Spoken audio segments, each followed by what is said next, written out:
trying to talk about that? Jake's gay. It's rigged. Jake's gay. That's fucking stupid, bro. Mike's old as fuck. Talk about the fight. What do y'all feel about the fight? How do you feel about that? I feel like Jake Paul just danced around him for a little bit. I feel like we expected it. I feel like we knew it was gonna happen. So whatever, you know. The elder abuse. How do you feel about it? How do you feel about it? Highlights. All this fake fighting stuff sucks. Watch UFC tomorrow. That's where the real fighting happens. Stipe Miocic is gonna upset the world. Watch. Mike Tyson looked like he was 60 years old and they shouldn't have been on the mat. Should not have been out there. For his health and for everybody else's health. Hawk Tua. I don't want to talk to her. Oh. Did I not tell y'all what was gonna happen? I fucking told y'all Jake Paul was gonna win. What world was y'all gonna see Trump win and the privileged white folks not think we gonna let another white man win? Like, be on the lookout, man. Shit ain't going right no more. Not anytime soon. When we're seeing live scams on Netflix, that's where I gotta draw the line. Live scam. That was a scam we all watched. Nah, I ain't trying to hear that bullshit. They still believe it. They started it with Mayweather, and y'all still follow these motherfuckers. No. I'm really mad nobody ever slides into my DMs. I don't get it. Really? Never. People have been getting respectful lately. Yeah. Shout out. The real respect. Shout Be out. less respectful. No, I'm telling you, they probably know you're gonna write a song about it. Yeah, probably. Damn. What advice would you give me in order to attract the right person? What advice I would give you to attract the right For person? like a man's, like, do I intimidate you? You don't intimidate me. Yes. But I. You don't intimidate me, but I do see how you become off as intimidating. Oh my God, that's amazing. You see why he's always around? Yeah. Oh, wow. Why? Why'd you find me intimidating? I would be overwhelmed by 18-minute long message from someone. I'd be honest, just honest. We were in an argument. Yeah, Is that me? no, you're true. I think where you've come from and your perspective is very interesting. I think the growth is amazing. And Just keep swimming. you know what I'm Just keep saying? I swimming. don't know. I think like Backpedaling. I don't know. I've enjoyed it. I've enjoyed the conversation. I don't know what else to say. I just Why is she intimidating? That's the She's question. Why do you feel intimidated? it's her presence. I think it's the energy. her It's the energy. Sometimes the energy can be intimidating to people. Oh my God, I'm crying. Oh God. That is you and every other man on this planet. I don't think I'm that intimidating. Do you think I'm not intimidating? I don't find You gotta accept it. You just gotta accept it. Okay, I'll That's be like intimidating. that's like when my ex-girlfriend. squirming. I'm gonna talk on this mic. Answer me again. Why am I intimidating? I don't know. I feel like Maybe it's you that's got some growing to do. yeah, maybe I. It might be. It might. I feel like I've never been in a spot where I've like had to be like I've always looked at the world from other people's point of view. It's never from my point, like what I'm seeing. So I'm like always like, hey, why would someone act like that towards me? Because like my days are pretty normal. So when somebody's like, God damn, what the fuck's wrong with you? I'm like, oh wait, it probably wasn't me. I'm like always trying to see like where they're coming from. Maybe they're coming from like a situation where like they're just not having the best day, and it's just like it's always been my like point of view. So then when you're saying like I didn't used to always have that view, and now I'm starting to see that view, it's like okay, so I can see that I've been around people where it's like that point of view is very intense. Like I've been around where it's like we've had interventions with them, and it's like, hey, like why can't you see that your intensity is maybe going a little bit too far. And it's like, no, well, it's like you don't understand the relationship we've had. And I'm like, you know what? I understand that. Everybody's relationship is different. So then I've always just known that like you said, like there's that energy. Like you know the energy you match and stuff like that. And so I've always had just like the calm demeanor. And like, you know, like some people, you say you don't need people, like you don't have to remind people and stuff. Like you don't have to remind, you don't have to be a babysitter. You don't have to be somebody's mom, right? And so me as a guy, I've always like have short-term memory. Like I might forget some stuff. I might need someone who's like, hey, like it's the tone, like a tone or something like, no, like, so like, that's why I'm like, that's intense. Like I can't. Yeah, so why am I intimidating there, Jay? You're intimidating because you have high energy. You're attractive.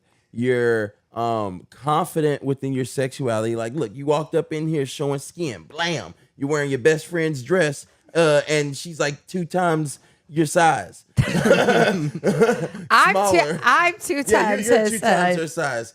She's 2 times smaller than you. So it's like, so that a lot of guys are not used to talking to a girl. Are not used to being around a woman like that. Better yet, So you're basically saying I'm one in a million. No, I wouldn't. I'm rare. I'm a rare breed. No, true. Every girl is a rare breed in my eyes. Every girl is a gem. I swear to you, you don't know this until you start. You like a lot of guys are not. They're at home playing video games at young age. They're not being social with the females. I just think boys are intimidated by me, not men. Even some men are intimidated. True. I see where you're going with that. But do you not like? It's fun. Do you find? I feel like black women are very confident. Agreed. They are very confident, Agreed. and they are like, every black woman I've ever met is very much. I feel like I match their energy. I get along really well. Like I love their presence, and they're big and they're loud, and like, you know, them men are like, that's my woman. Maybe I just. Oh, not all of them. I wouldn't say all of them have your energy. Not all of them. Some of them do, yes. A good majority of them do, yes. But maybe it's a culture thing. You also, you just said a black woman. Like that's a black woman. You're a white girl, so like when a white girl pulls up with this amount of energy, and again, like no, but I mean, the real thing is like attractive women. Most attractive women want the guy to put the work in. Like they will want us to come and talk to them, and they want us to peacock, but. You come in, no needing the peacock. You come in. You're we got sound. You can talk. No, I expect men to do 150% of the work nowadays. I'm done. I put in the work. I am done. I'm like, you can do it all. But hey, y'all already see it. You feel me? You see, I got the football jersey on because it's football season, baby. It's football season. NFL, college football. We ready. We here. It is time. What time is it? It's football time. It's football time. You feel me? Saturday night, Sunday night. You feel me? And one of the first things that's happened in this season that I'm so shocked. Did you hear about Chris Jones? What did Chris Jones do? Chris Jones paid off this woman's $1.5 million, I don't know, like what, allowance, I guess. She got caught. She got caught stealing $1.5 million worth of chicken wings. No, that's not an allowance. That's a liability. You feel me? Like she worked for the school, and during the pandemic, she ordered $1.5 million worth of chicken wings. That's a big ass. Now that is a big ass school. Now this is crazy. This is how they found out. That she did it, bro. How she found out? How they find out? They did an audit and was like, audit's always gonna when get you. the fuck did we pay $1.5 million for some chicken wings during the pandemic? Who paid $1.5 million for some chicken wings? I ain't taking no chicken wings in 2 months. First off, these kids don't even get chicken wings. Yeah, nah. Do you remember getting chicken wings? Nah, we a nugget school over here. Nuggets. You nuggets. Breaded. You get that. What they say, you get that shit that they just throw the whole animal in and it just turn into mush. They said the bones and the parts of the body that they don't want no more, they just put it into a little hot dog mush and then fry it. Yeah. That's what you was eating. Yeah, they said the wings that they've been eating lately been boneless. They ain't tasting no type of like bones. You feel me? How the hell y'all getting chicken wings? We ain't nowhere did y'all get chicken wings in school. Did you get bones lately? I didn't get no bones lately. No bones. 1.5 million don't go no bones. What that's Buffalo Wild Wings. Come on now, what's going on here? What's going on? You weren't just getting wings in school, and if you was, then you was very privileged. I'm suspicious. We went to a privileged school, and we was not getting no chicken. Suspicion was raised when no bones was tasted in these nuggets. You feel me? So, and again, it's the pandemic. What was you doing in the pandemic? Scamming. No. I need your location. Where was you? At home. At home. Where were the kids? At home. How in the hell they eating $1.5 million worth of chicken wings during the pandemic year at home? That don't make no damn sense. Not a lick.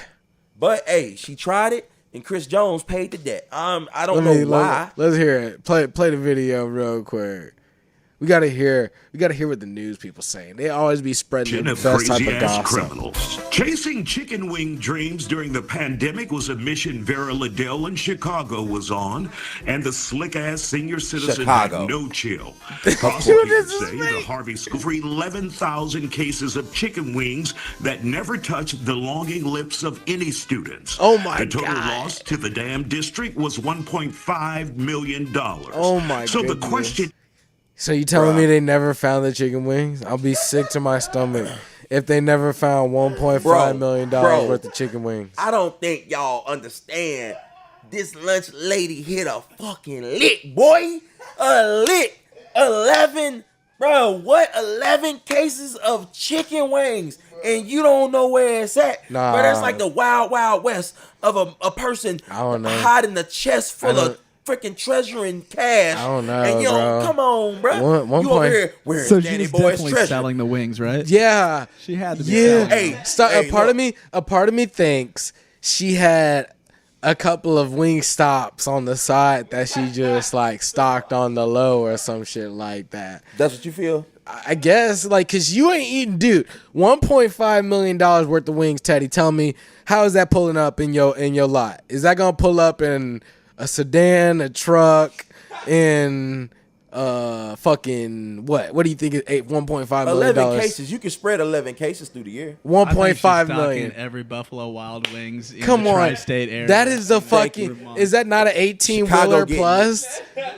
I can't imagine $1.5 million worth of wings. I think I could live a lifetime off of $1.5 million. Bro, do you not understand what's going on in the world today? Bro, we getting closer and closer to the who the hell knows. Who? And you got to be ready for whatever. I'll be sick to my stomach. How do you? If that's me, them 11 cases is being stored somewhere for the apocalypse. You feel me? Me and my family good. They gotta find that. There gotta be another article out there that said they found that. I'd be sick to my stomach if 1.5 million birds were slaughtered for reason and they didn't touch nobody's lips. Hey, look, they already charged a woman. Already charged a woman. Chris Jones gonna come up in here and say, "I'll pay for that." She ran off on the school district, bruh. Would you do it? Now. Would you do the same? Nah, I'm not coming like that. Nah, Chris is wild there. Chris, hey, shout out to you. I hope. Like, she still low key needed to serve that time though. Like, we ain't gonna just like.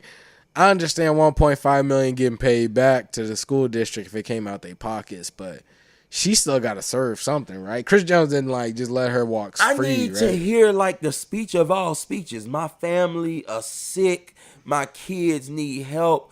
Like I need to hear the most enchanting story that touches my heart for me to be like, okay, Chris Jones, yeah, pay that money. She deserved that 11 cases. We gotta do more research. I feel bad. I feel some real story behind all this. Why he paid $1.5 million for somebody doing the hustle. I don't like. Maybe there was a GoFundMe and he tried to be a good person. Ain't no GoFundMe for this. How do you know, man? Some people call them industry plans. And my question: what is an industry plan to you? Wouldn't anybody that's in the Define, industry. but see, here's the thing. Define industry plant. That's what I'm asking you. Hey, look, because if everybody in the industry, ain't they all industry plants? Yeah, it's like, bro, I mean, I'm here because I'm here. Like, I'm feeling a void or something that the world needs. Like, that's all it is, bro. People are like different composers that are just filling voids in consumers' lives, bro. Like, some of these people actually relate to these people. Some of these people just make good all around music. You know what I'm saying? But I mean, industry plant, I mean, I don't really know, bro. Like, yeah. Me neither. I couldn't tell you. Like, what is an industry plant? Like, they say SZA is an industry plant. Well, it says SZA. Oh my God, I forgot the name. Her. Ooh, SZA. Lord let's see. Jesus. So basically what Wikipedia, if you believe Wikipedia all the time, it says it's basically people who, show themselves as independent and self-made, yet they're puppets on a string, basically. Somebody is plotting their every move in their image. They're all industry plants. Yeah, Everyone you hear on your local radio, industry plant. I mean, technically, most people have a manager. Most people have a manager that's also signed with them towards said label. So, I mean, if you're saying that an industry plant is either somebody who's an independent or a non-independent artist, then yeah, I guess everybody would be an industry plant that's not it's like independent. But it's like you said, everybody is the industry plant that's not independent. Well, no. Everybody has. If you're not independent, if you're signed by a label, you're gonna have people who are over you, telling you, "Hey, you should do this. You should do that. You should do this." Somebody's gonna be managing your moves. You gotta know if you industry plant or not, because you gonna be out there. You're gonna be making moves. Independent niggas ain't making moves like that. Yeah. So that's why they're not getting. No. But like, this term was brought to light by the newer artists. Mm-hmm. Like people calling these newer artists industry plants. So it's like I don't hear nobody calling Wiz Khalifa an industry plant. Like I don't hear nobody calling, I don't know, J. Cole an industry plant. Yeah. You know what I'm saying? Like niggas ain't. I don't see nobody calling Currency a industry plant. Like these are. I think it's just a part of that woke it's like a new culture. wave. It's like the new, because it's like. Yeah, I think it's just a part of the woke culture where it's like, all right, we gotta just pay attention to the fact that, hey, some artists don't have talent. Yeah. They're just Blueface was an industry plant. It's like, I mean, like there's been, like and I said, that's there's what been it all industry, comes down to, the talent. They've done that for a long time. It's just now they've given a name to it. But oh my God, it's using a derogatory term now for just anybody that seems like they aren't self-made. This is why I loved the mixtape era, bro. Like I'm so glad that I was able to be a part of that era, bro. Cause it's like that's who showed you who wasn't an industry plant and who was really just making music. The popular vote. Yeah. Niggas like Wiz, goddamn Dom Kennedy, Currency, like Drake, Lil Wayne, Big Sean, Sean, Gucci. You feel me? Rocco, like all these people. J. like Cole did mixtapes. The Dream. Like, you feel me? No. This nigga said the Dream. Not the Dream. The Dream was and still is that nigga though. That is the hook. That's the hook king. That he tried to throw that. He tried That was a good one. I'm over here naming legends. He the Dream. Like what? Stop. Like ho. Oh he ain't gonna disrespect me like that. Dream ain't dropped no mixtape. Yeah, nah. Dream ain't dropped no mixtape. Not to New York's finest, right? Or is it Brooklyn's finest? Where's Dunkin' Donuts at? He always be on them Dunkin' Donuts commercials. The hell, Dunkin' Donuts? Yeah, Ben Affleck. Didn't they just do one together, bro? They should never did that Dunkin' Donuts commercial together. Look. He should never dated J-Lo. I don't see why. What do you not see why? People are so. I hate you. I don't see why people are so surprised that this is happening. I'm not surprised. Ever since I was a kid, I've been hearing about J-Lo being in relationships, not being in relationships. Being in a relationship, not being in a relationship. At some point, maybe she might be the problem. It's you. Yeah. Is that what you're saying? Or, I mean, like, yeah, maybe it's you. I'm not saying, like, directly, like, you're, the issue is within you internally. It might be the people you're around. It could just be your decision making. No, or the people around you. No, it could be your decision making. Or decision making. You could be such a lover that you just don't ever learn your lesson and you just keep choosing the wrong person. It could be that. Your toxic love or something. You feel me? Yeah, maybe you just like that toxic shit because if it's not toxic and you don't like it. They saying Ben Affleck was just not like, he's trying to keep that sober lifestyle, and her lifestyle was just too fast and too furious for him. Too fast, too furious. It was taking him back into the end, and it made him want to relapse, man. Rumors. I don't know. Allegedly. Allegedly. So, but you yeah, know? I'm not that shocked. You're not really you're never don't shocked care. with anything. No, I'm shocked with a few things, but not this. This is old news to you. Not old news. This is just repetitive. You just know this is her track record, is what you're saying. I mean, the proof is in the pudding. In the what pudding? The J-Lo pudding. The J-Lo pudding. Like Jell-O pudding, but J-Lo pudding. This is how. What divorce is this, man? They're saying this is her. I don't know. I really don't. I don't know 100%. I think it's the fourth divorce. Is it the fourth one? I saw a meme going around that says that her and LeBron are looking for their fifth rings. Disrespectful. She might not be wanting. She might not be wanting another ring. I just like. I feel like once you. Yeah. Come on. That's messy. J-Lo. That's messy. Are you getting paychecks on all these people from that? I thought I saw they don't have a prenup. Okay. I could have sworn I saw that they don't. They never did a prenup. But they ain't got no kids, so it don't really make sense to be having no bread like that. Fuck all that. Goddamn, you married. What's mine is yours. What's yours is mine. What the fuck? Nigga, if you ain't got no prenup, nigga, that's ours. That don't make sense. They didn't sign a prenup. They did not sign a prenup. Oh no! He really loved her. He really loved her. He really loved her. And I think they like went back. I think they were already together before, and then they like got back together. That was the whole big thing. And she probably really loved him. I ain't gonna throw shade at J-Lo. I mean, like yeah, that. you probably loved each other. I don't but know like, what's that was going like, on in y'all relationship. That's probably like some passionate love. You probably loved him too, but if you really would have loved him, from my reports, you would have put away the fast life for him. You would have been more loyal to him. But I have no idea what was going on, so he could stay sober and stuff like that, obviously. He was not trying to deal with that stuff. He's trying to be a better individual. He's trying to make more money, more bread, more movies. And sometimes you got to be sober for that type of shit. You can't, Robert Downey Jr., another example.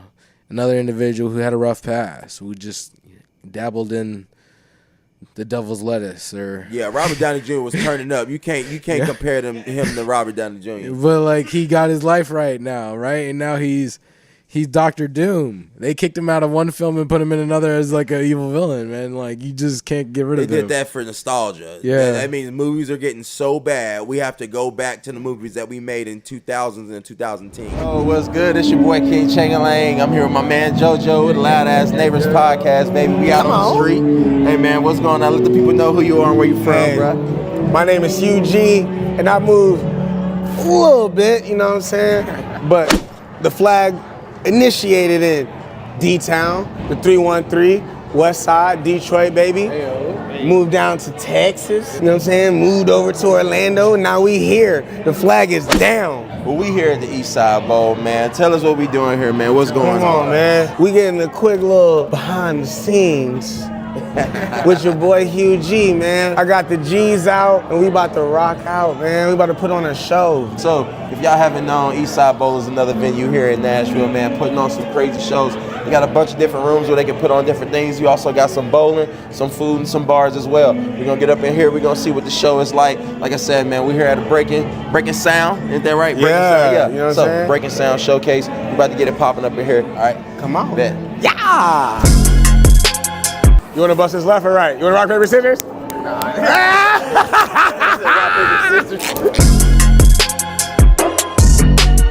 trying to get that 8-ball in the corner pocket, you know what I'm saying? That's where the hustlers live.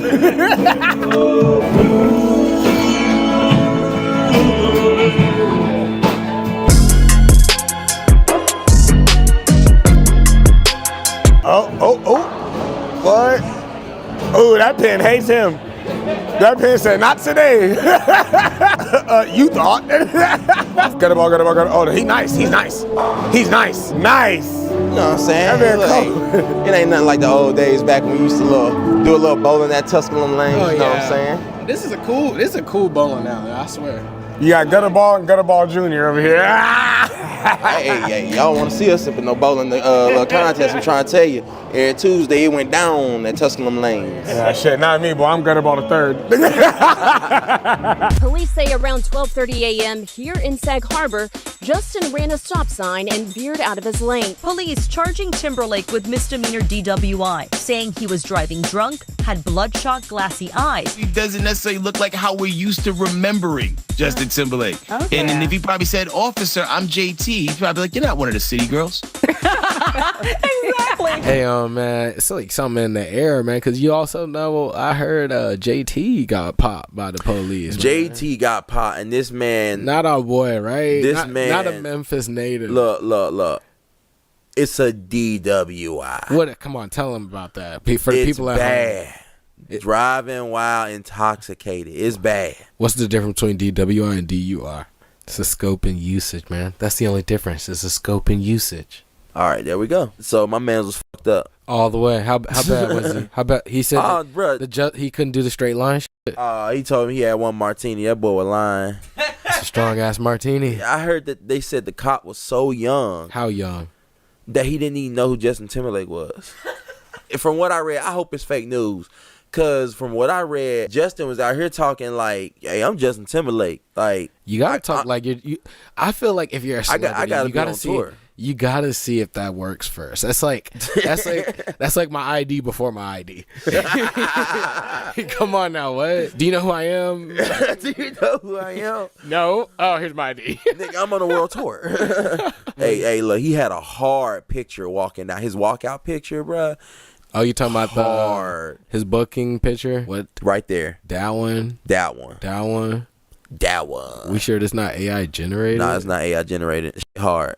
Look at his shoes. I can't see the shoes, but the oversized tee. Nike gonna flip this in a nice commercial. Nike gonna flip this in a nice commercial. It's crazy cool too, because it was in the Hamptons, bro. Like, I know there's a lot of y'all got better things to do. I know there's a lot of rich people out there driving under the influence and getting away with it with a nice little fee. A nice little fee. Not Justin. We gotta make a little bit more money from you. A little bit more. Do you think you'll ever be that fly when you're his age? You know how old JT is? I hope so. 43. Dang. I hope I could be that fly at that age. He look like he 30 the way he You feel me? You feel me? He look like he can still do a backflip. He can't. He's not I show speed. You crazy. What do you think? I think shit, he probably just gonna pay that shit off. Nah, man. If he bail out, nobody cares about this. Just like nobody really. This is one of the things you can pay for. They'll probably take your license away, but you rich. And you still gonna be invited back to the Hamptons. You still cool. Nah, you ain't going back to the Hamptons. Why wouldn't you want to go back to the Hamptons? Because the Hamptons after that. Like, come on, bro. You embarrassed my ass. You don't know who I am. You don't. I'd rather go somewhere that somebody know who I am. He's stupid. You feel me? Like, the nigga couldn't even, like, come on, bro. You know how hard that is. You Justin Timberlake. You just got caught trying to get back to the hotel or whatever. Yeah. You fucked up. Yeah. All right? You on a world tour. And you got stopped by a cop who don't even know who you are. Bro, everybody know Justin Timberlake music. You gotta know JT. Like, what? You gotta get my guy out of jail. Bro, this was one of the worst possible situations that could have ever happened. No doubt. You couldn't even cameo that nigga's girlfriend. Like, you could have been like, hey, man, hey, take a video of me hanging out with you to your girlfriend or your wife. You know, if he was single, he could have got a lot of trim off that. Could have got a lot of trim off that. Hey, look, man, just take a video. I'll say we friends and we boys. Yeah. You feel me? If it was me. Yeah. And then if that don't work, it's, hey, like, you want me to wish somebody a happy birthday? Come on now. Come on, bruh. That's invaluable. Let me get home. That's invaluable to you and your future because this guy's already popped off. You already know he a GOAT. You already know he a Hall of Famer. Come on. So it's the Hamptons now. If I was him, hell yes. The Hamptons. Okay. If I come to the Hamptons, I got a driver. I got a driver. I got a driver. And then I'm really about to get turned up on your ass. Oh, no doubt. No doubt. Really get turned up on your ass. No doubt. Like, what? Don't let me catch you in the streets. I'm rolling the window down. Ha! It's like an adrenaline rush. You just get stronger all of it. Yeah, like, I know this motherfucker won't talking to me like that. I think y'all realize that, bro. Like, subconsciously, people be out their mind when they start getting that feeling, bro. They don't realize how their body feeling. Like, oh my goodness. Like, yeah. I don't care how that adrenaline get the rush. This guy is pissing me. This person. Some people get mad, and then some people see red. Yeah, I'm not. Hey. Some people feel red. And I'm gonna be honest. I'm one of those people that if I got mad, like literally mad with you, meaning that the only indicator that I usually give when I'm mad that I'm mad is I don't say that I'm not mad. You don't say that you're not mad? Like when somebody be like, hey, yo, you mad? He's not going to be like, no, I'm not mad. Oh, you know he don't even respond? I'm probably not going to respond. That's how you know he mad. He ain't talking. Yeah, because I can't even see you. So you've never made a scene in public? Oh, yeah. Yeah. That's how he works on making a scene in public. He just be quiet. But see, I'm working. I'm everybody, it's inshallah that, that my personality will get better, even better. You know what I'm saying? Like, just in general. Because it's one of them things to where, like, you got to work on yourself. Yeah. Self-control. Yeah. And I'm going to be real, for, like, a long time in my life, I didn't have a lot of self-control, bro. Shouts out to the brothers that brought me over, who helped me convert and stuff like that, because I found a new level of self-control that I didn't even know I had, to be real, because I done been in situations, you can quote me or not, bro, I done been in situations where I done ran across tables in clubs, across the tabletops, jumping from table to table, and then drop kicked the nigga, and didn't remember the shit the next day. Nah, dude. Why you hit that clip in my mind, man? I've seen stories about that, so it's not like it's not out the. It's not out. Yeah. But what's crazy is, I still, to this day, I don't really believe that I did that. But somebody told you did. Too many people said it. Okay. For me, you ain't never been that drunk. No. But it wasn't even about being drunk. I was that mad. Oh, you was mad. You wasn't drunk. You was mad. Yeah, I was mad. And you wasn't drunk, and you didn't remember it. I don't know if I was drunk or not. And given the age that I was when it happened, I would like to say that I was not inebriated at all, and I did not consume any alcohol at that age because I was under 21. Yeah, I was over 18. All allegedly, but this is all allegedly. Yeah, that's what, because they say it happened, but no, I ain't seen no tape. No doubt. Yeah. No I ain't seen no tape. Allegedly. No doubt. All allegedly. Did you see it on tape? No. Yeah. Allegedly. Nobody seen it on tape, so it didn't happen. This is all stories. If it ain't on Google, it didn't happen, right? Allegedly, were these Timbs or just running shoes that you dropped? Nah, bro. I think these was Jordans. Oh man. Yeah, I think these was Jordans. Yeah, the J's, bro. That's probably. I think that was part of the reason. It was something that had happened in the club. Dang. But this nigga. That is crazy though. That's a crazy story, man. I've never. Oh, I got a couple more for you. Because then you don't want to believe. Like, that's disbelief. You got to be in like, whoa, I ain't do that. Yeah. That's what I said. In anger too, like that's what I said. I've only done some crazy stuff while I was drunk. I ain't never done no crazy stuff in anger. That sucks, man. There was this artist named Omale. Omale. I think that's how you pronounce it. If not, then I'm sorry. I don't listen to his music like that. But he's a I think he's a African artist, but at his show, Nigerian artist. All right, great. I was gonna say that, but I didn't want to be incorrect. But yeah, Nigerian artist. He was having his show, and there's a guy sitting down on the front row. Well, not sitting down. They were standing up, I think. Mm-hmm. But they're on the front row with him and his girl, and the artist is like, "Yo, I need a pretty girl." And she's like screaming like, yo, like, please pick me. She comes up on the stage, and old girl just started getting freaky. Like grinding, dancing. Like she looks single out here. Like she is thirsting real hard. Her mans is watching, and everybody's recording. Phones in his face. Security guard laughing. Like this gets bad. So bad that all of a sudden the silhouette sheet comes down. And him and her are behind it, and he's doing all types of crazy shit, like dry humping her and feeling on her. Now. Yeah. Pulling on her hair. Come on now, this is all happening to your woman. She gonna leave that dude in front of everybody. Oh no, now, me personally, bye, bitch. You like real talk, bro. You gotta. Oh, he's straight humping her. Come on now. Damn. All right then. I'm beating you home and making sure that everything is outside the house. Yeah, bro, that's a little disrespectful, you know. But. Is that what flies overseas nowadays? Was this? Yeah, man, come on now. Where was that? Overseas. Not in the States. It couldn't be me.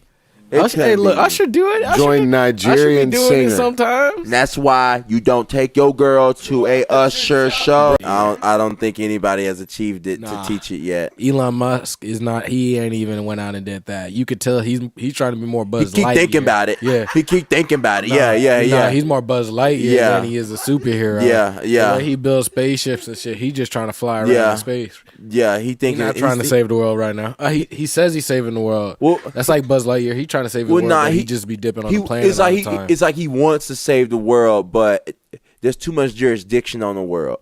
There's no limits in space. Yeah, and if I go to Mars first before U.S. gets there, then that's my space. That's mine. That's mine. That's what you call me. This is Tesland. This is This is no longer Mars. This is Tesland. Yeah, no, my spaceship hit here first. Yeah. This is my property. Bruh, you know, Stretch sent me something about Japan trying to build like a fucking elevator to space. Yeah, nah. That gotta be fake news.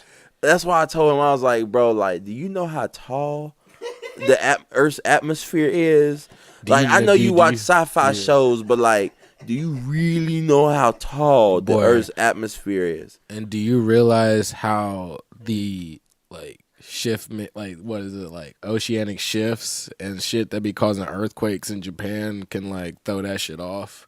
I couldn't even imagine riding an elevator that high, and then all of a sudden you just feel that shit swaying. And it's not even swaying like centimeters or anything. That shit's probably swaying like. It got, bro, because they got 10 plus feet to you your telling left, me 10 plus this feet metal, to your right. This metal is that strong that it is not abiding by Earth's orbit. Like, have you ever seen a flagpole have you ever seen a motherfucker bending? And then that's what that shit will look like. And then in my opinion, no matter how close you come with numbers to try to measure like the rotation and make sure that the shit stays in the same spot the whole time, like the moon gonna do its own thing. You know what I'm saying? Mm-hmm. So that shit ain't never gonna sit still. I don't know what you think is gonna happen on that. I was just sitting there thinking, I was like, bro, like for this to be real, let's just think about the welders, my guy. Think about how high they gotta be putting this thing together. Like, come on, man. Like, motherfuckers is gonna be taking shit up on helicopters, bruh, and jets. Yeah, who's signing up for this? Ain't no crane tall enough for that. You gotta have a death wish to want to do this. It's never been done. Like, yeah, nah, man. More kudos to Japan if they get that done. It's funny. It's funny, and it gets even funnier when the rejects come in. The people who are friends to your friends. They're the randoms. They just pop up and they will just come out and say the most crazy stuff. What crazy stuff, King?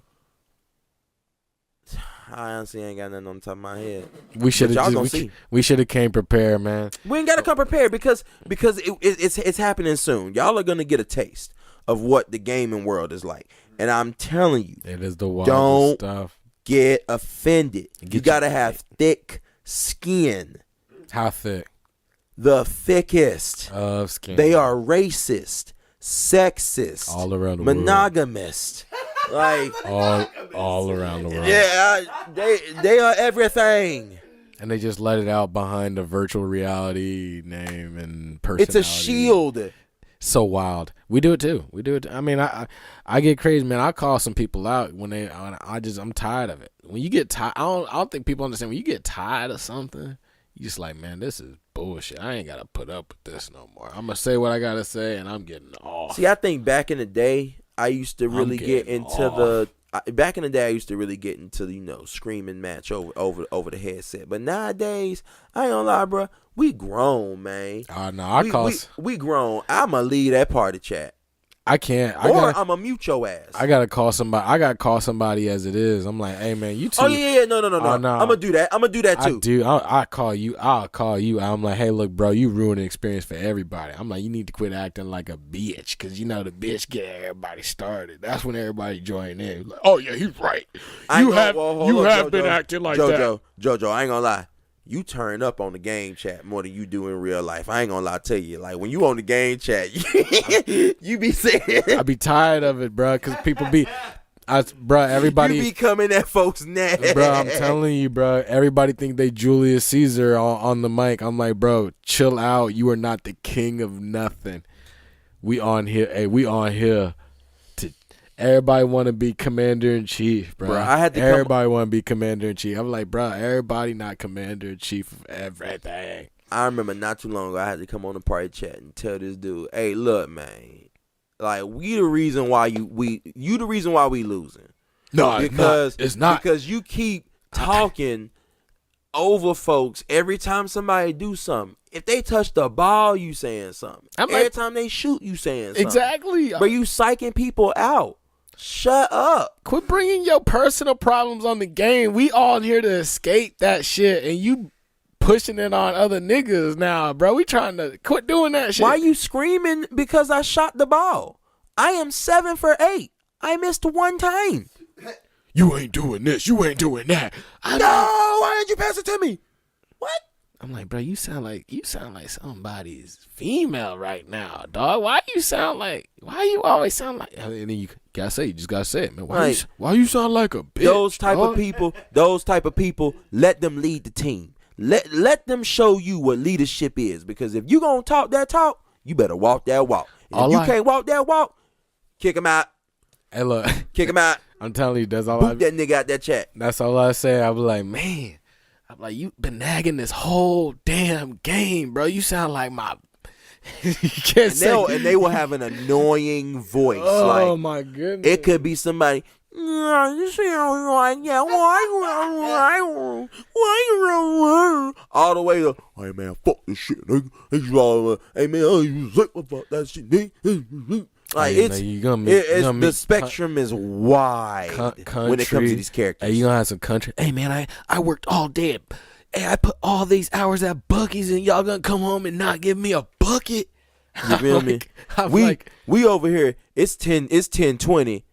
Over there, it's 7:30. You feel me? You got folks in L.A., Detroit, New York, Florida. That is all the crazy over. thing. You gotta appreciate that, man. Because back in the day, we just played with people that had to pull up at your house, man. So you had to have a party you enjoy. Now if you ain't had friends, I do appreciate the crossplay. Now, hey, the crossplay is huge. Now we ain't got to play with it. Used to just be like gang on gang. You can only play Xbox with versus PlayStation. Now we can crossplay. Who's better on the gaming system all together? Swear. Appreciate who it got all. skills? Appreciate it all.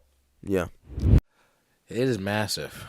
Massive? Yeah, I've been to New York. It's not as massive as New York, but it is like kind of like it. Kind of New York-ish. Big buildings. Mm-hmm. Big city vibes. Yeah. Trains going through it. Subways and stuff. Yeah, dude, was that where Batman Begins was like filmed and stuff? Because like the way the trains were going through the building, and I remember like that movie, I'm like, had that feel to it. Yeah, I think Gotham was definitely a northern city. When you go there, and I'm like, dog, Christian Bale had to have been on one of these things. And then you felt like you could suit up and go kick ass. Boy, man, I was like, yeah, this is that city Batman. And yeah, boy, one of these dudes got to be Bruce. Got to be Bruce. Fighting crime. Hey, look, in a city like Chicago, I hope they got a motherfucking billionaire out there fighting crime. Boy. That'd actually be hilarious. Yeah, no doubt. I could see it too, though. I know there's like some guy with a lot of money who's just like really inspired, and he goes to his bank and he's like, hey, I just need this one loan to fight crime. I wouldn't even say loan, bro. Like, I feel like there has to be $1 million trust fund, baby, by now with Elon Musk complex. Where like, you know what? Fuck it. Elon Musk is Elon Musk. I'm going to be different. I'm going to be the Dark Knight. And I'm going to spend all my money in resources into, you know, doing my best to be a freaking superhero. Yeah, nah, I'm trying to be like... But you gotta buy the gadgets, though. Yeah, nah, I'm trying to be Tony Stark, boy. I'm trying to be Bruce. I'm trying to just... My money is going to go for whooping ass first, and then saving the city next. Yeah, you feel me? They might learn like a little taekwondo or some shit real quick just to get their fight move. Or because, you know, it's 2024 now. They probably go on YouTube and like look up some fighting training videos and just get some little basic moves in, some little self-defense moves in. Yeah, some of y'all think y'all Neo, and y'all are not. So yeah, just because you're watching YouTube videos of fighting ain't the same as getting your ass out there and fighting. Just because The Matrix was so well written and makes you think that this is that and that's reality, that doesn't mean that you're just going to be Keanu Reeves. Just not a lot of Keanu Reeves out there. Those YouTube videos are very informative, though. I will say that. Yeah. But not to be a superhero. Rest in peace, Takeoff. Hey, look. We got to talk about this one situation. Because like it's off topic, but I heard about it and I thought, I'm like, how stupid can you be? There is an NBA player who was on the Rockets. Not well known, not a starter, but apparently he has been accused of gambling, and they said they figured it out because he hit on 2 of bets under on him, which means like he wasn't going to make as many points as he was going to make or a certain amount of stats, and then he bet an over and he hit both of those. And it was so weird because nobody bets on this guy. It's like you don't really play, dog. So it's like, how did you hit on 2 of these crazy bets? And the odds were stupid. Like he made some decent money on some cheap bets. And it's like I love betting, but it's like when it becomes too obvious, like if you ever become like maybe like, you know how you can bet on like the national anthem and stuff like that. No, I've never heard of that. You can bet on anything. Boy, have you not heard of that? Nah. Think about it like this. I mean, I know about sports bets, but like national anthem betting. You can bet on how long it lasts. Do you know what I think are 2 of the most rigged bets for real in the world? Hold on. Y'all just said y'all can bet on how long it is? Yes. So like this year at the Super Bowl, the national anthem was sung, and it was by this country music singer. I think, what's her name? Ruthie or something. Ruth B? No. No. You talking about Reba McEntire. Reba. And you could bet, I think, how long she was gonna sing. And the only person that really knew how long she was gonna sing is the producers and her. So let's say she had the opportunity to bet on how much she was gonna sing and hit like 50,000 on over. Come on, after being paid to be like, yeah, like how is that fair? Like, come on now, like you could do it too. So I'm like, what the fuck? If you ever get a gig like that, just bet the over. Look, here's my thing. I'm gonna call y'all. Be like, this how long I'm doing it. Call my people. Everybody hit the over. Put all your money on the over. Everybody should not be able to bet on themselves. That should just be a fair rule. But your friends can bet for you. Yeah. The second most rigged bet ever is when you bet. That's what people be betting on streakers on the games. Second most rigged bet ever, because the only people who bet on streakers are streakers themselves. They know they're gonna do it. Like they know they're gonna streak, and so like I'm gonna put my life savings on a streaker hitting this game. Yeah.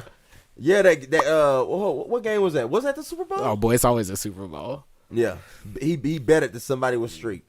Damn. Went out there and did it. Make The the fine, Hey, mama, hey, tell the the fine family. wasn't nothing compared to how Oh, much. dude, you who chipped cares? in. You might not be able to go to a football game ever again, but you hit bank. True. Tell mama to put the life savings on the streaker tonight. Like, don't ask no questions. Easy 1.1. Yeah, and then you got to be the one to do it.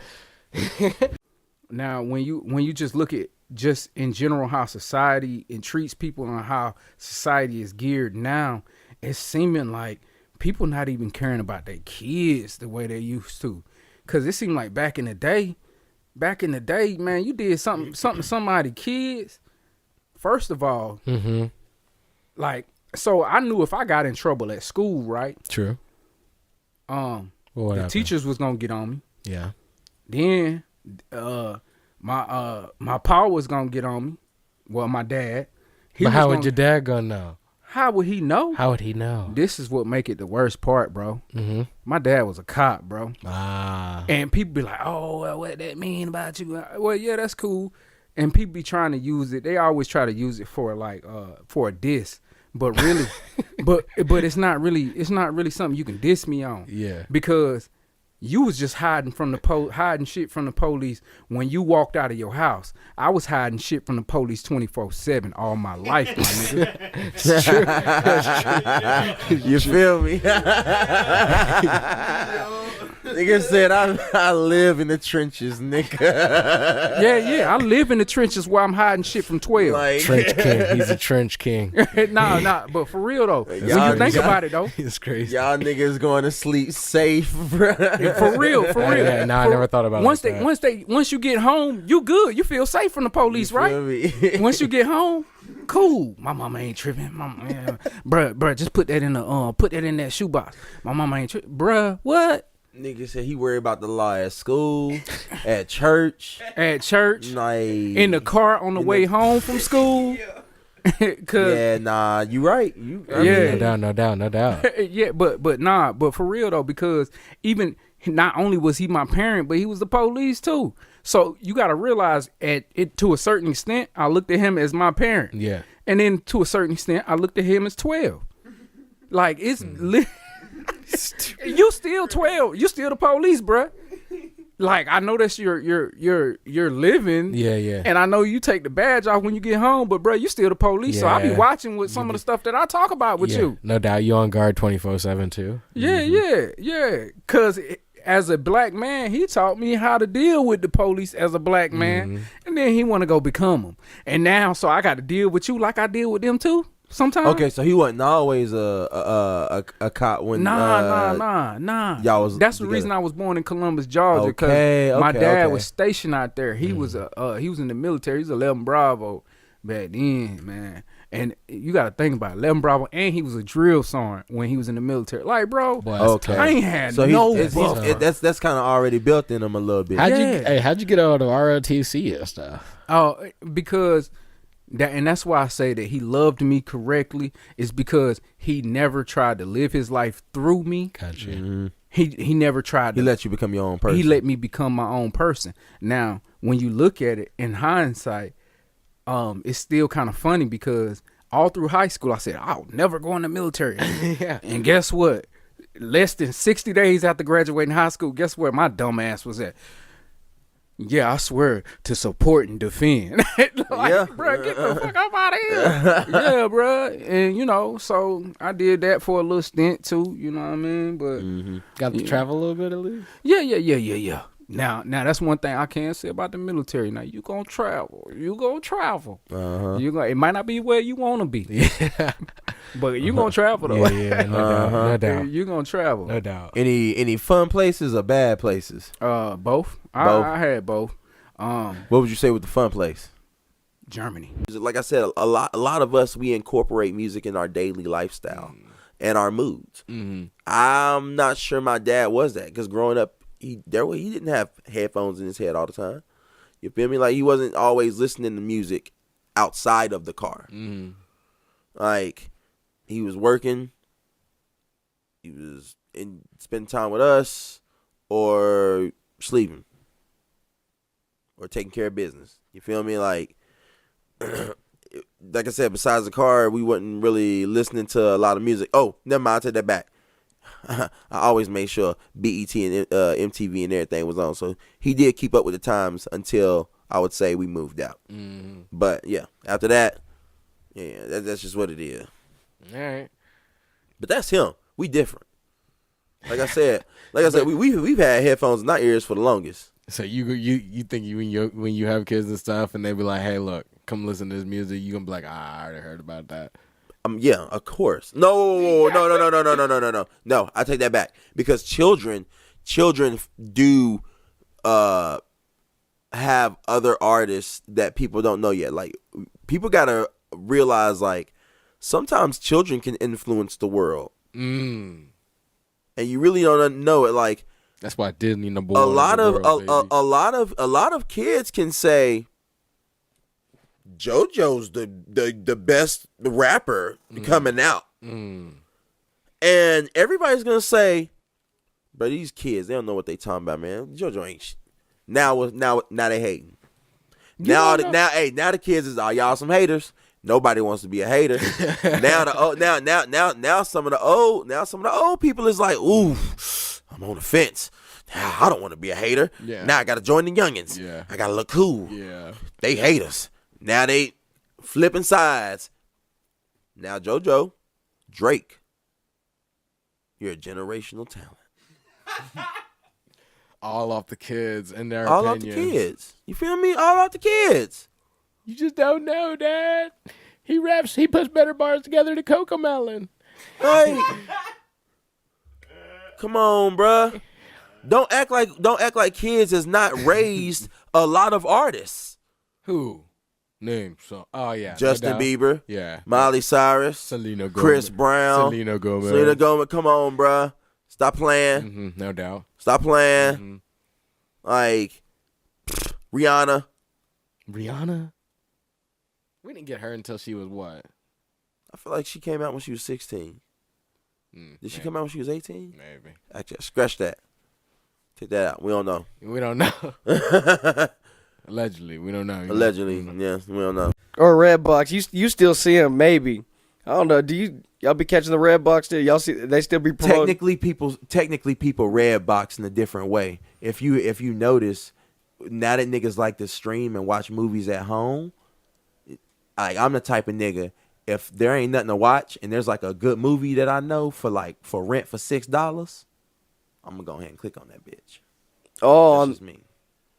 Oh yeah. Like I the other day, I was like 2 weeks ago, they had the new Ghostbusters on there, and I watched everything on all the streaming apps, and I was like, damn, I want something to watch, and it was Ghostbusters looking me in the face, and I was like, damn, and it said, hey, you can rent this for $6.99. Damn, I'm like, yeah, nigga, that's a cheap ass movie ticket. You feel me? That's the way I think about it. It's like I'm going to the movies. That's cheaper than a movie ticket. You don't even gotta leave your house. You feel me? Nah. And then the newer movies, sometimes you can rent those for $20. But if you got a big group with you, it feels like y'all just saved money. Nah, if you gotta come out of pocket $20, y'all all gotta come out of pocket $20. Hey, $5 a head. Nah, we go see it together. But yes, I would say, and Redbox used to be cheaper than that, I believe. So yeah, they definitely, the new Redbox got me, whatever that is. Yeah. Hey, essentially, to me, Megabus is the Redbox of the industry. Now that I can agree. Yeah. I can agree. Yes. Yeah. Hanging on by a thread. But since we hanging on by a thread. Hey, still hanging though. Hey, most of the Still resources hanging. were outsourced. Still hanging. Shout out Megabus. You was there for me when I needed you. And shout out to whoever's next. Hey, shout out to whoever's next. Swear. Man. That boy took me back to the 2000s. Hey, look. When he puts out songs like this, it's hard to argue why you can't possibly imagine Justin Timberlake up there with the top R&B and soul artists sometimes. It's just because he's also pop. Like, the thing about it is, Look, black community, y'all got to stop giving JT a hard time. Y'all keep calling him a culture vulture, but he from Memphis. That's the first track. That's like the first song, bro. I don't think people don't get it. I think people hear he's from Memphis and they think like, all because he's from Memphis don't mean shit. A white man could be from New Orleans or from fucking Baltimore, or Detroit don't mean he's fucking down with the. But you could feel Memphis culture throughout his music. Though. He is down with the culture. That's it. What? He was a white boy that got famous when he was a kid. Get the fucking did. Like, when he got famous, what did he do? He had some black friends that taught him how to have some swag. And then what did he do? He went out and found some black creatives to help boost his career. Everybody got paid. Everybody went up. Kenyon Dixon used to be a background singer for him. Wrote 10 songs for him. Not only is he getting paid, but he's also an R&B artist out there doing his own stuff right now. Like, come on, man. Like, it's one thing to be a culture vulture, but it's another person to appreciate the culture. It's another thing to appreciate the culture. And it's just like, man, like, stop fucking playing around, bro. Give my man JT his flowers. For real. Because if he really was a culture vulture, so many black people would not be working with him. Exactly. Nobody, it's not, if there's slander out there, it's not really put out there about what he does. And there's more slander about what Drake does to some of the people he work with than what JT does with some of the things people he work with. So y'all hating over Britney, bro. We been there, done that, bro. We that's been gone, bro. Y'all lucky Justin Timberlake ain't out here putting if he puts out a memoir and stuff about Britney Spears and smears her name. Oh, dude, he would be canceled. He would be canceled so fast. Whoa. Let's give him a break. He might have been a toxic nigga back then. We all been toxic in our life. Yeah. But like I said, been there, done that. My nigga, we been past that. You feel me? The JT fans. He's a family man. The JT fans, we was past that when that nigga started dating the old girl from the little vampire show. You feel me? Yeah. I forgot the fucking name of that show, bro. I forgot it was like three vampires or some shit like that, or maybe they was fighting vampires. I have no fucking. It was like the Vampire Diaries, like the Vampire Diaries or something. Bro. It was like some little TV show. It was, bro. I swear to God, he was dating somebody from like one of those shows or something, from like Buffy or something. But it was one of those shows like Angel and Buffy in it. It was one of those shows he was dating somebody from, bro. But like back, we didn't stop worrying about Britney since back then, bro. And I can say that, bro, because I used to have hots for Britney, and I was a JT fan. Nigga, I was conflicted. I was like, God damn, bro. If anybody's gonna be with her, bro, like, fuck it, JT the man. It's his time to shine. You feel me? Like, shit, fuck it, JT with Britney. Goddamn, that's a goddamn super. Yeah, couple. That was like Jay-Z and Beyonce back in the day. It wasn't. I am rocking this little Barbie hoodie, bro. I thought they was gonna win more Oscars than they did. Ken, I saw that performance. Wasn't he the only one nominated? It was good. It was good. Mm-hmm. Yeah. It was a good performance. I don't know. I was wondering what a live performance from him would be like, and I was like, all right. He was on drama. But I guess that's all the drama. What was that show when he was a kid? It was him, Justin Timberlake. They were all on like Star Search or something like that. Oh, I know what you're talking about. Yeah. I know what you're talking about. That junk used to come on like Disney or something. Yeah. He still got it. He still got it. White boys singing like black R&B. Because I think JC from NSYNC or whatever was on there too. And no way. From back, Bruh, and like they were all on there singing their asses off, singing Jodeci, like bro. singing Jodeci. Singing down, though. I mean, they were singing down. Ass off. Yeah. I'm trying to tell you, bro. Like the '90s was fine. Then more people believe, bro. Like they had little white boys. The last little white boy they let us have was Justin Bieber. The last little white boy they let us have. You think Justin Bieber was out here killing? That was the last one. That was the last one they left live. They don't let 12-year-olds sing on the radio anymore. They need to bring that back. They got to bring that back. They had to leave that in the '90s, bro. Because I swear to God, if they ever brought that back, bro, you have 4 teenage white boys out here singing like Jodeci. Not with the internet. Come on, the internet being a thing. I don't know, bro. This new generation, I don't know that they might take the world by storm. Who knows? How do they even find a lot of these boy bands and stuff nowadays? They still find them on like these reality shows. I'm gonna be honest. I don't. The only boy bands I'm cool with are the ones from London. And because bro, British R&B is fire. Facts. British R&B is fire, and they kind of stuck in the 2000s a little bit with their sound. That's like I love that about them though. That's how I know where they're from. Cause I'd be like, this shit ain't from here. Cause they're like always a little behind, but they're always killing it more than we were doing it back in 2002. They samples is better. It's more original. They go hard. I'm like, come on, bro. Oh my gosh. As soon as I hear it, I'm just like, oh yeah. This is. You just already know it. You already know it, bro. It takes me back to my trip in Europe, bro. I just want to go back, just book a flight, just to listen to some British R&B over in Europe. Fuck it, I don't know. It just hit different, bro. It hits different. Like, don't get me wrong, I love American R&B. It will always be on top. But if y'all got some time to check out British R&B, go check that thing out. Oh, he's been just on type in he British must been on a R&B flame. Yeah. He's on a flame. He's on a flame. Bro, I'm tell you. On a playlist. I've been creating some, bro. I've been in that zone.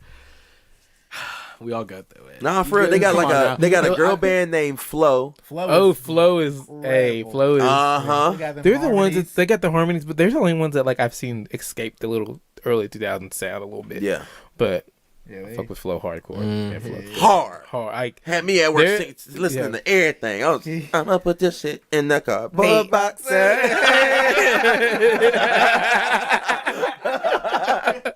I was like, oh shit. Yeah. Destiny's Child be so proud. Right. They're the only ones to come close now. They're the only ones so far. Come on. So yeah. Come on. Yeah. Go ahead. Nah. Tap in, JoJo. Tap in. I gotta listen to this. I had no idea. When I say that when you walk in, it feels like a time back in the day that should have been but never was. And when I say that, like, it feels like they slapped you back into like the 30s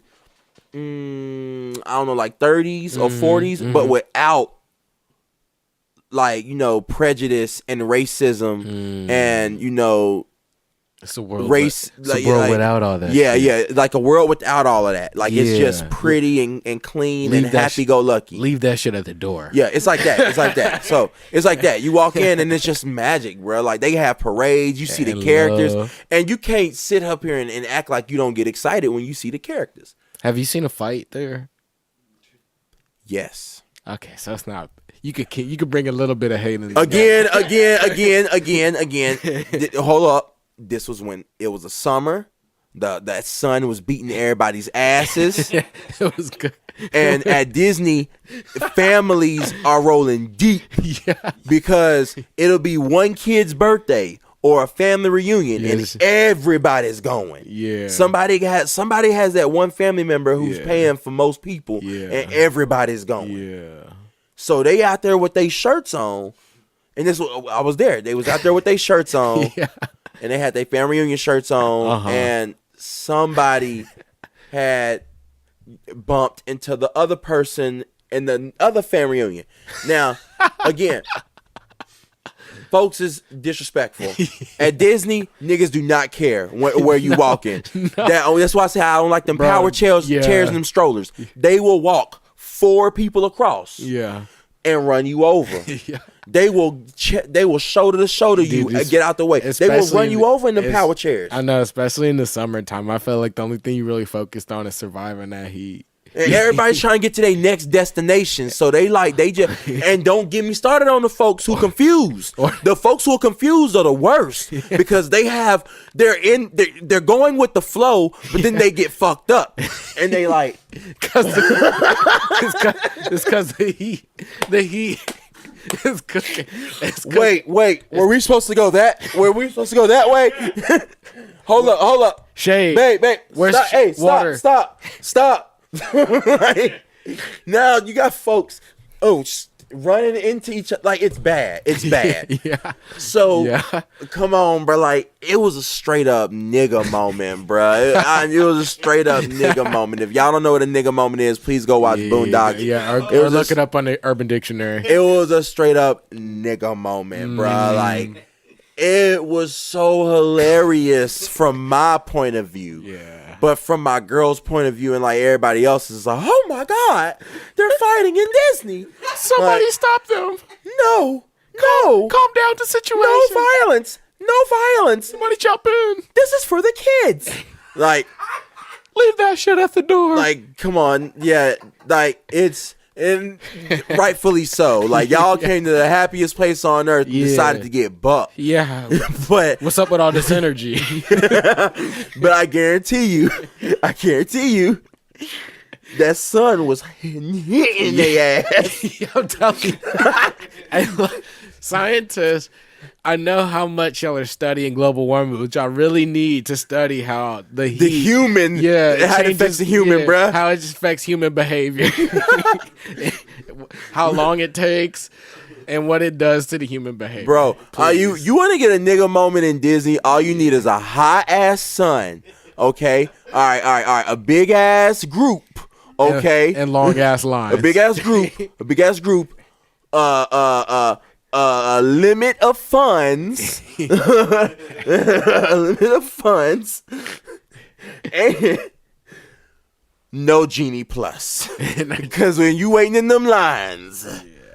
Wait, so how did this fight start? They just bumped into each other and they like, got into it, and then another family member got into it with somebody else later on, because they family gonna stick up for family, bruh. And when it's just like the little boat thing, what happened on the boat thing, like when I see one family member in trouble and it's family versus family at this point, and they was going at it. Yeah, that's why we always advise you to have 3+ kids so you outnumber them folks. Come on now. All y'all with the single kids, y'all about to get mollywopped when this family of 5 coming through. Yeah, I'm glad y'all enjoy that y'all's comfort and y'all's like, how close y'all's family is. But when gang pop up, when 3 or 4 of them.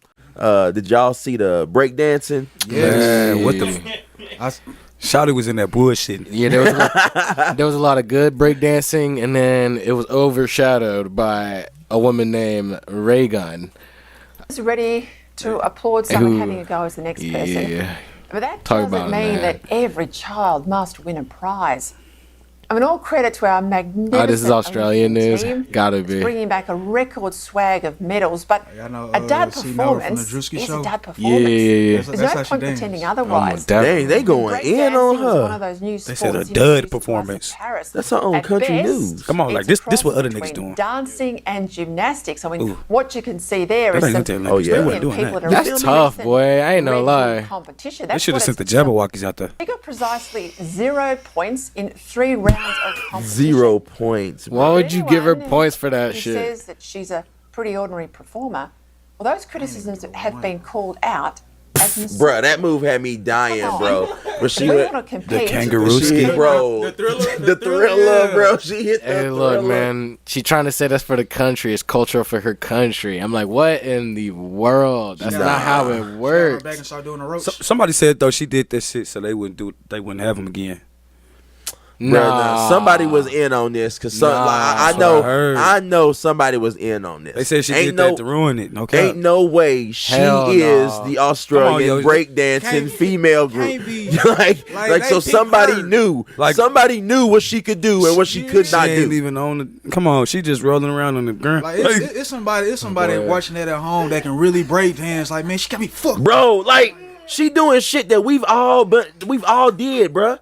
In our church socks. Like, could you imagine? You hit that, hold up. You hit that move right there. Hell yeah, we hit that shit. That's crazy. You said waking up. Was that is that the competitor or the ref in the background? Because I'm like so confused. That's the competitor. She's like, what the fuck going on? Could you imagine that you just heard your opponent's ray gun? You got no film on her because obviously nobody's seen. This is brand new. Yeah, nobody would. Intimidating as hell. Yeah, I ain't gonna lie. It sounds like they finna come out there going crazy. Ray gun sound intimidating as hell. Yeah, dude. You think you're going up? You think you're going up against the best of the It best? sound like a hard ass Mortal Kombat character, huh? Then they start hitting the sprinkler. You no film, no review. You're just about to give out your best for your country, and then this comes out, man. You can't keep a straight face. Wow, bruh. That right there took me out. That was when I knew. That was when I knew. I was like, nah, yeah, she not ready. I ain't gonna lie. This a regular night on Broadway though. Bruh. That's a regular night on Broadway. Well, I've seen. Feel me? When you hit a roach with Ray. All due respect, I've seen crackheads dance better than that. Boy, I done seen this exact routine at Jason Aldean's. Bruh. Jason Aldean's. Oh God, bro! Rooftop and nudies. Come on, I've seen. I done seen that at the rooftop. I've seen the niggas that make the little dance circles get down better than this. Boy, there's a white boy in a cowboy hat that's doing that right now on Broadway off of 5 fireball shots. I swear to you. I remember them niggas that used to break dance on 2nd Avenue doing better than Don't this. let them bring out the drum with the plastic drum. Yeah, they hitting that same move. Disrespect. Disrespect. Dishonor on you. Dishonor on your family. Dishonor on the game. That's so crazy. That's so nasty. What's crazy is they did add this shit last minute, bro. Like they added this shit like a month or two before the Olympics started. Her opponent really didn't have to do nothing. Just a couple backflips and call it a day. All you gotta do is one cartwheel. You won. Like what? And it's bro, I was watching these because I missed the squads, right? I was pissed off because I was like, bro, I was wanting to see some step up type shit, nigga. I wanted to see some Chris Brown type, bro. Like I want do it for Lil Saint. Boy, I was, bro, stop, nigga. I was about to be like, bro, they need to see Chris Brown. Some of them was. They need to see Chris Brown out there. Some of them were. Some of them were. Some of them was going crazy. I missed it, and they said USA didn't make it. Japan, I think Japan won it. What made you think Japan wasn't gonna win it? Yeah. Hey, speaking of beefs, you saw Taylor Swift. She also had a little shot at Kim in one of her song titles. She had a couple of shots in this one, bro. I can't. You want me to look up all the shots, man? I didn't know it was this season. It's got to be this season. Let me go ahead and get my disses out. Hey, Travis Kelce said, "Hey, baby, we don't lose nothing. We go out and kill." And she said, "All right, I'm going into the studio." Yeah, she cussing on this track. A lot of cussing on this one. That's probably why I got everybody up in an uproar, man. Who's up in an uproar, bro? See, I thought she was re-recording all of her songs. Like this don't sound like an album she's dropped already. This sound like some new stuff. No, this is in between. This is new stuff. This is in between. Let me get some shit off my chest type stuff. Oh, okay, yeah. That's what it sounds like. This is fire. What it sound like? Because I know that. My favorite track is the one with Post Malone, but it's chill. It's more Post chill. Malone. Chill. I still gotta listen to that one. I'm not really California vibe. I still gotta listen to that because I'm not really a Taylor fan. I like to, let the masses go through their little wave, and then I'll pick up on which songs was, most popular from her. But I did hear, the evangelicals, they get feisty sometimes. I did hear them a little bit upset about one of her songs that she had, claiming that it was some Satanist lyrics. You see, yeah. The song was "Guilty as Sin." Y'all niggas hating. That's it. Like, I don't know what else you want me to tell. I like, come on now. Like, niggas gonna hate like on anything, bro. Like, fuck. Like, in my opinion, Taylor was in her bag in that situation. Like, the play on words was creative. It was nice. She's talking about the love of her life, and that's how is like, if you even read the scripture and understand that, like, I guess reference, because if you are a Christian, you would know that one of the first person that was there after the stone was rolled was Mary Magdalene. And Mary Magdalene, for the people at home, loved Jesus Christ. And not loved like respected him and just because like the miracles he done. Like, she loved him like somebody loves their spouse.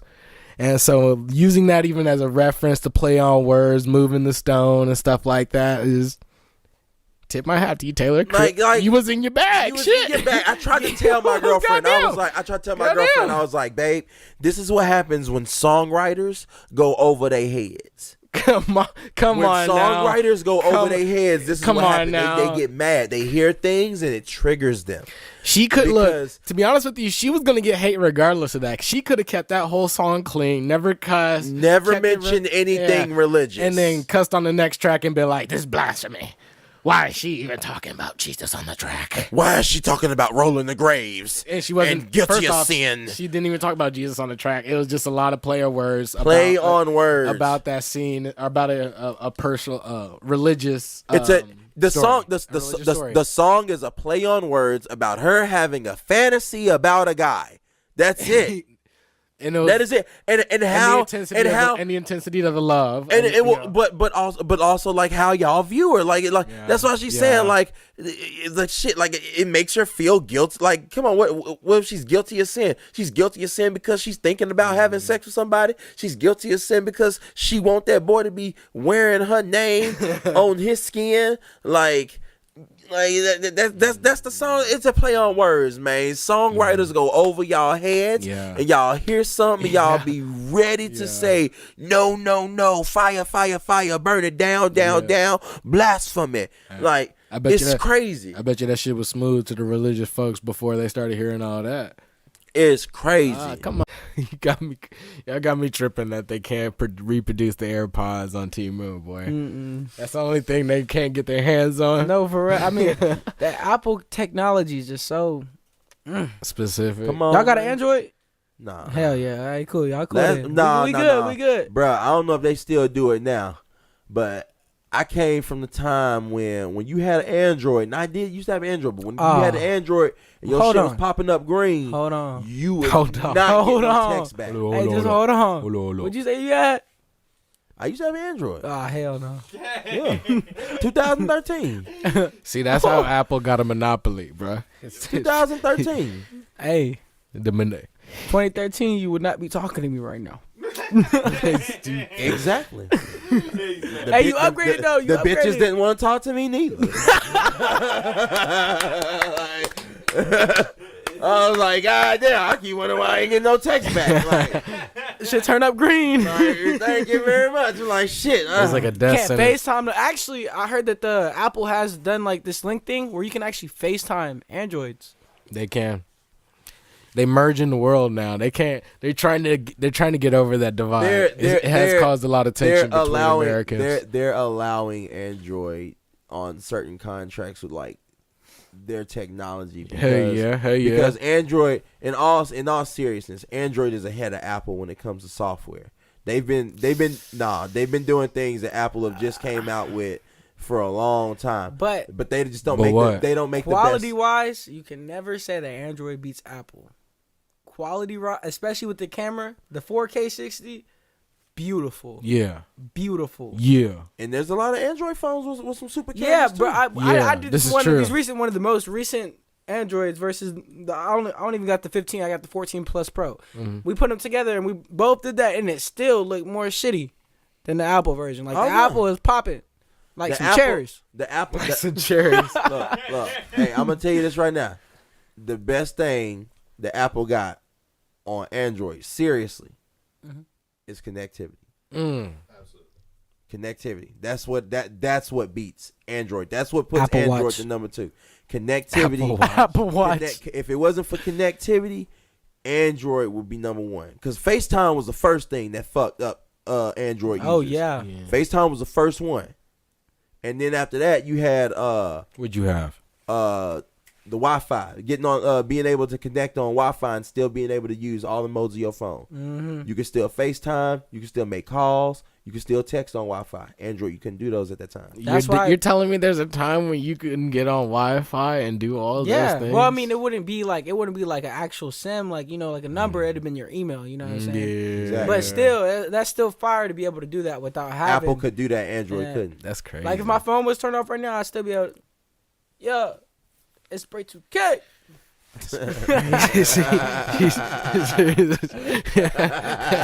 People only have control over what they can control.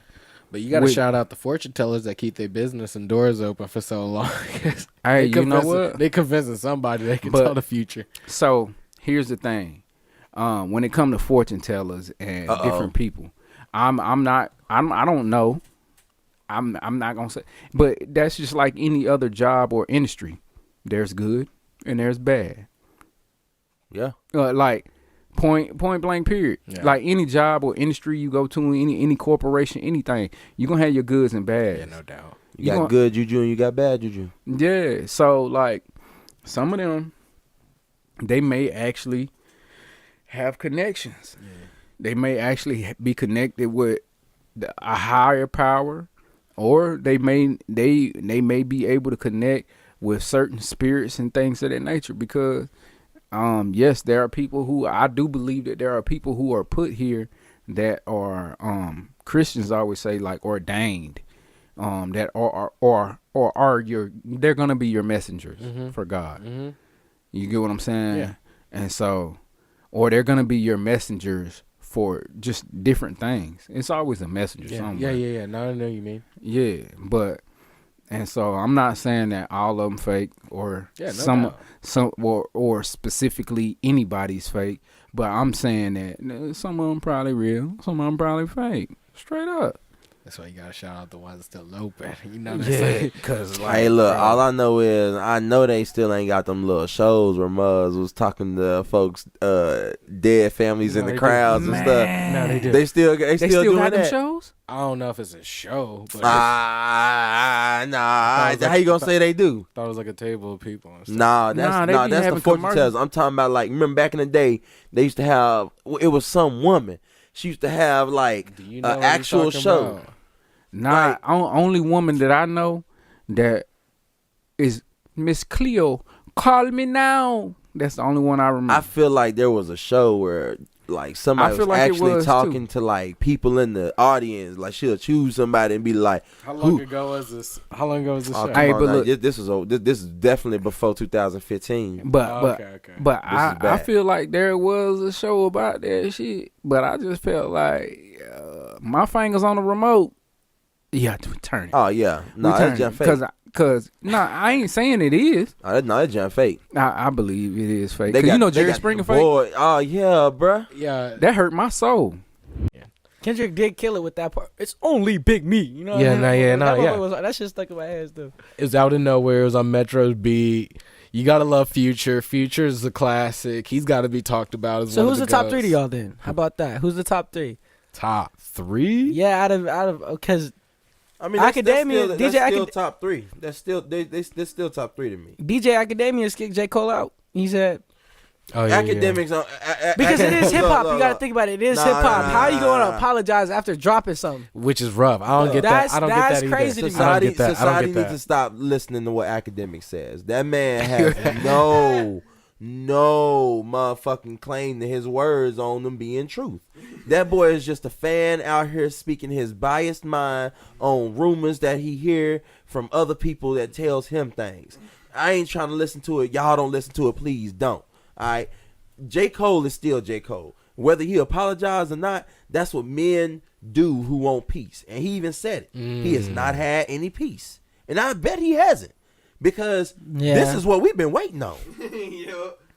We've been waiting on this. Oh, please, y'all go at it. I wanted him to kill him more though. Like he had the potential. He had the. I agree. True, but he realized how much peace he's had in a few years. That he hasn't had to deal with no rap beef. He hasn't had to deal with people blowing up his phone and people like when he came out the mic, when he brought the mic delete later out. Mm-hmm. Man, everybody's just yeah. J. Cole dropped this. Drake, you next. You gotta say Drake, something. you're next. Who's gonna say something? Everybody gotta say something. You gotta clap back. And folks ready for it every Friday. J. Cole, he's not one of those guys. He has never been one of those guys. J. Cole's been one of those guys that, hey, I'm gonna say some shit and I'm gonna walk away. Always. Mm-hmm. But he didn't walk away from this one. He came back to it and apologized. It's tough. Why make it in the first place? Why release it? You didn't have to release it. He's gonna say it did say shit. in 7 minutes. He's gonna say some minutes, shit and walk away. Look at every rap beef he's had. He's always said some shit and then walked away. I'm telling you. Go back and look. Yeah, this one was just too much for him now. Remember what was it? Him and NBA Youngboy, that little petty ass. He said some shit, walked away. Yeah. But they're on good terms apparently. NBA Youngboy, and he's gonna be on good terms with. Are you serious? I think he hard. Hey, for him to be as versatile as he is, like when he that Guitar Hero song, you know what I'm saying? Like how the hell he like switch it up completely, like from blah blah murder, and then like that just totally switch up the vibe. I ain't you know gonna say he ain't got no diversity about him, but would you claim that he's better than Moneybagg Yo? Oof. I plead the fifth, man. Yeah. Okay, cause see, don't get me wrong. I like Moneybagg Yo. I like Moneybagg Yo more than NBA, but you can't downplay his style. What about Key Glock? What about Key Glock? Hold up. NBA brings a new style to rap. A lot of people may not mess with it at first. I didn't mess with it. Yeah. But again, you stop trying to be such a biased, negative Nancy. You actually like listen to the shit. Yeah. And if you're cool with the dark side of yourself, then you actually can fuck with it. Like I ain't like me personally, I like listening to that before I go play some basketball. Yeah. That shit get me in that mode. You feel me? So I mean, again, to each his own, but I'm not gonna sit up here and say like he ain't good or nothing. Like he just has his own he's style. solid. He's and solid. like the dude be popping his stuff sometimes.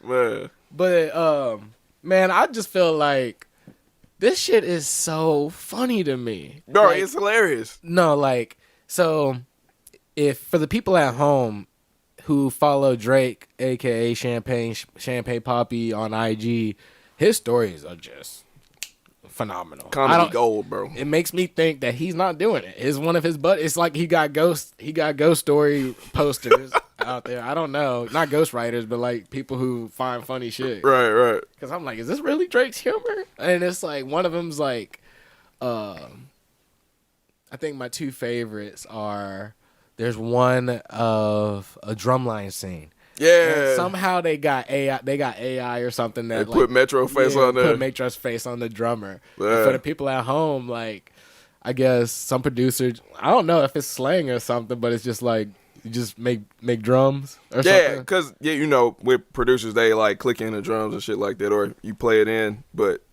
yeah, I don't know. Have you heard the other one, the other Champagne Poppy story? So it's basically like a Hispanic couple. It's like celebrating. They're just dancing. And it's like mariachi style music. But Yeah, I did see. It says, Metro, shut your whole ass up.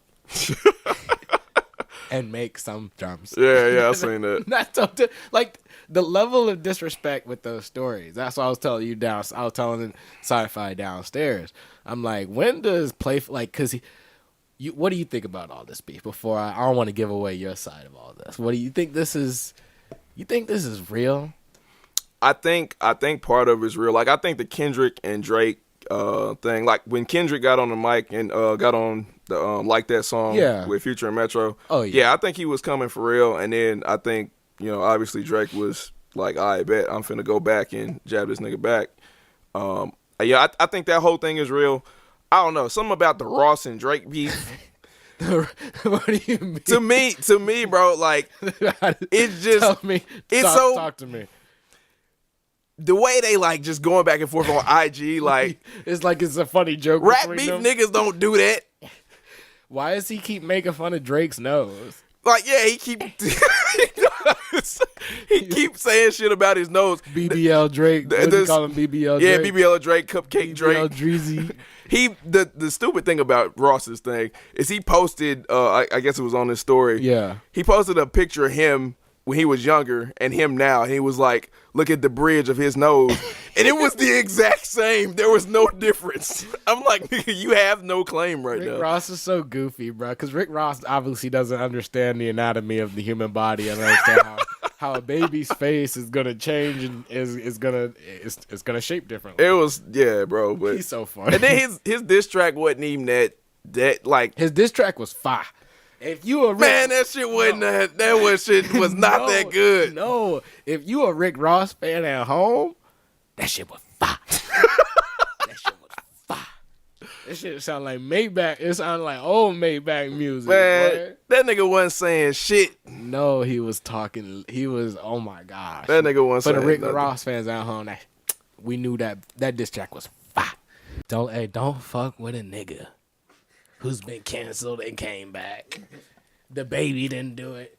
Tory Lanez trying to do it, but he got when Tory Lanez get out, he gonna do it. Hey, look, I wanna predict something because, like, I don't think people understand how nice Tory Lanez was. People credit Tory Lanez for being the pen for some of their songs, low key. But people he didn't want the credit and stuff like that. He just, favors, man. Let me write you a hit. This is my lyrics, and you don't even know it's Tory Lanez. It's coming from Tory Lanez. So, like, when he come out, he might pop off better than the Bay. He ain't canceled. He might get in my opinion, he might get a Meek Mill welcome.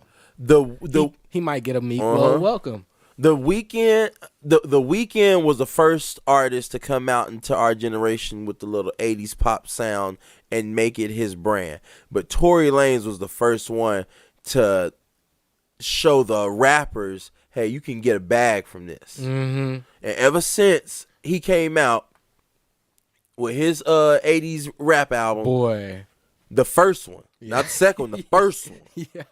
Niggas have been copying his shit. You heard the new Future Metro Boomin. You heard the new Future Metro Boomin. Now that right there, that was the original album. And I guarantee you that was the original album. I'm telling you, people, I don't think artists are so low key. This shit is like happy. This shit is happening to Tory Lanez because now he's getting shadow banned, and now they could just copy his music and style willy nilly. Shit crazy without even giving him credit and shit like that. Because that nigga was nice, changing the game from Toronto. He just did some dumb shit, drunk alcoholic shit that he shouldn't have been doing. Without his stupidity. Yeah. Without his stupidity, that boy would have been a hit maker. Yeah. But hey, shout out Megan Stallion, her team got it done. Her team. You didn't hear about her team? What about her team? Bruh, they said her one of her cameraman is suing her, bruh. This junk funny. Yeah, this shit. So funny, bruh. This junk funny, bruh. I read this today, actually. They reaching for bruh. They keep reaching, boy. They keep reaching. Tell me about it. I heard about it though. Tell me about it. Oh boy, said he was in the SUV, right? Yeah. In Ibiza, Spain. While Meg Thee Stallion was getting freaky deaky eeky with 3 biddies. No, 2 biddies. I think it was all 3 of them. I think 3 was the total. This is like some scene out of Power where like the driver's just in the front and they just getting freaky in the back. But he's the only dude in there with females. Oh my gosh! Like, and I assume I a part of me I was like, maybe he isn't straight. All right, assumption. It is America. You can do that. You can because you feel me like. Okay. I made the assumption. I made the assumption because he was talking about it was a hazardous work environment. How hazardous? I don't know. Like that's the way he was saying. He was talking about it. He was talking about it as if like it was a job and like the work environment was just so bad and strenuous and just like so ooh. And my thing is, if you just suing about what happened in the SUV, how could you not get out? You said they trapped you. How could they trap you? Yeah, her lawyer's gonna rip this one to shreds. Like the judge is gonna toss this thing. What you talking about? Like, bro, does judges get paid by case? Nah, judge ain't showing up for this. They going to go see their family's little nephew go play ball or something. I don't know how they get paid, but this ain't gonna see the light of day. This is just to like put mud on her name, kind of. Like, bro, come on, man. Put some AirPods in your ear and listen to some gospel music and pray or something. You man. right? Because you gonna sit here, and act like she had you pinned in the car and you couldn't get out and do your own thing. Like, come on, bro. Like you was watching because you wanted to be freaky. No. Put the child lock on. Don't let him out. I need you staring at me before you lose your paycheck. Bro, come on, bro. At least, like, nigga, you could have went to the front seat, like that, where the little junk goes. You feel me? The little mirror. I gotta see your witnesses, and I hope they don't put you on the stand, because if they put you on the stand, it's a wrap. I ain't gonna lie. Look. If it's that bad, hey, look, folks. If it's that bad, what? Pull your phone out. Why would you pull your phone out? You can't pull your phone out. Do something now. Let me out this car now. Oh, yeah. Let me out this car now. I'm going live. Let me out this car now. I don't think people realize how going live is like. Going live will save your life. Hey, look, man. My playlist, I've been in the zone, but it just be K-pop or something like that. And then you got some Afro beats. Now see the K-pop. That's another boy band. That's another genre that boy bands are killing. Yeah. It's like y'all grab Faux plus Asian Michael Jacksons and put them all on one. Do you know that they have like camps, literal camps where like they from 8 years old. Allegedly. We don't have any proof. Allegedly. We don't have. I shouldn't have proof. I was believing the TikTok videos that I've seen. All right, allegedly. Yeah. Allegedly. Yeah. Allegedly. Yeah, what you saw. They have. I'm These not gonna camps. use the right word. Yeah, I'm not gonna use the right word. No, you're gonna find it. You're gonna find it. You take your time. They teach them from a young age to become superstars, which is why they're able to brainwash. Nah, bro. They put them through superstar boot camp. Boot camp. It's just a boot camp. Superstar boot camp. It's just a simple boot camp, and by the time they're they Jackson like 5 of them. Oh yeah. Okay, there we go. They Jackson 5 them, and that's where the precision comes from. So yeah, and the precision when they're just 18 is just incredible because they've been doing it since they were 5. Yeah. Is it always easy to just tell the one within a group band and like, yep, we're gonna separate you. You're gonna be the Harry Styles. You're gonna be the Justin Timberlake. You gotta be international. Yeah, I feel like it's one thing to take over your country or your area, but it's another thing when you can be different internationally. Like what's the guy who did his song with Usher? Everything comes back to Usher. Yeah. Was it Hung Cole? Everything goes. He's like he's the one. Cool. Yeah, he's the one. He's the chosen one. You like chosen one. You like his music? One. I don't, but they want me to, so I will. Hell no. Don't write the wave. I don't know. I just be clicking through and I'm like, this sounds fine. Standing next to you. But the rest fine. of them ain't like really releasing anything. Like he's the one with the collabs. Like one of them was smooth like butter. That was like the break off. True. One of whatever that song was. And then he has one with Lotto. 7 days a week. Oh dang! Yeah, it's like Monday, Tuesday, Wednesday, Thursday, Friday, Saturday, Sunday. Every hour, every minute, every second. I just love trying to hear him sing in English. That's my favorite part because like I want to hear like how he enunciate everything. Yeah, enunciate everything. No. So he'd be like night after night, I'll be loving you. Why? I love it. I love it. I do love it. On any type of frenzy, he's like, I'm free game. I'm free game. That's wild, man. What in the world? They make a lot of money off of it, though. I mean, shoot. Hey, look, can we sit here and say we can't sit here and say we don't have proof all around in any other type of sport where it's almost like the same. People could look at like Tiger Woods' dad and say like, hey, look, he was treated from like a young age, just always trained to just be a great golfer. But or like some of these other sports and athletes and stuff like that. Like what maybe I don't know why they do it like camps. Camps is kind of crazy. What do we call them? What do we call them here? We call them boot camp. We call them summer. We call them summer camps. Everybody goes to summer camp. Hey, yeah. Camps. Look, man. Why are we getting offended because it's a camp over there? Look, bro. Look. Hey. And it just happened to be preschool to like on they land, they can teach discipline. Okay, the way they want to teach discipline. You feel me? You ain't gonna have nobody pulling. You ain't gonna have nobody pulling the stunts that American celebrities do when they're teenagers over there. Nah, you ain't doing that. Now, when you get of age, you're legal. We can't stop you. Yeah. But when you're a teenager, your parents and us, we own you. You know what it sounds like? It sounds like we need to start a boot camp. A summer boot camp. A yearly summer boot camp. Summer. We can't get them for school year. You know that. Yeah. we're gonna raise the best singers in Nashville. Harmless. It's harmless. They're not even gonna charge much. We're gonna have like little songwriters nights. Everybody coming together and writing together. What's the difference? I would love a K-pop like collab. I'd be so into it. Yes. I don't want to make light of the situation. I really don't know what's going on. But oh my god. I don't know. It sounds the same. It sounds like it's like going to perform. I mean, That boy, hey, I bet you his strings turned up after that. The Ross fans know that shit was not fire.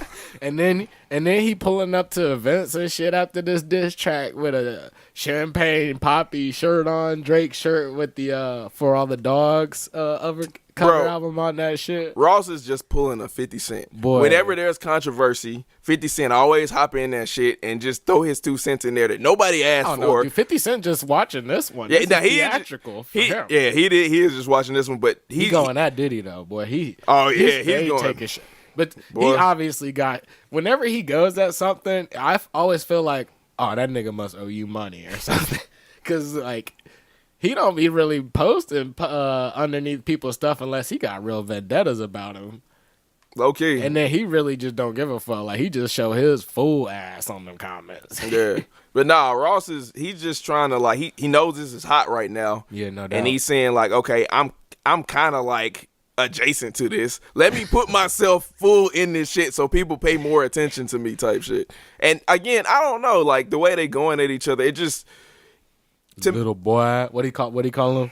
He's like a white boy. White boy.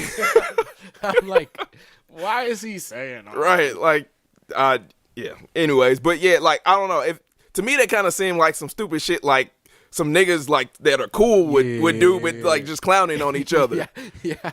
You know, that's why I kind of think it might not be real. You know, I could be wrong, but I feel like that shit between Ross and Drake might not be real.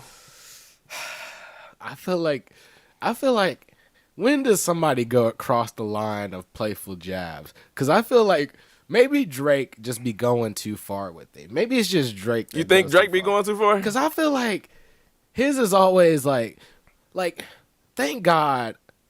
For some of you people at home, y'all should be thanking God that y'all don't have beef with celebrities and celebrities of a certain stature. Because the way that Rick Ross and Drake are beefing is a different type of beef. Like, if you go on Champagne Poppy's IG stories again, he got a recent beef with Rick Ross, got a picture of his house down in Miami, talking about, oh, you sandwiched in, but that's just on par with what you like to do anyway.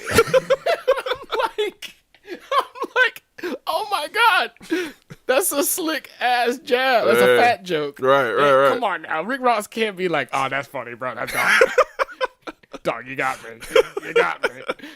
But it was talking about because there's a house on the I think it's a house on the left, and then I'm assuming Rick Ross's house in the middle, and then there's some land on the side, and then Drake goes on to say, we all know you ain't got that land on the side. This is Miami. That's that starter pack. That content creator. Bruh, that content creator. The content creator comment took me out, dog. That was stupid. He was like, that's that content creator starter pack. That shit was stupid, bro. I was like, whoa. That's not a playful jab. That shit kind of hurt.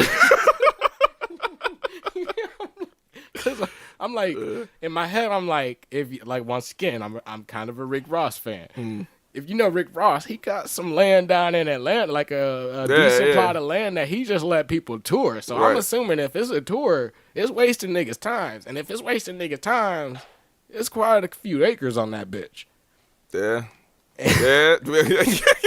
You said it's wasting niggas' time? If it's because I'm like, why would people want to tour someone's house? I mean, you could just ask MTV Cribs to go in there and do a tour, and you can just watch it on repeat.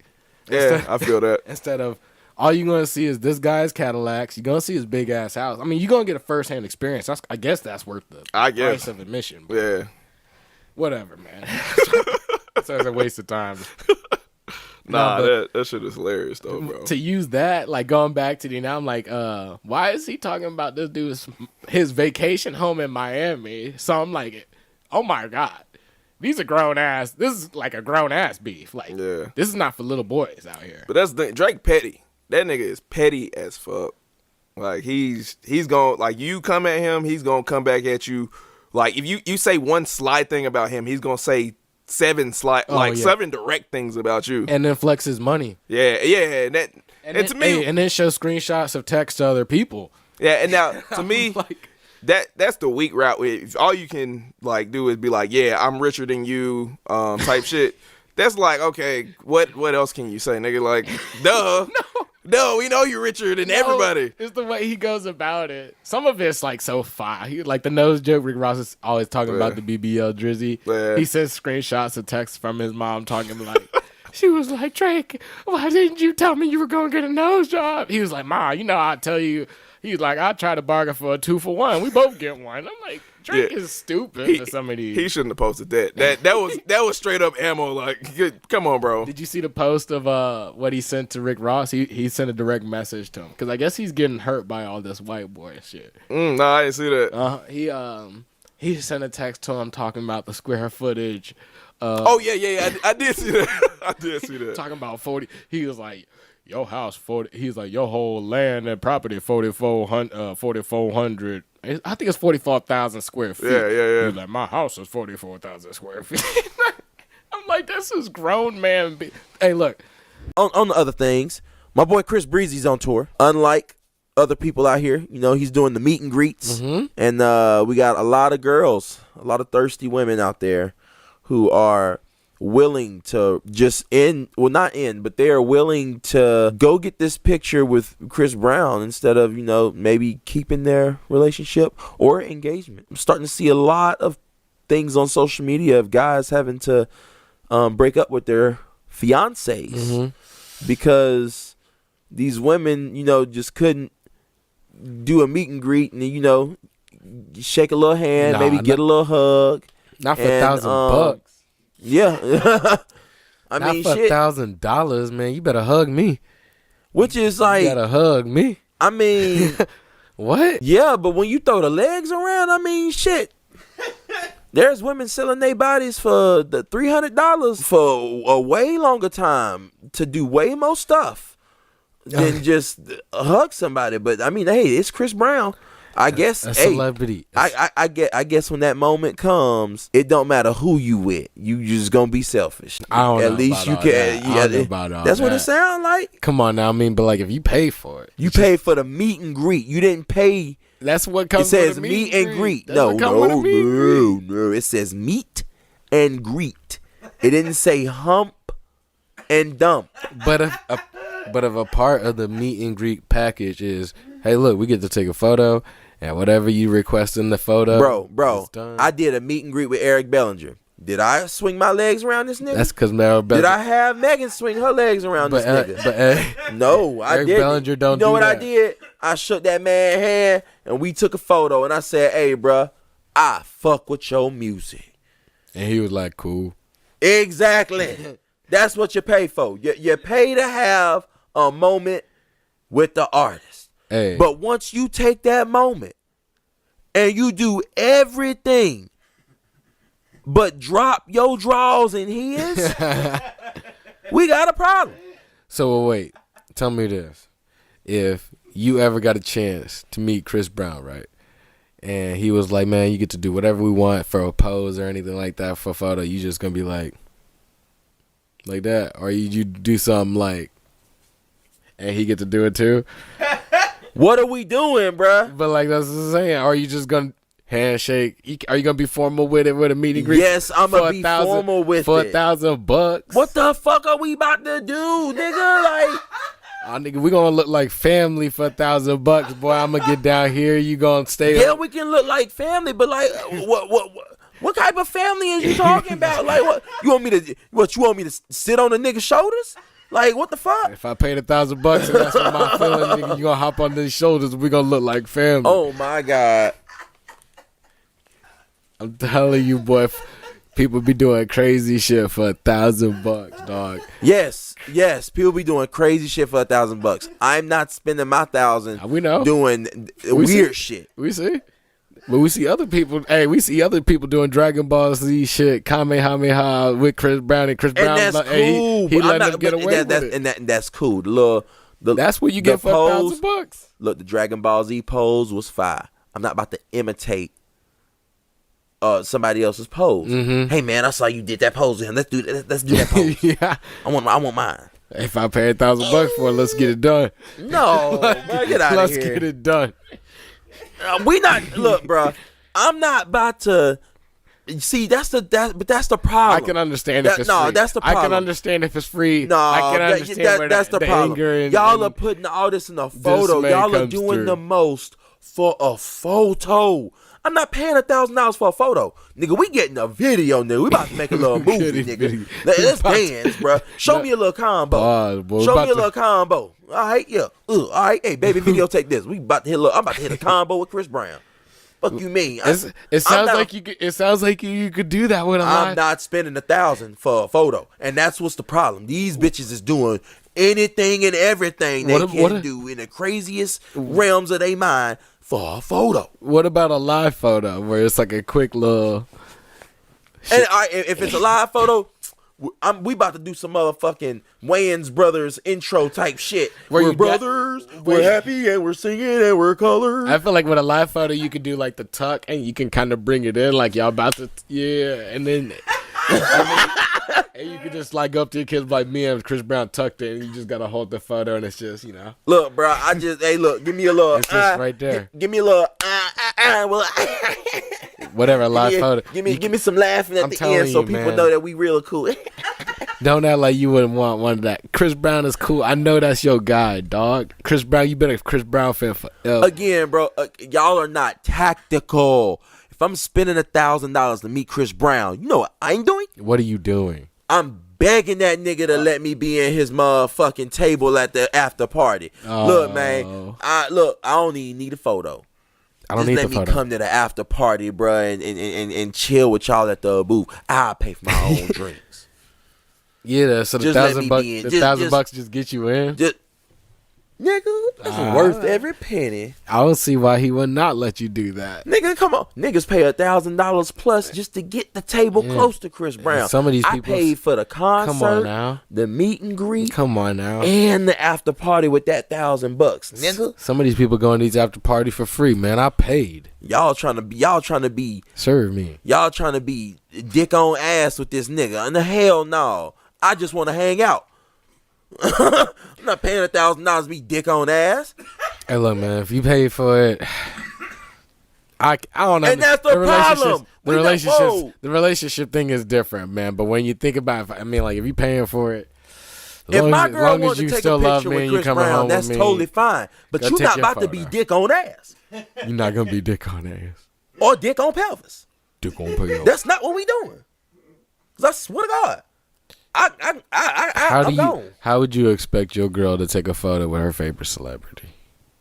The same way she takes a photo with all her other celebrities. To the side. To the side. To the side. To the side. Knowing other girls getting the opportunity to be cuffed up with their favorite celebrity. Oh my gosh, the jealousy. The jealousy. The jealousy. You jealous of 1,000 hoes wrapping their legs around this nigga? They don't have to wrap their legs around. Oh, they just get to pose. They get to do their. They're doing worse than wrapping legs. They get to do their favorite. They're hitting sex poses. They're damn near dry fucking. Like, come on, man, stop playing. You not Chris Brown different, man. A lot of celebrities ain't doing this for his fans. I don't know why he doing it, but they seem to love it. I'm a huge Chris Brown fan. He getting it. Love the dude. But somehow, somewhere, Chris Brown is one of the only few artists out here that women are doing that with. So if you can take a normal photo with Post Malone, you can take a normal photo with Chris Brown. I feel like a lot of women would just take advantage of that with other guys. Like, what if? Because I feel like Drake could do that. Like, he could start doing that if he wanted. Drake could start doing that if he want, but like also, again, like.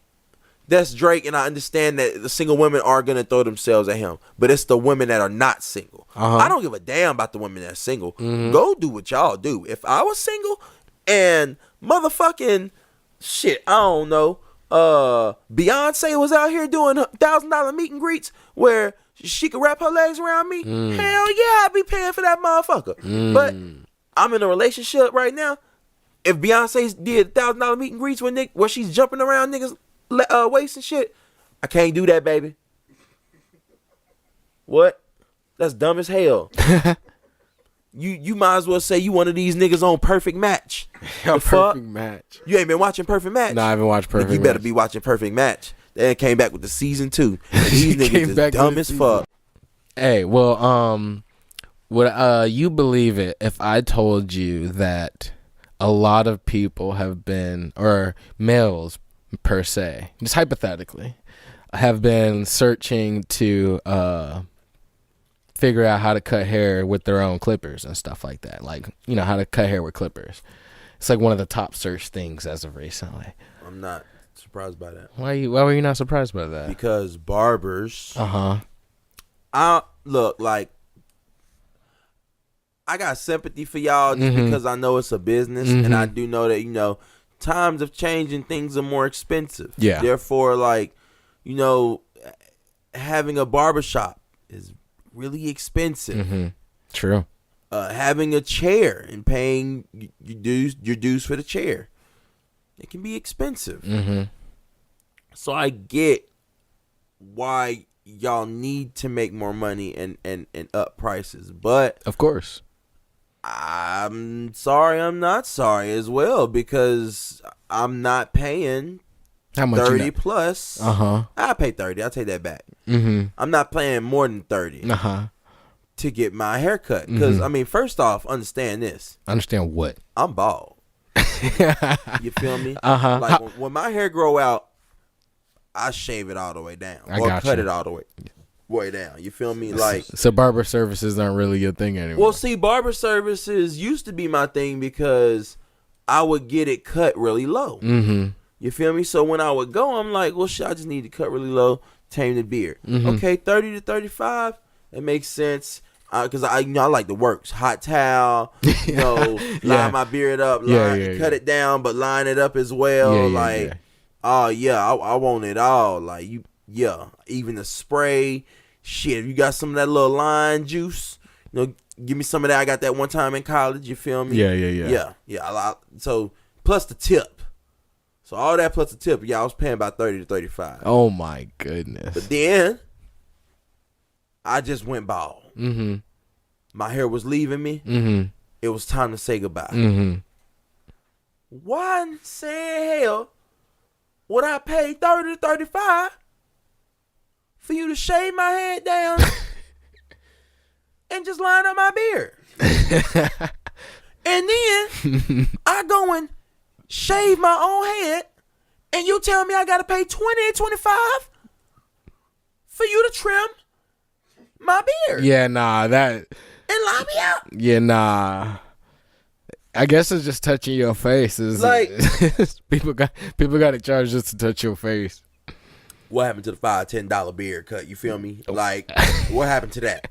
So, you know, and that's just me coming from be a bald guy. People with hair, they deal with this every two weeks. Yeah. Every 2 weeks they got to deal with this dilemma. Yeah. It is expensive. Yeah.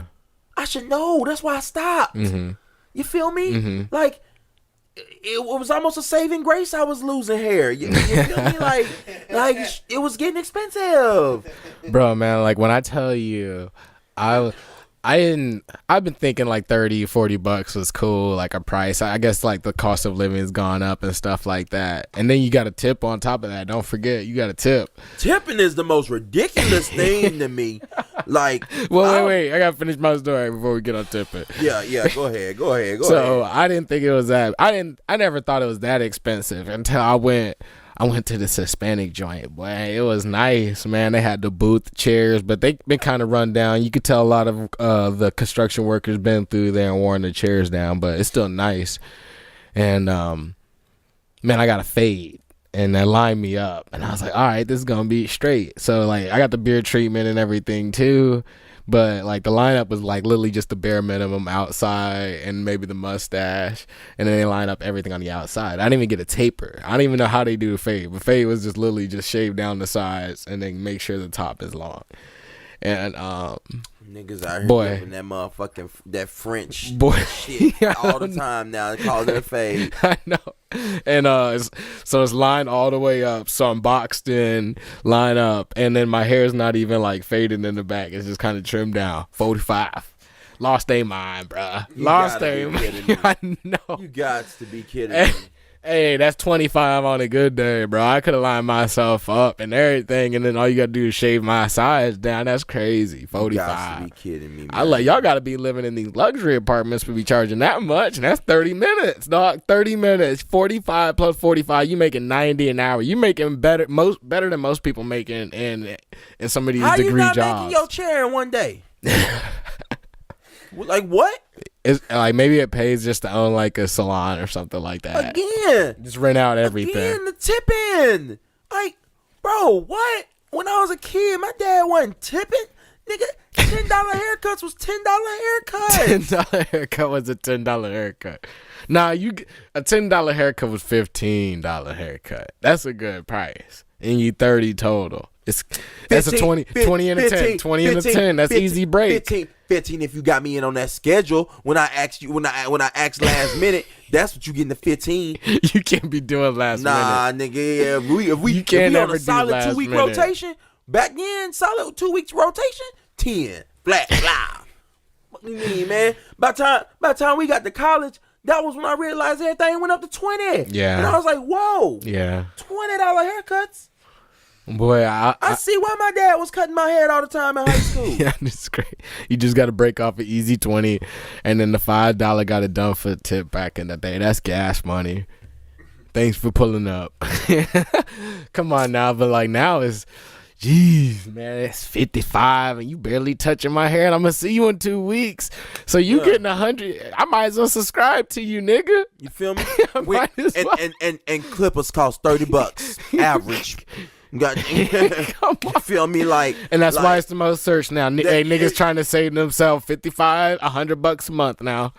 If I gotta come to you every 2 weeks, I could just use that 1 week and learn how to do my own hair. Especially if all I need is a 1-inch blade to just get my sides and a liner on that to square it all off, man. That's all I need. Especially when the nigga next door just became a barber himself. If he could do it, so can I. All it takes is a little time. If I watch enough YouTube tutorials, nigga, I might have a degree by the end of that bitch and become a barber. Take your job. Fuck around, take your $45 ass from you. I'm gonna build a shop right around the corner and charge $35 and get you out the block. Kids, if you are in college, learn how to cut hair while you in high school, while you are in college now, or hustle. The kids in high school, learn how to cut hair now. Easiest hustle. That's what it is. Kids in high school, learn how to cut hair now, because when you get to college, that's gonna be an easy hustle. Easiest. $20 a head, and you can slick fuck up. And nobody really know or care. They gonna care, but it's like really like you could have went to the professionals, but you went to your boy. Open concept. Gonna be a lot of fun.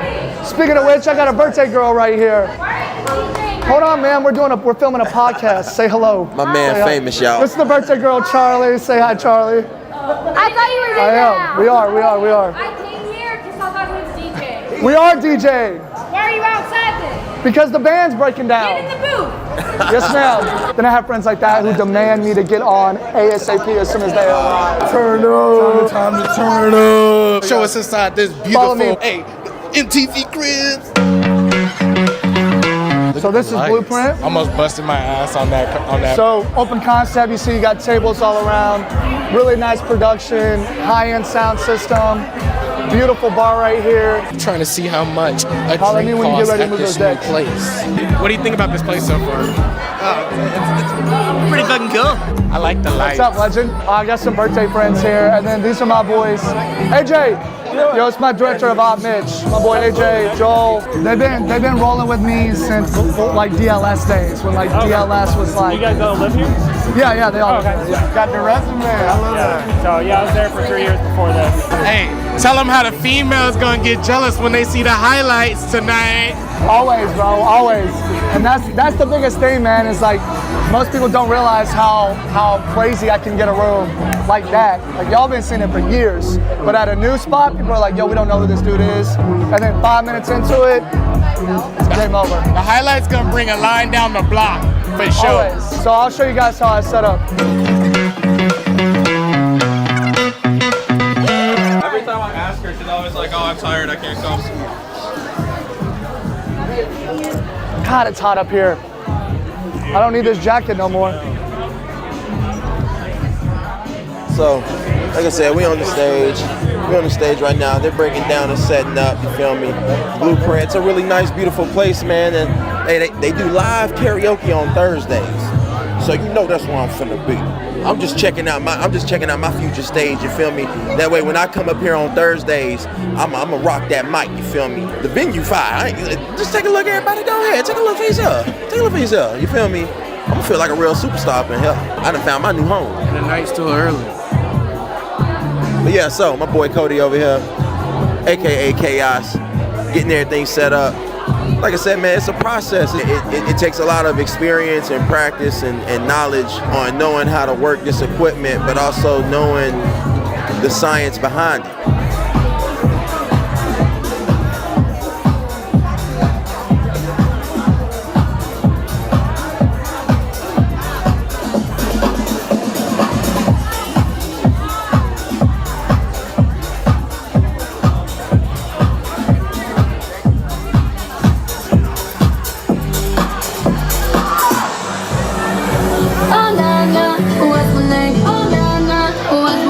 So yeah, the night just got started, you feel me? They've been begging for him and talking about where you at, you ain't on the thing, you ain't on the stage, you ain't on the stage. Guess what, he here now, y'all. So like I said, man, we're walking into the life of a DJ. All right, sometimes y'all just like to go out, you see your guy out there and you're like, hey man, play my favorite song. And then you get mad and butt hurt because he didn't play your song, and now you go home and you're like, oh, they just a DJ, well I could do that. No, you can't, this is a process. This is a process. This takes time. How many hours you need to master your craft, Joel? A lot of hours, about what was it? 10,000? About 10,000 plus. You ain't got that 10,000 plus. You either prodigy like Beethoven or cheat. You started during COVID. I'm gonna be real. You a follower. You a sheep. You a sheep. Bad. I'm about to say I can hear some house in the back. Now I'm gonna tell you something else. You can't be a DJ until you got you a visual. Come on now, that's I'm trying to put y'all on game. So right now, we with the top ballers. Turn around, you gonna see top ballers.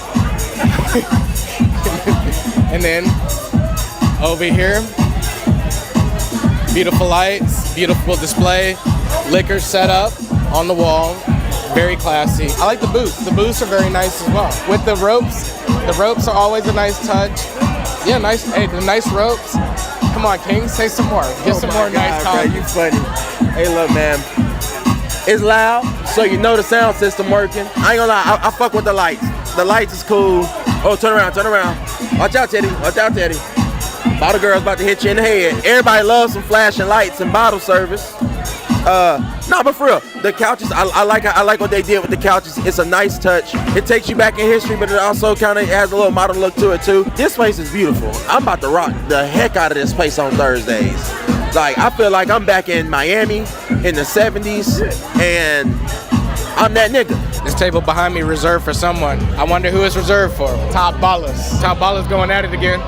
Top ballers going at it again. Top ballers going at it again. Top ballers. Let's go. Hey, look, there's been a list made by Preply, so I don't know how reliable that is. Okay. But we'll just go by it. Yeah, they did a survey and found the top 10, top 50 Nashville cities Memphis. that are considered the rudest, you know?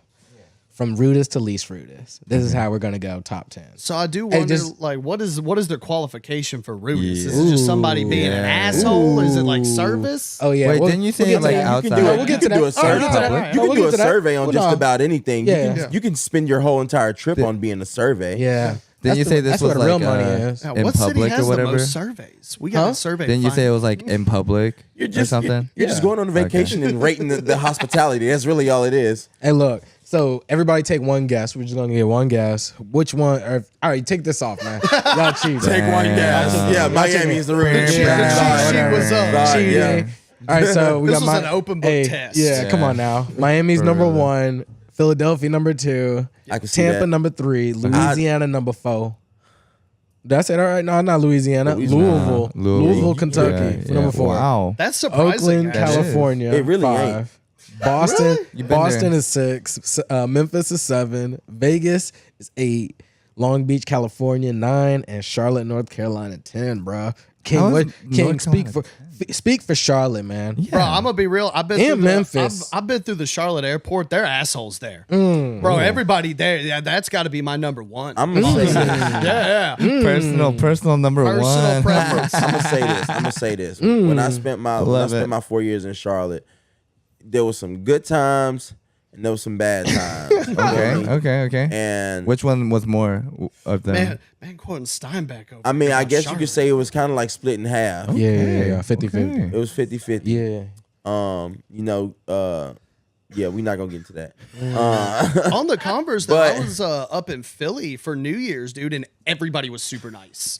Oh yeah, everybody. Yeah. Like I mean, I would go back to go see a lot of people, and I got a lot of family there, but there's a reason why I came back. So yeah, I guess I'm not surprised to see it at number 10 because I guess I need to see the other cities that were in this poll. Like I need to see how many cities they did to come up with 10. Oh, they did 50. They did 50 cities. Hey, so we're gonna shout out Nashville for y'all being somewhat nice. Y'all 36. 36. I like that. 36. All right. Shout out. That's up there. That's good.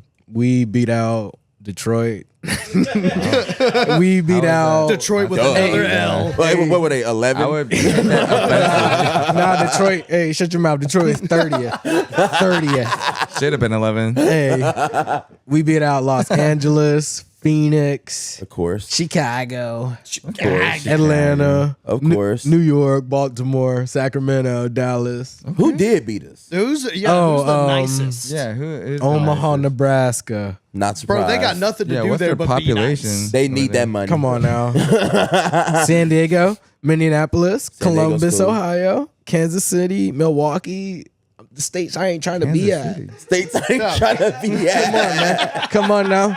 Come on now. What? Them cities I ain't trying to be at, man. Obviously, the rude people were the party at, so you got to hang around Where's the rude Seattle? people. Where's Seattle up in Based there? on this list, I gotta agree, man. Where's Because we got Seattle up in Miami, there? Philly, Vegas. Those are all party places. Mm-hmm.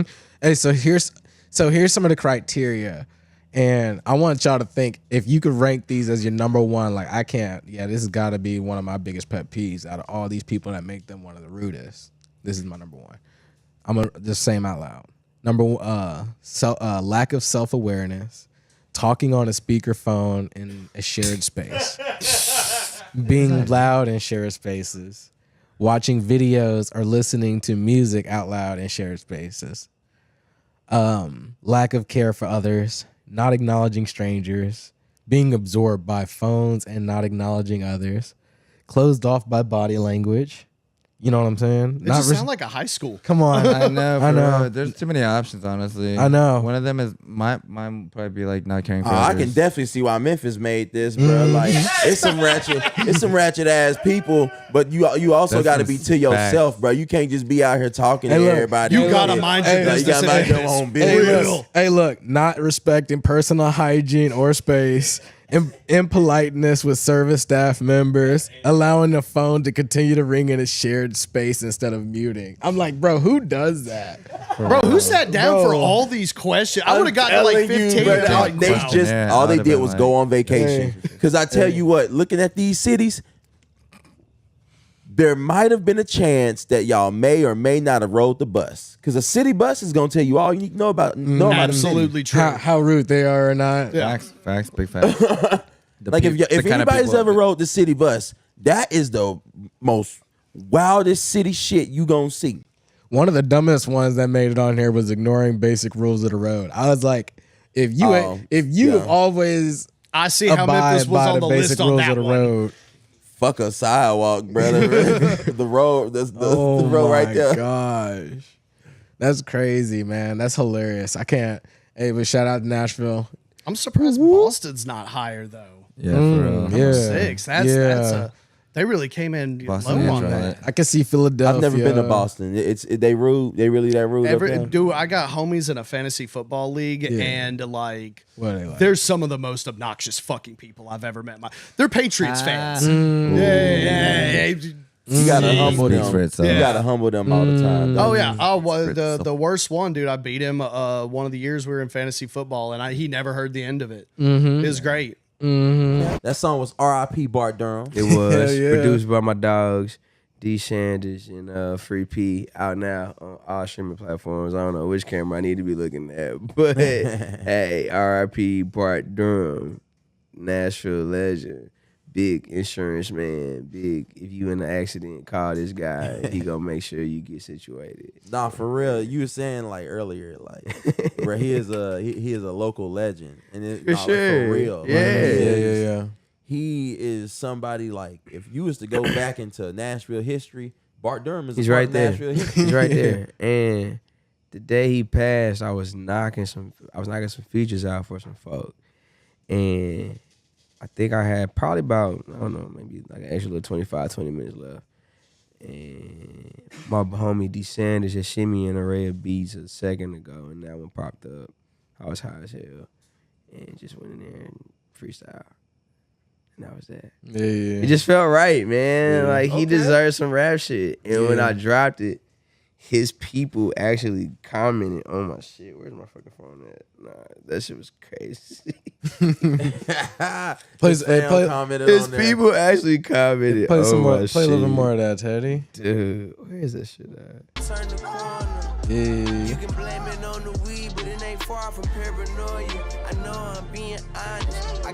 And this was all a freestyle. Yeah. How long this took? This was a one take. Hell yeah, it was. Oh shit. Okay. Hey, like that. You like that. All right. No, man, it's smooth. No doubt. Love it. Fuck, I can't find it. But yeah, they were fucking with it. I just thought that was super cool, man. And being from here, just to get that respect and admiration from somebody who was trying to help somebody. That's Oh yeah. cool as shit, you know. Yeah. That's cool. Yeah, no doubt, no doubt. So you ain't even like you said, he had passed away, and you was like, man, I'm just about to make a song about it. I just wanted to talk some shit. For real. He was a smooth dude, bro. Smooth dude. Like even if you see the artwork, you can tell that's a smooth criminal right there. So At the smooth. absolute word. Where'd you find that from? Yeah, Google. That's him, no, for sure. It's definitely him. No, Yeah, snap. definitely I him. saw that man Yeah. getting ice cream with his wife on Charlotte Avenue. See? And I was like, man, y'all such a sweet, See? old looking couple. See? Like, enjoying the fruits of life. It was only right I gave him a couple bars. Yeah, no bro. doubt. He passed away that day. I was in the city. I had a couple minutes left, man. Just wanted to talk some just trill shit, man. So. Oh yeah. Shout out, man. Shout out to Bart. R.I.P. Yeah, I hope the Bart son Durham. and his people and everybody in the families are good. And I hope they continue what they was doing for a lot of folk around this town. Hey, yeah. Definitely helped out for sure. Scary Time 6, because Scary Movie 6 is officially coming out. Hey, yo. You feel me? The Wayans brothers came together. I know Ice Cube is pissed. He been trying to get another Friday out for the longest. He can be pissed all he want to. I ain't gonna lie to you. Wayans brothers know how to do it. You feel me? And then they've been coming back. If you can see all of them, they've been sliding back in. This is just a taste, bro. If they get this off, there's already white chicks too, isn't there? No. You think they should do another one? I feel like they would, just because. Oh, come on now. Yeah. It's already coming out. Come on now. Come on. Marlon Wayans. You know they and Sean. Yep, they both in it. So yeah, they ain't gonna miss out on a bag. Eddie now. Murphy. Eddie Crews, Murphy. Terry Crews better. Jim be in there. Carrey. Justin Timberlake. There he is. Old Faithful. Get the fuck out of here. What? Yeah. The Wayans know how to make a good movie. Eddie Murphy and Justin Timberlake? The bills came due. I knew the bills came due. As soon as the bills came due, they were like, put a couple of them bangers back out. Okay, Marlon and Sean. Hey, they back. White Chicks 2, Scary Movie 6, they back. child support came through. That's what came. Hey man, I ain't gonna start. Nah. They was able to talk about what happened to them on them deals. That's what happened. Yeah, they getting every penny this time, boy. Mm-hmm. Hey, I hope y'all get paid, bro. Bro, you know this gonna do numbers, bro. Like the OG fans is gonna see this. That White Chicks did scary movie. Classics. I'm buying it. I'm buying that ticket. I'm going. Yeah, dude. Every Wayne, I ain't gonna say every. A good 90% of Wayne Brothers content is all funny. Who you putting in it? If you the Wayne Brothers, who you putting in it? In Scary Movie 6? Yeah. I'm going with a new cast. I'm not doing the old cast. What? Now I'll like, of course I'll implement myself as characters in there. They still look young. But unless the old cast members aren't still looking young, I don't know. New cast. New cast. Yeah. Straight comedians. I think the script is gonna be fire regardless. It's just who can make everybody laugh. Who can act and also make everybody laugh. And bring in the most views. You feel me? Kai Cenat. No. Drewski, if he can act. I don't know if he can act. Adam Sandler. I'll watch Adam Sandler, but John Cena. He was already in one. I could see John Cena in scary movies. Kevin Hart. No, I wouldn't bring back Kevin Hart. Too expensive. Save your money. Steve Harvey. Will Smith. Save your money. Who was the guy Will Smith slapped? Chris Rock. You funny.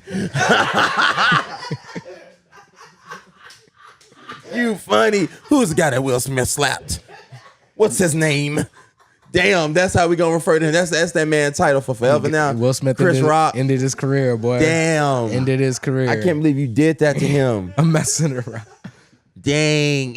Dave Chappelle needs to be in this one. Maybe. I don't know. But hey, Scary Movie 6, that's crazy, man. I love it because honestly, I love the black horror comedy films. Like my girl don't like it, but she really don't. But like I love them. When I sit down and I watch, what is it? The House Next Door. Mm-hmm. Bro, I saw The House Next Door too the other day, and I was laughing my ass off. I was like, oh my God, they got Cat Williams as a vampire pimp. This man tried to give him money, and Mike Epps said no. He was like, and again, the black man turns down education. What other team is doing what Colorado is doing and gassing them? Ohio State got a $20 million roster, and I ain't seen one fucking commercial with Ryan Day or any other fucking players. That's their fault, though.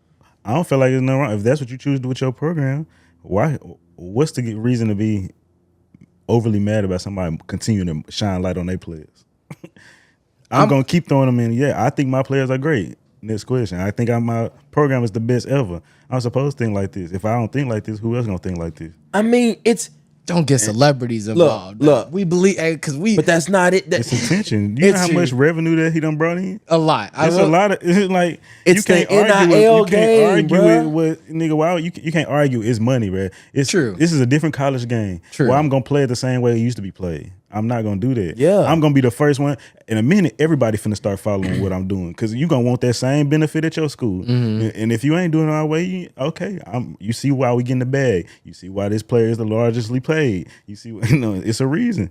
Every school can't have the same facilities Alabama has. The same facilities LSU, Ohio State, Oregon has, who are working with bigger brands and bigger stuff. They got to do things like pay some artists to come through. Nobody cared about Colorado, bro.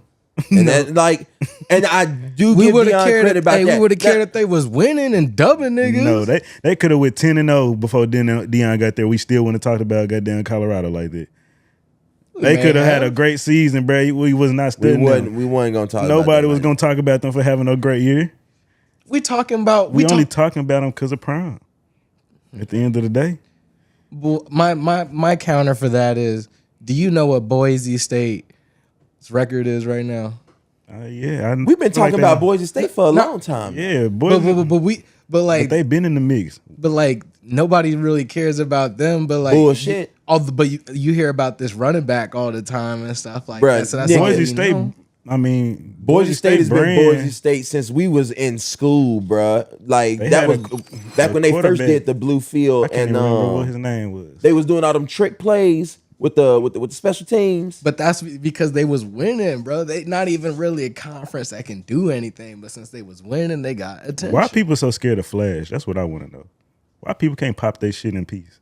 Like, is it bothering you that I feel this way about me? That's why I resonate with Dion, because it's like it bothers you that okay, I'm the best. How does that affect you by me saying I'm the best and I feel that way? When you keep getting beat by other teams. But who am I keep getting beat by? I'm 4-2. Who'd y'all lose to? Nebraska, right? A good team. Nebraska Them niggas and ain't good. Kansas State. Nebraska Kansas State is good, too. Kansas State is not good. They Kansas number State and 18. They Nebraska top 25. are They solid. Kansas State and Nebraska. You think are solid everybody gonna go teams. undefeated? That's not the definition of good. They're a solid good teams. football team. I feel like good is top 12. Top 12. That's is great. Like it's only so many people that can go up there, bro. That don't make you sorry. Michigan was up there. Michigan, It's sorry. fucking like 185 schools. You know what I'm saying? It's like top 25. Anybody in the top 25 is good, bro. It's 185 schools. If I'm in the top 25, I have something to talk about. Please tell me you've seen this new movie on Netflix called The Deliverance. No. My guy, what are you doing? So there's a new movie. My guy. I saw somebody say that this is one of the top horror movies, and I was like, yeah, right. You remember me? Like, a lot of scary movies don't scare me, so I'll try it out. Oh my God. This movie is fucking crazy. Like, crazy. On a scale of 1 to 10, how crazy? On a scale of 1 to 10, 8.5. Oh my goodness. 8.5. He's rocking 9 in my book. 8.5, bro. We don't do the shit fives. is so crazy. And like, I love it when it's movies that are based off true events, because you want the story to be as true as possible. Mm-hmm. Now, he did say he changed some things. In the movie, he made the character mixed so that he could show just the lifestyle of a mixed girl with a white mom, and how that would look like in where they lived, and which was like low poverty and everything like that, and just the things that might happen from a different race perspective. But no, the story is real. Like this story is real, bruh.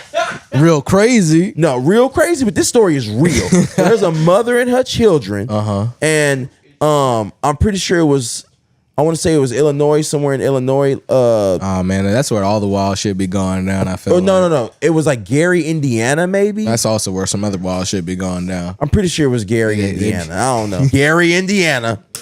You got it. Fuck with me. You got All it. right, That's where that crazy shit be happening. So, woman and her children, living in Gary, Indiana, inside of this house. Now they move to this house. All of a sudden, weird stuff starts happening. She's seeing a figure. Her and her mom are seeing a figure in the kitchen, and it's wearing like a hat and some boots. Like they're just like, what in the world? And then all of a sudden, like all this other crazy stuff keeps happening. Stuff is happening to the kids. Like it is getting wild in this house. Hey, like so wild that she did everything possible. She went to the church. Yeah. She went to the evangelicals. Like she was out there like, help me. My house is like, as you would if you couldn't move. You know, I'm gonna go check all my resources. Somebody please help me. Yeah. I need them to come out. Now, and there was people who would go in there and be like, damn, hold up, like some weird shit really going on up in this house. Like, you know, walkie-talkies to the radios stopped working. People can't, like, people are hearing things in the house when nobody's there. Like, it's some weird shit. Then the weirdest thing of all, this one right here just took me over the motherfucking edge, because I watched the movie. Yeah. And then when I looked up the story, I was like, oh my God, this is crazy. No, this really happened. So the DCS report, because DCS got their hands on the children. They thought that the mother was beating the children. Hey, for the people at home that don't know that acronym, what does that mean? What? You said DCS? Department of Child Services. All right. Yeah. So DCS come in the building. They like, hey, like these kids got bruises and all types of shit. Like you must be beating the hell out of them.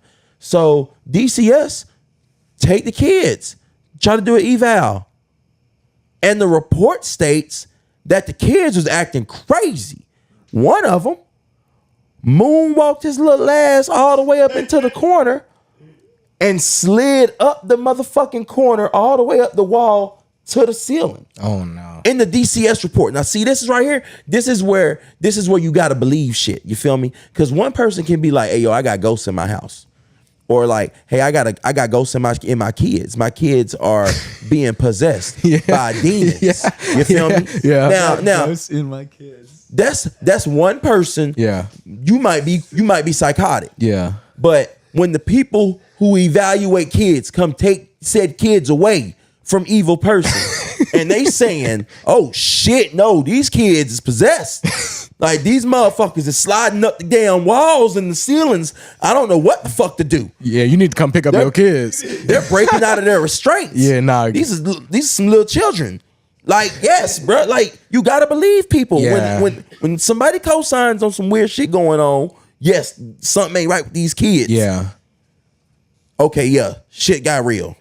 It's real. Yeah. But she got a preacher, man. She got somebody to come in and bless the home. Yeah. You know, all it and they had to do 3 exorcisms on the kids, boy. 3, my nigga. This is a super strong demon. I didn't even really think this shit was real until I read the story. I'm like, damn, they really out here doing exorcism. Yeah. I've been watching the show Evil. So I've been over here like, damn, okay, they really out here. They out here exercising people and stuff. And I say exercising. They out here giving people exorcisms and stuff. This can't be real. This is TV. But nah, yeah, that right there? That's that woman right there in that dress. Stupid. Hey, look, man. I'm gonna tell you, you gotta be a special type of person that just wants to work, like go and like experience that, like put me in the presence of crazy people right now. Hey, hold on. I'll read it off. I'm trying to go to work. The deliverance is inspired by the true story of Latoya Ammons. In November 2011, Ammons, her mother, and 3 children moved into the rental house on a quiet street of small 1-story home in Gary, Indiana. Ammons and her mother, Rosa Campbell, reported hearing footsteps. I'm sorry, it's not funny. Her footsteps going up the basement stairs after midnight and the creak of a door opening between the basement and the kitchen. One night, Campbell recounted waking up to see shadowy figure of a man pacing in her living room. When she got up to investigate, she discovered large wet boot prints on the floor. This is not normal, Campbell recalled. We killed them. They killed the ghosts or the demons, I guess.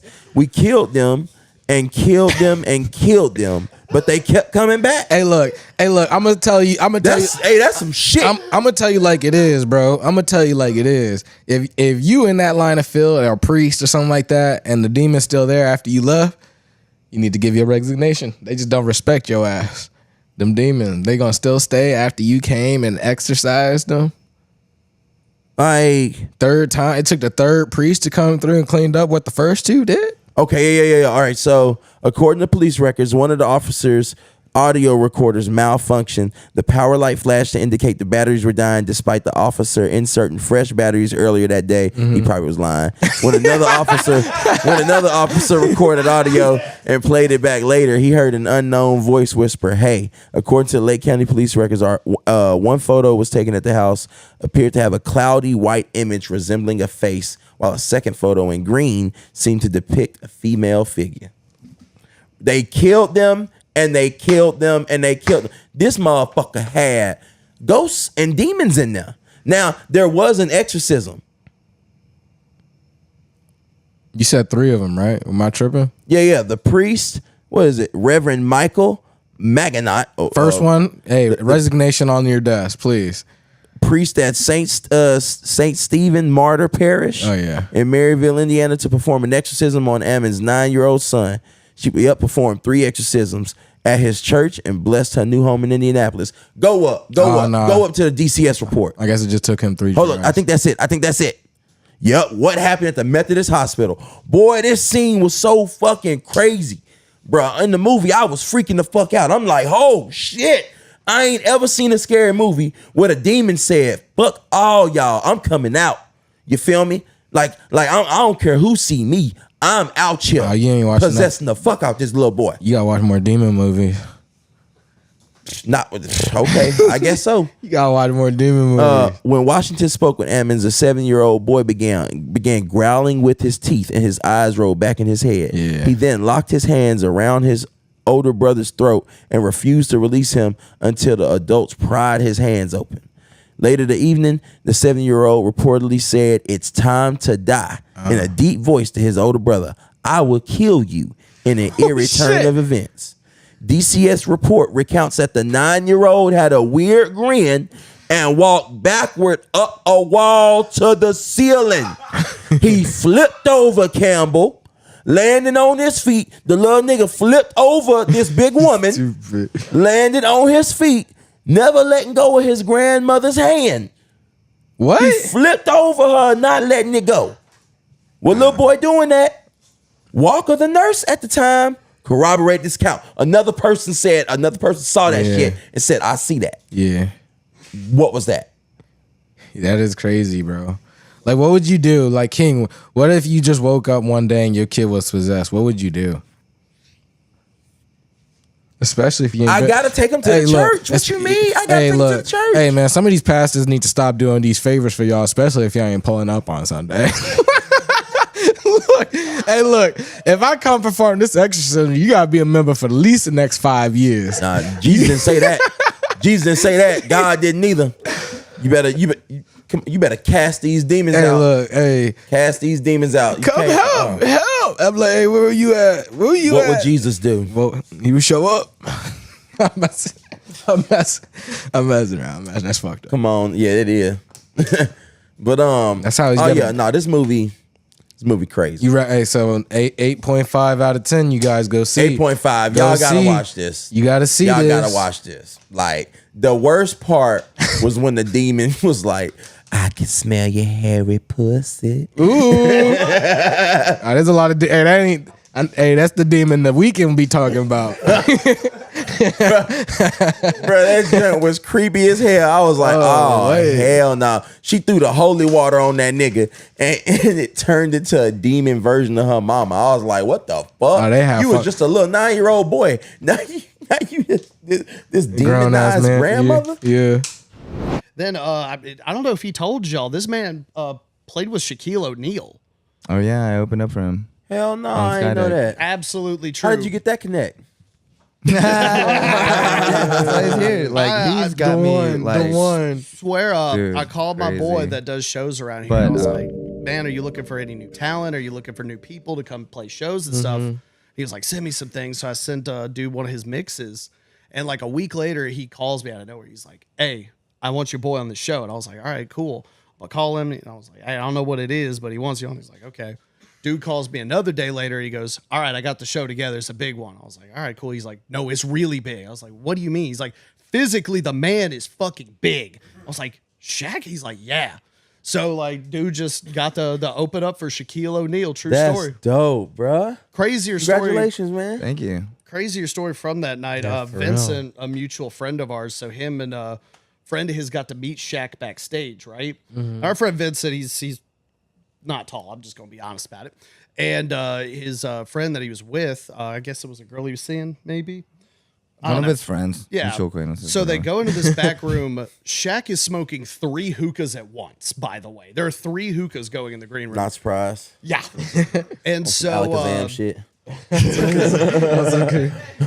So dude, our homie and his girl go up to meet Shaq. He doesn't get up. He's already taller than our friend. Yeah. And he's like, nice to meet you. And he's like, nice to meet you. So he grabs his the girl that he's with. He grabs her arm and he goes, you used to play volleyball in college, didn't you? She's like, yeah. And he goes, I knew it.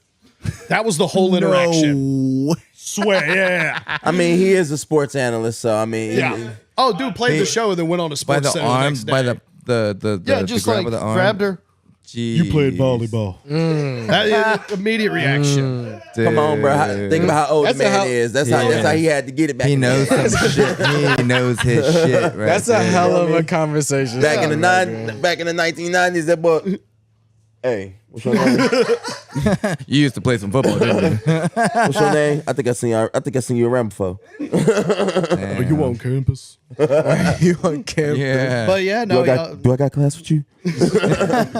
Do we take anatomy? He opened for Shaq up on Skydeck in downtown Nashville, man. I don't know. You never mentioned that to them. Yeah, it's been a while since I've been on this podcast. Maybe a year or how long? A year plus. It's been a minute. Yeah, it's been a minute. You've been rocking, bro. You've been moving. I have been. I got a whole new sleeve and everything, bro. Yeah, that joint look crazy. Thank you. How long did that take? How long did that take? 10 hours total. You sat through 10 hours of that. Why the fuck not? Mama didn't raise no bitch. You spent the whole day getting that done? Bro, that shit. Nah. I got 4 hours and like. That's what he had asked. 6 hours and 4 hours. Okay, so you broke it up. Okay, that's what he had. That's what he had asked. I was like, I'm like, God damn, what the fuck? You I got an outline first time? and then the shading in a different session. Please tell me you went to go see Deadpool and Wolverine. I did see Deadpool and Wolverine. How'd you feel about it?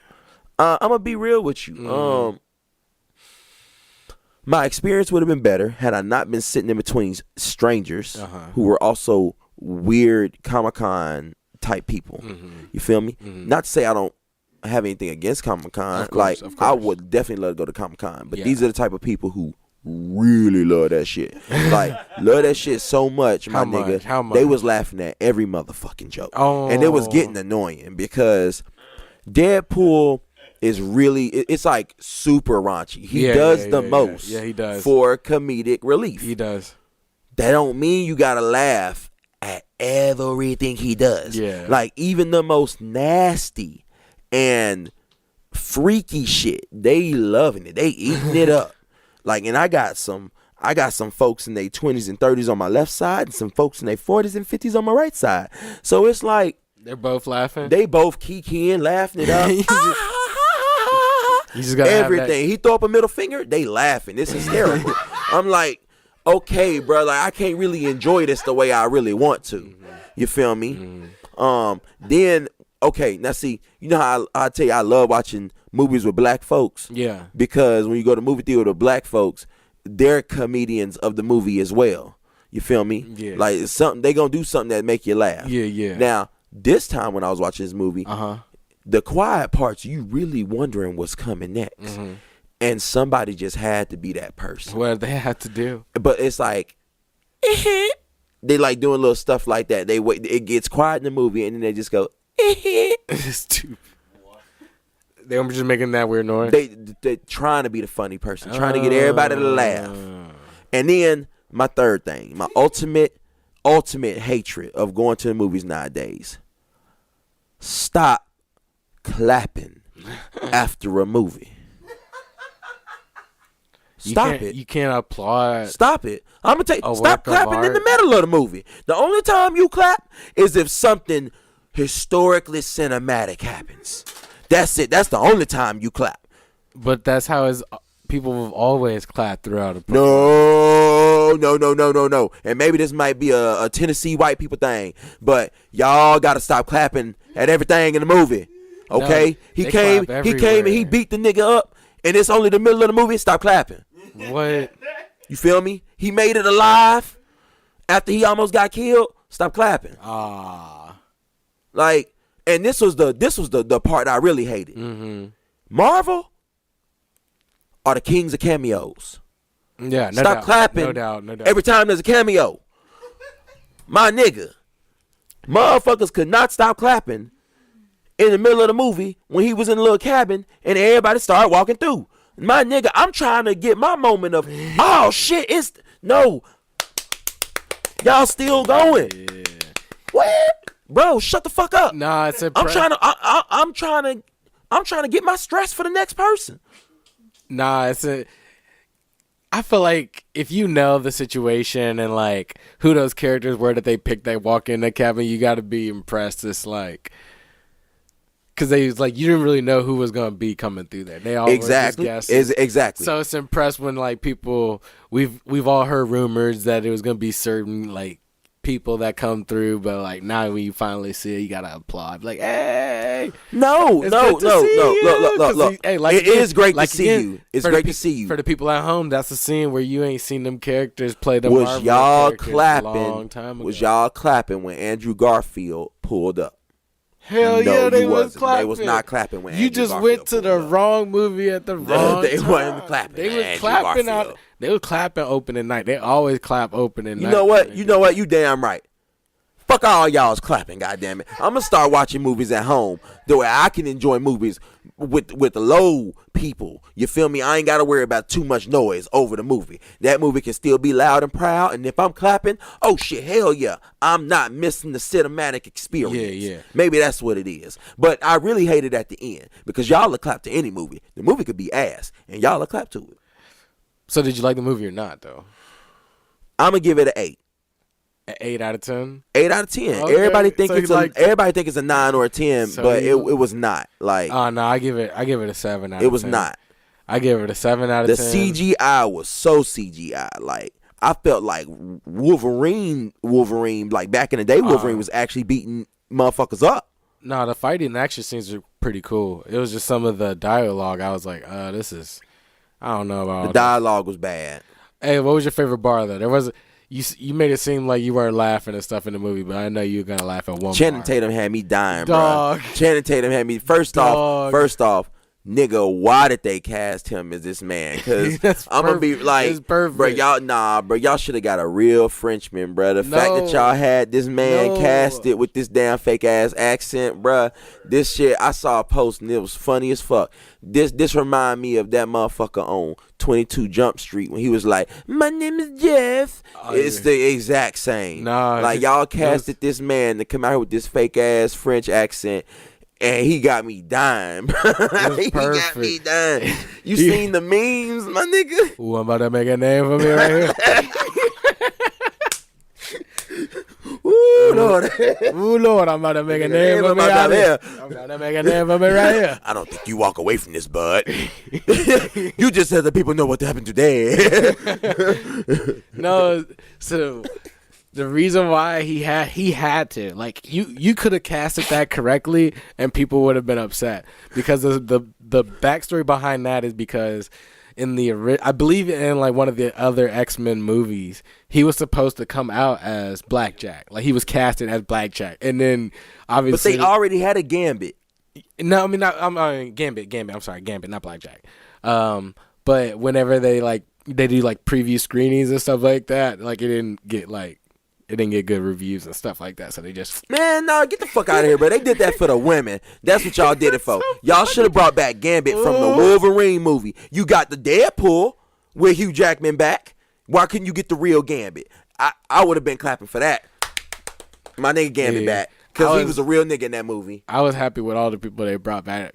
Wesley Snipes, good to see you back. Blade, my nigga Blade. Yeah, we spoiling a whole lot of shit for y'all. Yeah, man. Because I'm going to be real. He didn't even do nothing wrong. He did something. He tax evasion. You going to get popped, and the IRS going to put you behind bars for tax evasion. But he should have still been making movies. He getting paid again. He old, though, so his movements was a little slow. He was in Blade, the original Blade. You feel me? Transforming the MCU game. I heard he got a movie. I heard they gave him a movie. So we see. I'm excited for that. But like Carmen Electra, love you, Carmen Electra. But I'm gonna be real with y'all. A lot of y'all don't know about Carmen Electra. What y'all clapping for? Was she in the Daredevil one? I think Daredevil was in. One of them was in the other one's movie. They made like a cameo, but they were in the same world. Yeah. In my mind, Daredevil was hitting that. That blind nigga was hitting that. That blind nigga was hitting that with the costume on, nigga. Fuck you talking about? Hey, he was clapping that ass and he could see the whole world. He was like stomping and shit. All the vibration in the building. You remember the movie? That nigga was blind as shit, but he could see all the vibrations. Boy, he was smacking that ass. Boy, he could see it all. Damn, baby, you look so good. Yeah, you got to get one of them creakety buds too. Come on, nah, you can't tell. Want to be making all the vibration noise. You feel me? And it looked like he could actually see better than when that nigga was wearing normal clothes. He had them blind man black glasses on with the cane. Yeah. But when he got that costume on, nigga, you don't know if that nigga see or not. I wonder why they didn't bring back Ben Affleck. That would have been pretty funny. There's a lot of people they could have brought back, but they're setting it up though. Because he DC gang. Yeah. Right now, he probably holding on to that Batman, but they might have let him go. I hope they let him go. He too old to be Batman. Yeah. Again, they brought you for the sex appeal of old white women. That's why they brought you back. There was, I woke up this morning and I'm looking at my phone and I'm like, oh snap. All my money gone. No, I'm like, oh snap! Everybody's social security card number done got stolen, right? And then I just started thinking, I'm like, dang, hold up. Does that affect me? Hell yeah.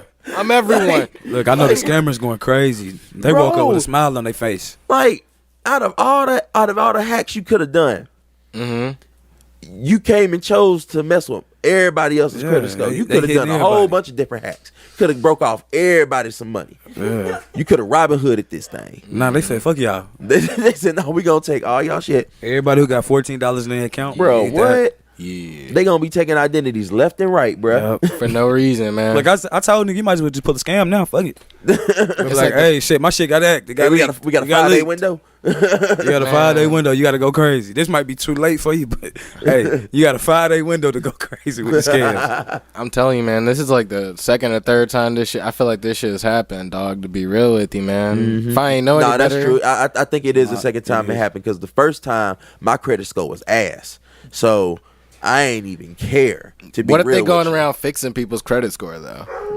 Yeah, nah. that's a sign right here. Hell no. Hell no. That's wishful thinking. Nobody. Hell no. No way. But yeah, man, nah. That's crazy, bro. I'm like, dang, like that shit really affected me right now. My dog going crazy. He smell that beef jerky on you. Nah. But nah, yeah, with the scam, man, with the social, how they even let that happen? Like they ain't stopping shit. A third of people getting their shit stole. Hell no. They ain't stopping. Ego, play that thing. Yeah, man. Go ahead and play They that gotta thing. say something. They gotta like. I want to know the whole story. Okay, so your social security number, my social security number. Look, all of our social security numbers have been potentially hacked and dumped on the dark web. It's expected everybody. We're talking the United States, United Kingdom, Canada. Everybody is impacted by this massive breach. A hacking group claims nearly 3 billion records of personal information, including names, social security numbers, even addresses, all of this information. It comes actually from a business called National Public Data, which is used for background checks and private investigations. Fuck out of here. I think people Somebody should be gotta very go upset jail. about this.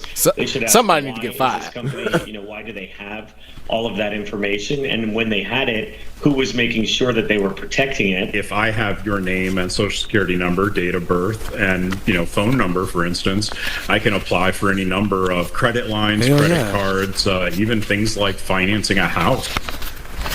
I'd be damned if so somebody what can you do to financed a protect house yourself? in my name right now, and on the other side of the country. I'm raising hell. Y'all gonna know I ain't do that. Except for the people at home who are wondering what are the odds. that Go they to got Home there. Depot. Yeah. Open up a loan card. They finna telling go you. crazy. Nah, bro. I ain't gonna lie, bro. I'm a start a war if somebody mess with my credit score. Now I've been working too hard on this Man, shit. it's a 13-year-old kid in India with your shit right now. Boy, Going crazy. going crazy. Look, crazy. I ain't naming my bank, but I'm telling you this right now. They gonna march for me. Boy. I love my bank. Yeah, love them. My last bank was hoeing me. I had to break them. I had to lead them with some money that niggas was trying to charge me for. I was like, let me cancel this account. Y'all deal with that. He said I'm up out of there. I'm out of there. My new bank love me, boy. Hey, don't worry, My new bank love me. Don't worry, but we got you. No, that's crazy though. That is so crazy. Yeah, Quit letting that shit happen. bro. It's gonna happen, Yeah, man. That's what we live in right now. 2024, bro. Yeah, like folks been hacking since we was kids, bro. You just got to keep $30 on you and just pray for the best. And like it'd be like it really just do be kids just fucking around. I just felt like getting some people's social security number today. Hey, look, I ain't gonna lie to you. You ain't gonna know until you try to apply for something. So good luck. They're gonna be like, you don't got a motorhome in Quebec. Like, hell no. I swear, what if they did flip your life around? Though, Niggas, what? Ain't no way they flipping your life around, flipping your bro. life around. All they doing is taking your shit, bro. Like, what you mean? I hope they're a bunch of Robin Hoods or something like that, like Robin from the Rich giving to the poor type. Man, y'all don't watch too many movies. Too many Disney movies. Too many Disney movies. If they smart, with happy endings. If they smart, they would go for one of them big ass private loans and then just dip.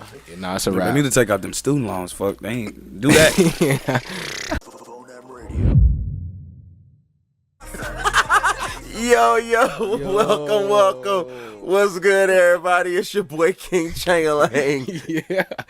Hey, this is JoJo, and that song that you just heard was "Treat Myself" by Chief Keef. Welcome to the Loud Azz Neighborz Podcast, y'all. Bruh, like you funny, man. Hold on. Keep playing that. This. Why did it start so slow? I don't know. That shit was so chill. Just it's like a like, bro. Like it's like they did this on purpose. Mm-hmm. Like it's almost like that Metro Boomin type stuff where like you know that they want to come out with like an orchestra with this, or with like some type of like theater piano player or something like in a like this huge gown and a grand piano. And just and then this boy just come out with flames at the Rolling Loud stage. Boy. Talking about he don't need a chick. Boy. He just need himself. What he said? Yellow diamonds. Bruh, I'm sorry. I just can't get the image out of my head of like what? This just feels like one of those songs that like yo homie made. And like he wants to be a rapper, but he just started chasing these dreams and he downloaded GarageBand onto his Apple laptop that he just bought from Walmart. And it's gonna force feed you that 808 he's gonna trap. Well, bass. like he's gonna be really explicit. You feel me? And just very, I don't direct. I take a look up in the morning and I squeeze myself.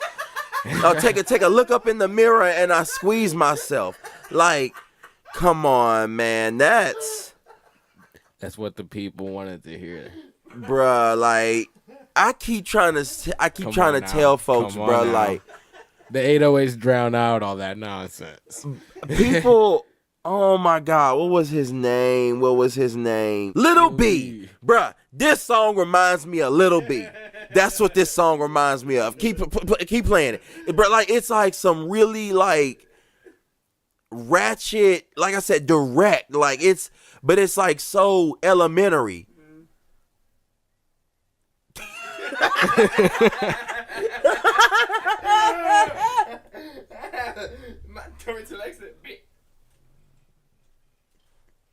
I kiss myself. What? Doom. Oh yeah, nah, that's crazy, bro. That's crazy. You heard it here first, bro. Chief Keef has always been funny to me. Look, man. Look, like I think people take. It's hooping. I think like that's people, hooping music. Right I think there. People. I think people hear music and then take it in different ways. You feel me? But like the way that I take it in, like how do you take it in, King? Bro, a lot of these rappers are like, it's like comedy.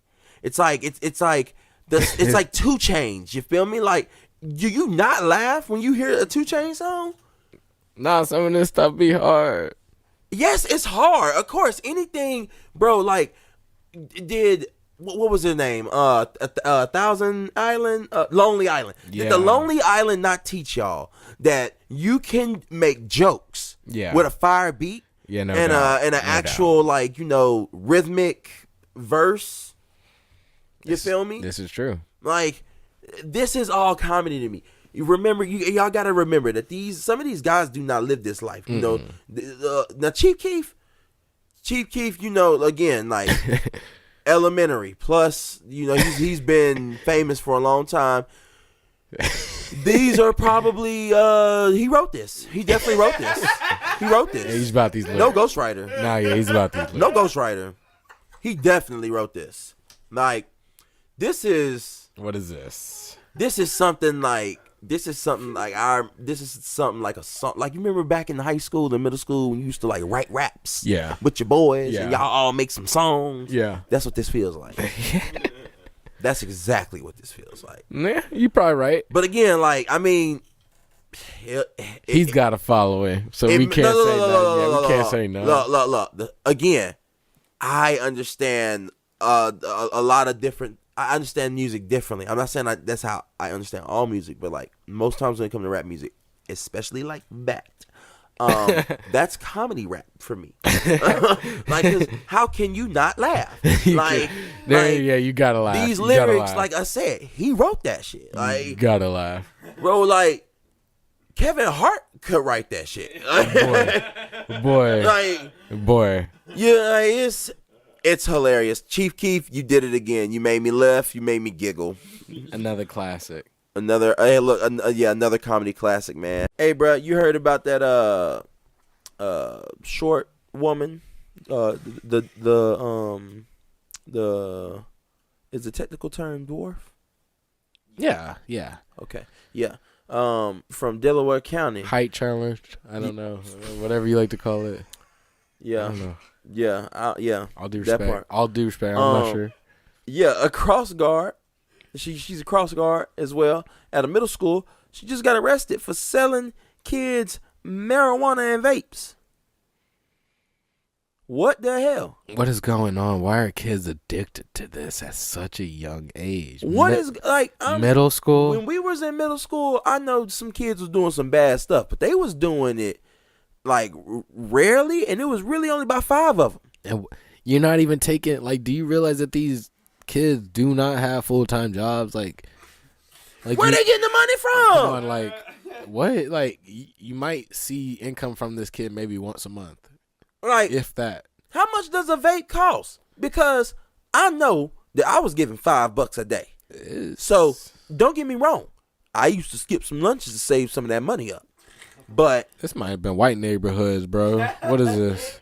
It's like, I thought it was like $10 to $20 for a vape out here, man. What feel me? Like, what is it? Ego. Come on, man. Back us up. I blame the parents. My parents only gave me enough money to do what I could, and they still gave me the smarts and the morals to be smart enough not to take drugs from a stranger. Yeah, no doubt. They need to start playing them old time videos if people are still falling for that. Like, bro, do we need Dare to come back up to the schools or something? Because, like, just say no. Ain't no way. Like, bro, you telling me some middle school kids pulling up to the cross guard saying, hey, we'll pay you so-and-so to go get us some vapes and marijuana? It ain't gonna happen. Ain't gonna happen. It's not. Ain't gonna happen. It's not. They gonna think you, what? Crazy. I would be so afraid you would tell my mama. Crazy.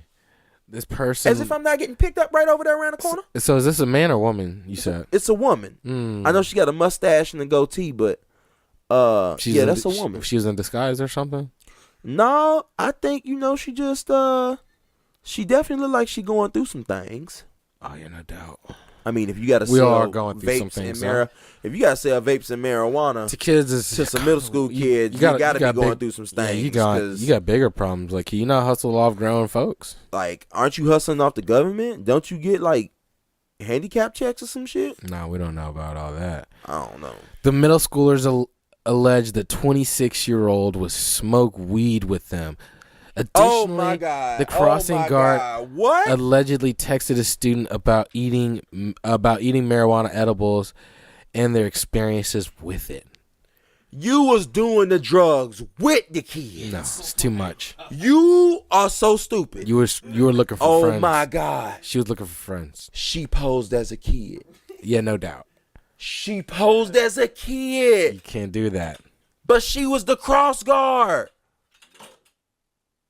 Oh my God, I guarantee you she had them kids thinking she went to their school and she was just volunteering her time as a cross guard. Chief, Chief Joseph Gabe stated that marijuana may not seem like a big deal to some folks in the community, but we can all agree that crossing guards should not be providing narcotics. No. He's fucking right.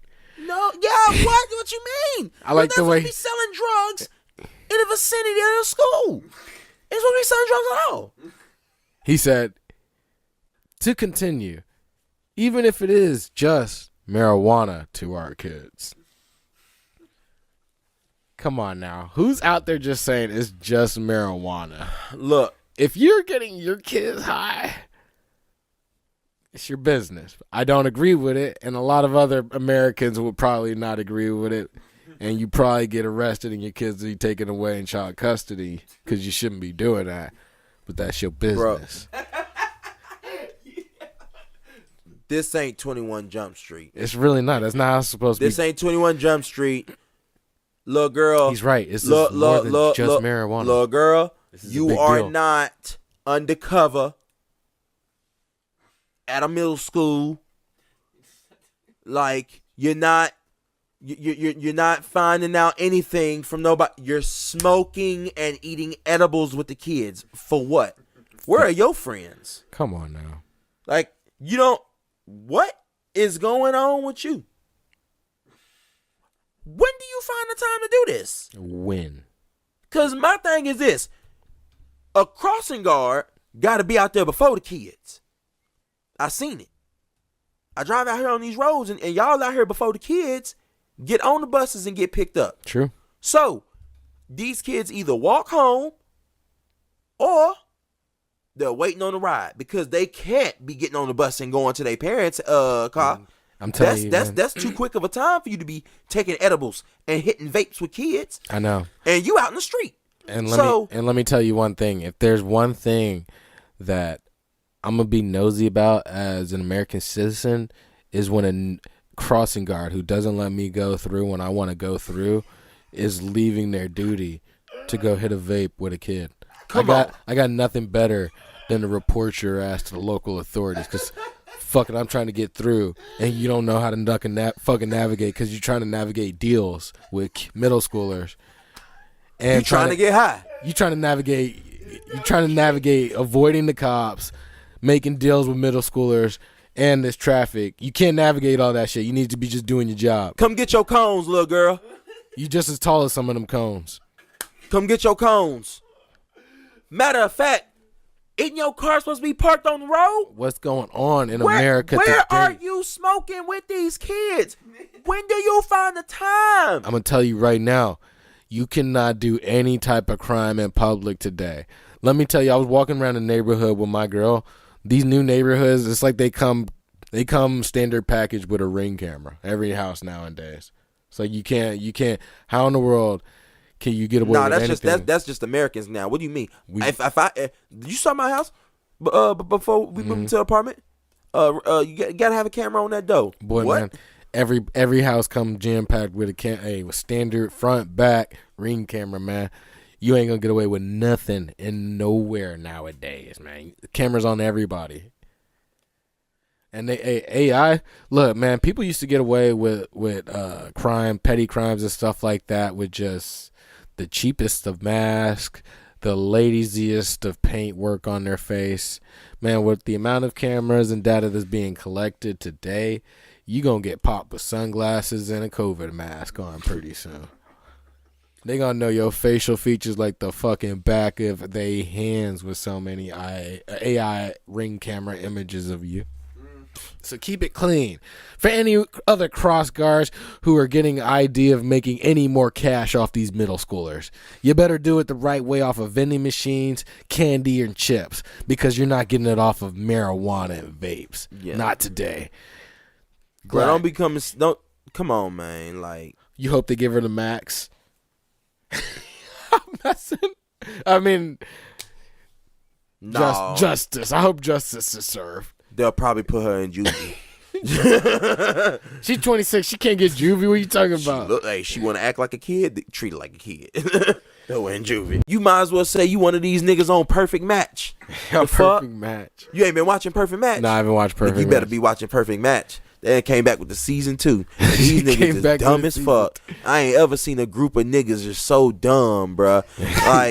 Like I ain't look, man. You could be you could be an attractive dude. You could be an attractive dude and a dumbass at the same time. And I don't know why women don't catch it. You could be a lot of things at the same time. True, but I don't know why women don't catch it. They see the exterior and they don't give a fuck about the hollowness inside of the head. Yeah. Because watching Perfect Match, I'm like, damn.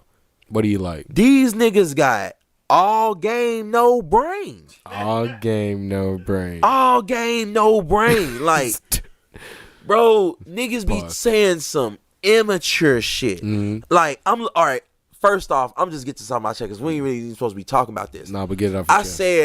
I said last season. I was cool with Dom, but Dom portrayed himself as like a really emotional person, almost kind of like a bitch. What's wrong with being an emotional person? Because, bro, like, you don't come out here with piercings and tattoos and you swole as hell. You a big nigga and you out here crying over these hoes. What? You supposed to be a player, bruh. How you gonna dog hoes in your city and then come out here on TV and start crying? All right, now. He ended up getting his feelings hurt. He ended up getting his feelings hurt by the bad bitch, and then ended up getting a badder bitch and won the $1 million and a bad bitch. What? He did, but he was such a bitch himself that his girl, and the fact that she a hoe, he's such a bitch that he couldn't keep his hoe in line. All right, he couldn't keep his hoe in line because then she went off and fucked off on another dude, and then fucked off on that dude with Tiger. Oh my goodness! That's why I say she a hoe. So it all ain't on Dom. Oh my goodness! But the dude that she cheated on Dom with is now one of Dom's best friends. Oh my goodness! Now Dom, not the best friend. The best friend. What type? That's why I call you a bitch, bro. Why the fuck am I befriending a nigga that fucked my girl? What? Because he's a cool dude, cool personality. Like, that is so dumb. That is so dumb. Why would I be like? Because in all fairness, niggas know. Well, I ain't gonna say niggas. Guys know. Know what? Guys know. Whenever dudes will get some ass knowing that a girl has a boyfriend. So I'm not gonna sit up here and act like old boy didn't know she had a boyfriend. He knew who her boyfriend was or that she had a boyfriend. And you gonna tell me, Dom, this nigga fuck your bitch. She gone. And now, y'all friends. The friendliest of friends? Friendliest of friends. Oh my goodness. Friendliest of friends. As if you ain't got no other friends. What? This show is wild. What is this show? Show wild. And then the same nigga, and then the old boy, the friend that fucked on his that fucked on his girl, he got Jessica from Love Is Blind. Oh my, yeah, I saw that. Bruh. Now, if y'all don't know about Jessica a bad bitch. When I say bad bitch, that girl will put you in line. She is a beautiful woman who will put you in line, very mature, very independent. And this dude kid. She got a kid too, right? Yeah, she got a kid, mother. And this dude is such a kid, so immature. The way that he talks is, I'm just like, oh my god. When this is done, you and Lauren gotta watch it. Don't get yourself canceled. When this is done, you and Lauren gotta watch it. Don't get yourself canceled by the Australian community. They're not gonna cancel me. I love me some Australia too. So the chance I get over there, I'm going dumb. I ain't gonna, hey, look, I like the fact that more rappers is going overseas and getting international. Especially like in this case, like London's actually like a European New York City. So I mean, they gotta have some rappers, and lo and behold, you got the European Pop Smoke. Yeah, nah, that the European bag hits different. That's why you got a lot of our top artists have already flown overseas, international waters, and got that bag, and they would gladly go back and get it again. They vibe with all that throwback music too. Don't get it twisted. Is he white ego? What is he? He's London. He's like I think he's like Spanish and black. Oh shit! Okay, that boy like bright. I was wondering, hey, man, I was gonna ask this for some reason. Like he damn near look Puerto Rican. When is it? He boy light skin. When do you drop? Like the sun ain't never touched him. Yeah. My bad. Does he say nigga? I don't think he does. I don't think so either. Like, where do you draw the line? Where do you draw the line again? Can Arabian individuals say nigga? In your opinion? Okay, I heard one say it. That's because they believe that a minority can say it. But here's the thing about a minority. Here's the thing about a minority. What is it? A minority could always fuck some shit up and become the majority. You feel me? That's just the whole. That's a numbers game. Okay. Racism ain't a numbers game. It's never been that. Never been that. So you feel me? No. And I'm not saying that we should be saying that, but it's embedded in our culture and it ain't going nowhere. So yeah, that's just what it is. And we always gonna. Well, I ain't gonna say we always, because this new generation, you know, they don't really, they don't know what it was like to get the civil rights talks. You feel me? They got the new parents. You feel me? The new parents ain't never experienced shit. They experienced 9/11. That's what the new parents experienced. That's the biggest tragedy. They didn't really get. They going through a war right now, kinda. The war with Iraq was worse than this shit. Yeah, I guess. Yeah, man. Yeah, you guess, nigga. What? A lot of bloodshed. Get the fuck out of here. You lived through that. I know you remember that. But like I said, yeah, like these new parents, that's all they experience. So you know, they ain't giving them civil rights talks like our parents then gave us. You feel me? Because they actually lived through it as a kid, and they parents really lived through it. Like our grandparents really lived through that shit. You feel me? So these new kids, they don't really care about that. So that's why the N word is just frivolously thrown out there. Now, me personally, again, embedded in the culture, it's been embedded in my language. It's how I speak to my kinfolk. You feel me? Yeah. Now, I don't also think about the racism with it, because again, I had those talks. So it's like one of them things where, like, damn, I do. You know how they used to beat you down with the videos. Come on now, that was the word. That was down with the what are you talking about? The videos of, like, you know, Roots. You seen Roots. Yeah. You seen Roots. Yeah, you're gonna see all that type of stuff, and Roots was worse than the civil rights movement. Yeah, you seen The Butler?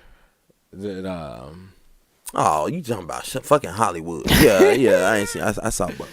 Roots Hollywood too? Shit, that shit independent. I thought, bruh, it was a 4-part series, bruh. Did you see the new one? I'm not watching it again. I'm not gonna do it. You're not gonna put me back through that. You ain't gonna support. You ain't gonna support. My nigga, I am scarred. Why do you think when a white person say nigga, I feel like I've just been offended like them, bro. That's what I'm saying. That's the trauma of watching that movie. I felt what they felt in that movie. It's time to stop using that word. Rappers need to step up and make a change. You think they'll do that? Hell no. Hell no. That word sells. Hell no. Like, what are you, Chameleon now? Boy. You saw what happened to him. Boy. And he was supposed to be next up. Man, so, yeah, man. Shout out to those two guys in Central. Hey, I love the London thing, though. I want to go back to London. Like I said, European New York. And they out here drip down with the jury. They just with the shit. Hey, tell them about Ozempic. Oh, okay, all right. So apparently there's epidemic going on. Epidemic?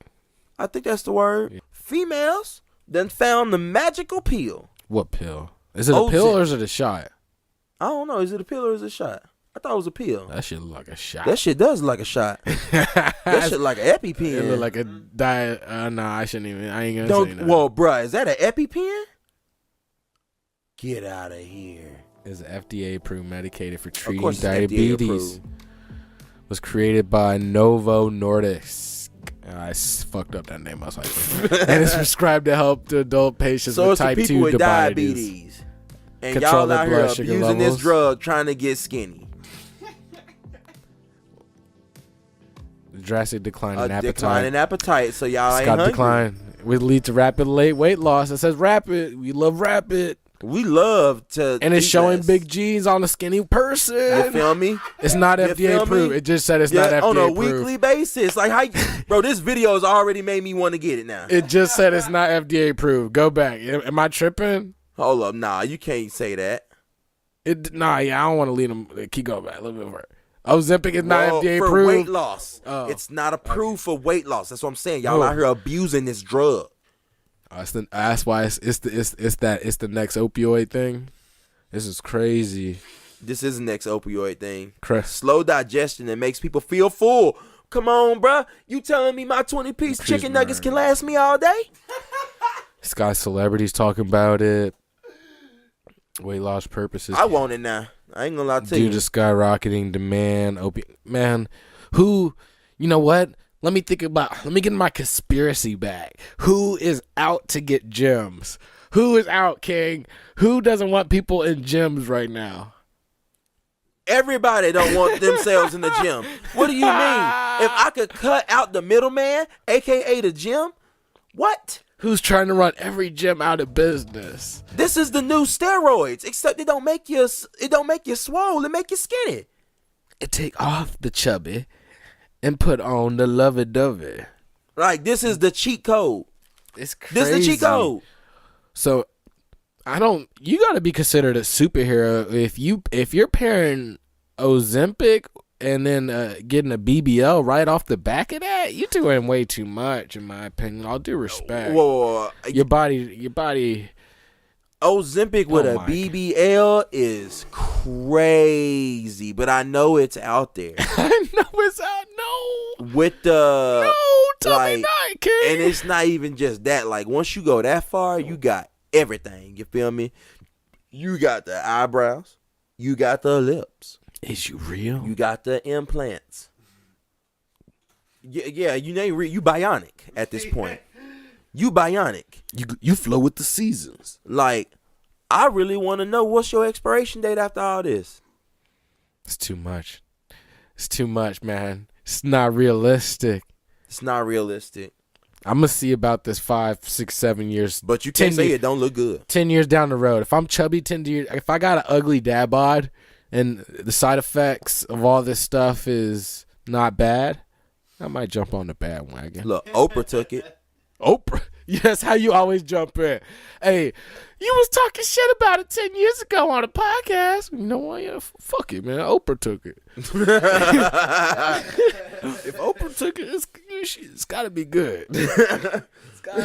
It's her step of approval. It's like she used to do the books. Now she do drugs now. Come on now. That's what Oprah works cited. She is very excited. You know she do her research and she do it. And she's sticking that shit in her body. Gotta be good for me. Oh no, she got a show. She got a whole network. She ain't selling nothing. She ain't gonna die anytime soon. I know it. That's what people be telling themselves. That is crazy.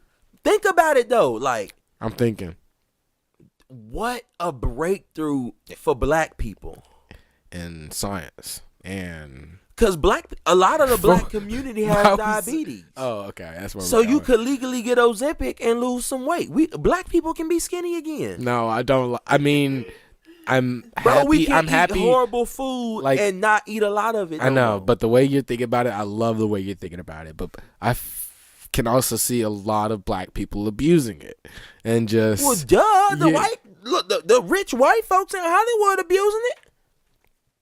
True, I feel like everybody's gonna abuse it. Cause then but the black folks actually got diabetes. Yeah, cause I feel like this does nothing to your insides. It just makes you not want to eat more. Whoa. Don't say that. Well, come Look on up now. the symptoms. Look up the symptoms. Tell me, like, think about it like this. What if I just ate McDonald's all the time? Like, just ate cheeseburgers, fries, but I'm always on Ozempic, so I'm not eating that much. Mm-hmm. You get to 20 piece. And I'm still skinny. My arteries are gonna be shit on the inside. You know, all that stuff is not good for your arteries. No, that stuff is not good for your arteries. But I'm gonna be looking skinny on the outside because Ozempic is maintaining my weight, my appetite not to eat all the time. Very true. But your body's gonna start taking on different effects. It says, you're not look, putting the right things. Most common side effects are gonna be nausea, diarrhea. That's everything. You can combat. You can combat that with Pepno. That's everything. That ain't nothing. Stomach pain. Why we say it like Everything gives you nausea and diarrhea. Hey, look. Hey, anytime it's something you trying to try, you trying to come back with a pro. Like, I come back with nausea with some pep. Now, that ain't nothing. It's only $3. That's ain't nothing. Stomach, abdominal pain, and vomiting. I think diarrhea, feed him some chicken and rice. If that's it, I can handle that shit. Like, come on, man. Like, everything give you nausea and diarrhea. Constipation, prune juice, we straight, man. Look, bro, how you gonna say How you gonna say I got diarrhea and constipation? At that point, it's just a heavy release. Like, hey, let's ride. That's how they gonna say, let's ride. If that's all we got, let's ride. Some people are gonna be like, I already got that, so let's do it. I ain't gonna lie, to vomiting. Damn, if I vomit my 20-piece chicken nugget, I'm going to buy me something else. That's just what it is. No, let's not make light of the situation. The stomach pain is the bad part. This is actually serious side effects that we do not hope anybody's going through on a daily basis. What are the other side effects? Because these sounds like it is the most common side effects. That's why. What's the other side effect? You know, death has got to be somewhere in the stuff? Death has got to be somewhere in the fine print. We just don't know about it. Death. Boy, they really hiding the heck out of the bad stuff on this drug. See, that's why we in it. That's why you got to go to trouble, Reddit, y'all. bro. Reddit the people that's actually been through it. They've been through it. I'm gonna tell you right now, man. I was on that shit for about 24/7, and man, that shit had me tweaking. That's people on Reddit. I'm like, man, you probably mixing, my guy. I don't know about all that. I mean, I don't know. Okay, here we go. Gastrointestinal distress. Ooh, hypoglycemia. Oh, yeah, no. Pancreatitis. Oh, no. Gallbladder issues. Oh, Lord. Is it worth it? Is the weight loss worth it? Is the social media likes worth it? Go down. You always got to think about it, people. Is all kidneys? This worth it? And if it is, go for it. And then I went and saw my nephew do a play. Yeah, it was a little musical, wasn't it? Yeah, man. It was at BA and private school, man. And, you know, they're Christian school, but boy, man, I thought, what is Footloose about? Tell me what Footloose is about. I don't know. I think it's about like a little city in Texas, and everybody's kids like to go out and get drunk in high school because, you know, white folks back then let their kids go out and get drunk in high school. And all of a sudden some kids was dancing and getting drunk, and some kids died. Yeah. And, you know, it's a small town, so everybody know everybody. And when the kids die, it affects everyone. And the whole town was like, oh, my God. But the parents overreacted. You know, this might be in timeline 237 or something, because this will never happen in real life. Yeah. But the parents overreacted and got the whole town to say, we going to ban dancing. Uh-huh. You feel me? Like I said, different timeline. Yeah. We going to ban dancing. There is no dancing here. Yeah. So I think, and now I know that part. Now what I think the movie is about is another nigga moves in town. Yeah. And he a dancing maniac. Yeah. And he finds out the kids here do dance. They just do it on low. Yeah. Like, we don't let our parents know. Yeah. You feel me? Yeah. And he's like, yo, shit, you know, I could dance too, goddamn. Yeah. And he fall in love with this girl. But, you know, he's like, you know, I love to dance. You love to dance. We should dance. Everybody should dance. Dancing should not be against the law. Yeah. And everybody just cut Footloose. All right. I think that's what it's about. All right, cool. Cause I told my girl, I was like, this has got to be the most edited version of Footloose I've ever seen. Cause in their version of Footloose, yeah, you watched it. What was it about? Their version of Footloose was everything you said, but instead of just a normal family, got the whole city to band dancing. It was a minister's family that got everyone to band dance. So, hey, maybe it was. Who knows? It was like a pastor and his wife, and then the whole thing was just surrounded around church. Really? Yes. So Footloose is a Christian musical. It was God Loose. Oh, God Loose. It It was Footloose on the poster. I just called it God Loose. I got you. Man, it was. I got you. It was good. It was a good production. BA, y'all put a heck of a production on. But all right, hold up. We're gonna look this up. We're gonna look up what y'all Footloose. edited it so much. I was like, hold up, is it? Because I've never seen Footloose personally, so I was like, is this how Footloose actually? Okay, goes? here we go. I didn't Here know we it was go. a Christian movie. All right. A city teenager moves to a small town where rock music and dancing have been banned. Yeah. And his rebellious spirit shakes up the populace. Okay, so a little bit along the lines of what I was saying. Maybe not 100%. Yeah, but in the play, the guy came from like Chicago. Chicago, yep. Yeah, so yep. Rock and roll. He loves them some rock and roll. Rock and roll. Rock and roll. You feel me? But rock and roll and alcohol leads to death. Death and destruction. And the town wasn't having it. They said, no, we need to save our children from the dance and the rock and roll. All right. Hey, okay, so hold up. Joel, you was telling me earlier Trump got some signature shoes out. What, man? So he went to SneakerCon trying to get a different audience like he always does, mixing up his bag. And let me see these shoes. What are they called, man? They're called Trump's high top sneakers. What? Trump's high top. Hey, that sounds so generic, but bro, hold up. Tell me why they look like the shoes. I'm sorry. They're called the Never Surrender high top sneakers. Never Surrender high top sneakers for $399. Oh, he is going so patriotic. Yeah. So in these shoes, they are.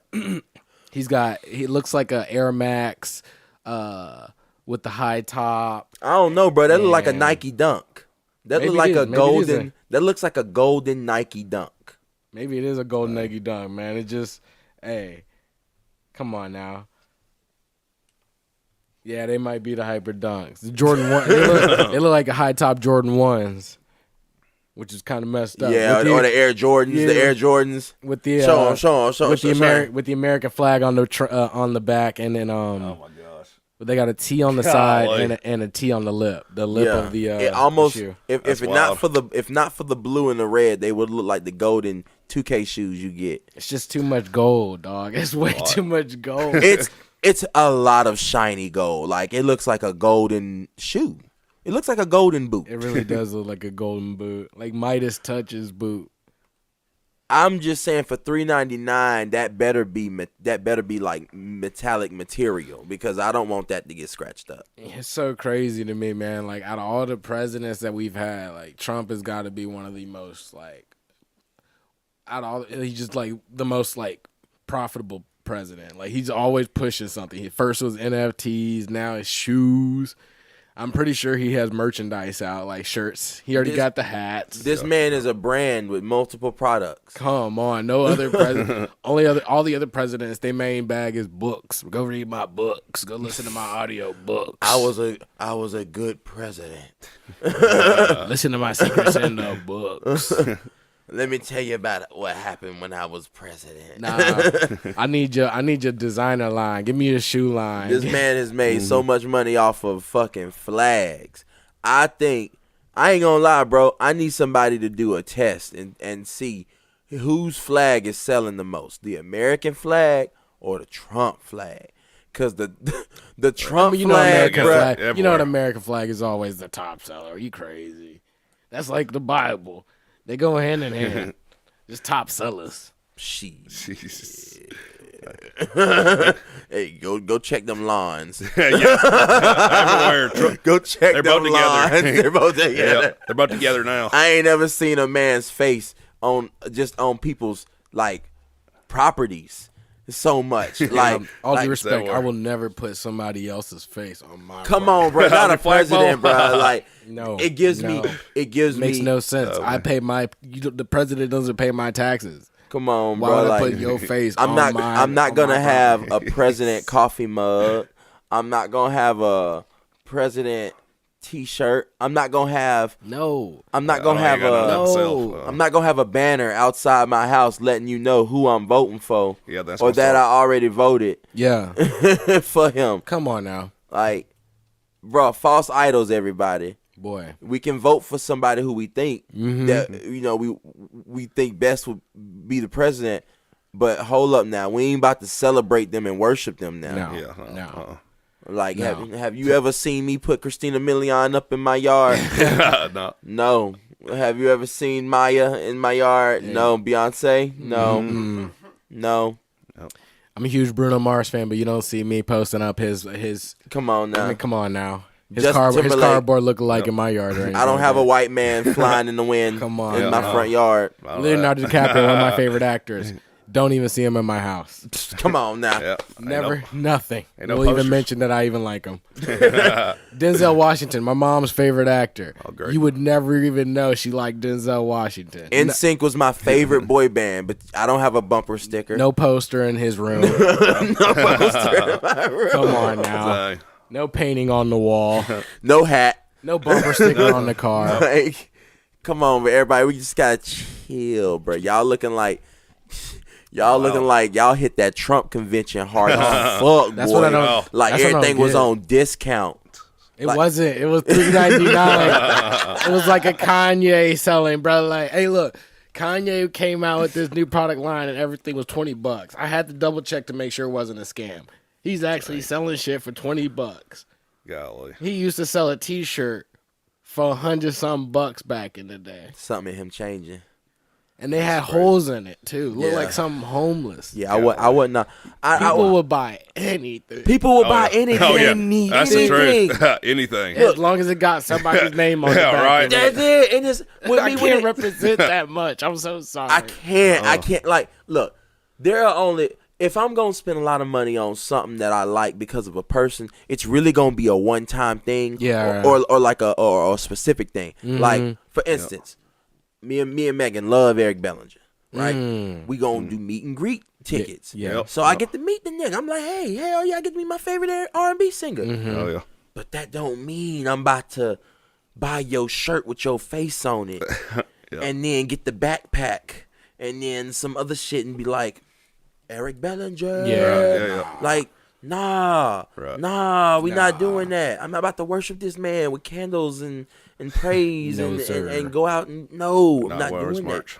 You feel me? Like it's but they're sold out. Hey, but yeah, these Trump shoes will be sold out. You already know. Oh yeah, the collectors are gonna definitely buy one. And the streamers gotta have it. Yeah. Like when they sell out, you already know you like frick. I should have charged more. Yep. Got more money. Yeah, you're gonna go on GOAT and it's gonna be Trump shoes for $500. It's just the all gold, the flag on the back, the T. It just screams, I love myself too much. Me, I'm more subtle. I like what Travis Scott does with his shoes and his collab with Nike and stuff. It's cool. See, did you see that they put out a rating of the toughest sports? Like they did like a bunch of studies and they put out the top like 50. And guess what the top three? Hockey got to be number 1. Because it's legal fighting. Hockey is 2. Boxing is 1. Yeah. Football is 3.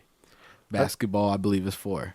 Bro, they are ripping on them skates, bro. Boy. Can you slam somebody up against a wall going that fast, bro? I think it's like difficulty of the sport is what it is. Because you have to golf control like yourself on some really sharp ass skates. Yeah, dude. It's like finger skating. Man, how did not? It's more like people finger not, skating like, and get their football at the fucking, same like, time. Fingers cut off and like slicing the. Because you're padded up. No, somebody died recently. But yeah, didn't they get hit in the neck with a skate or somebody something did die like that? recently. That's how you got to be like padded a high up. schooler or something. Yeah. That's why you got to be padded up. No, it was overseas hockey player. Oh, it was hockey overseas. player. That's what it was. You're right. I heard that. I was like, look, they had an FBI agents come out there, thought it was a murder, bro. They had to investigate it, thought it was on purpose. Damn. Oh my goodness. I'm not getting on no ice playing hockey without being fully padded up, my guy. Like I'm gonna have the pads. Bro, underneath look, the pads. there's a couple things that deters me away from hockey. None of them really have real teeth. They all got veneers and dentures. Pop me a little Zimbabwean. Yeah, and then upper deck. yeah, it was the chance of death. I felt like the chance of death was pretty high in that sport with the ice skates and flying around. And yeah, sometimes they be swinging them sticks and slap you right in the face, but they break one of them hoes up against your face. I don't like the cheap shots and the fact that I have to fight you on skates. Because like real talk, now not only do I have to learn how to fight you out here, I have to learn how to fight you on skates. Yeah. So I was listening to the radio. I listen to sports radio a Yeah, lot yeah, because yeah, like yeah. I like to give myself a break from music. So I don't like sports radio is so fun to listen to. Though. Yes, and I love sports anyway. It's But just it's just regular like people. I don't like when I'm in a writing sense. Mhm. I don't like to listen to what's on the radio a lot because like I don't want to be like influence. Or something? yeah, by like my ears influence because like I hear a song, I can tell you what key it's in and like what chords are being played and all that. So I'm just like You get real technical. yeah, but I heard that what was I? Damn, I just lost it. You talking about sports radio? Yeah, so we were listening. I was listening to the radio. It was today, and they were talking about man. What was they talking about? Fuck, I just Hockey? lost it. Some No, hockey? it wasn't hockey. It was about oh yeah, it was about like how sensitive the NBA's gotten now. Yeah, and bro, they were talking about Giannis' stats from like the other night. Yeah, and they yeah. were like he had like 27 free throw attempts. What? Yeah, and he only took like 20 field goal attempts. And so he had more free throw attempts than actual field goal attempts. And like I was like, bro, they've gotten so soft. They're calling fouls on everything, but they were talking about that's what brought it up is because like hockey and shit. They were like, these dudes are out here in hockey, they're beating the shit out of each other, and then they Boy. could go to the penalty box and they get back in. You get in a fight now. The NBA, you're suspended 5 games. It's just like got so soft, bro. Man, yeah, Draymond Adam Green. Silver needs to lighten up. No, I feel like Draymond Green trying to test the league, man. He's the only one testing the boundaries, man. He's showing that he's. I don't showing know. that There's a few of them. I don't think it's fair. I think if you ain't gonna let football players and basketball players and tennis players and swimmers and everybody else fight, hockey players shouldn't be fighting either. That's the way I feel about it. And That's part of it, though. And if you, That's it's what you not go how- for, bro. That ain't part of it. That's part of hockey. It is part as of a hockey. fan, When I they guess. drop them gloves, bro, that's like one of the most entertaining parts of the game night, on. bro. Hey, game on. Straight up. The real game is on. People are like, oh shit, because they're probably best friends, bro. You know why? Outside Look, hey, look, you know why? Some of them hate each other too. bro. You know why?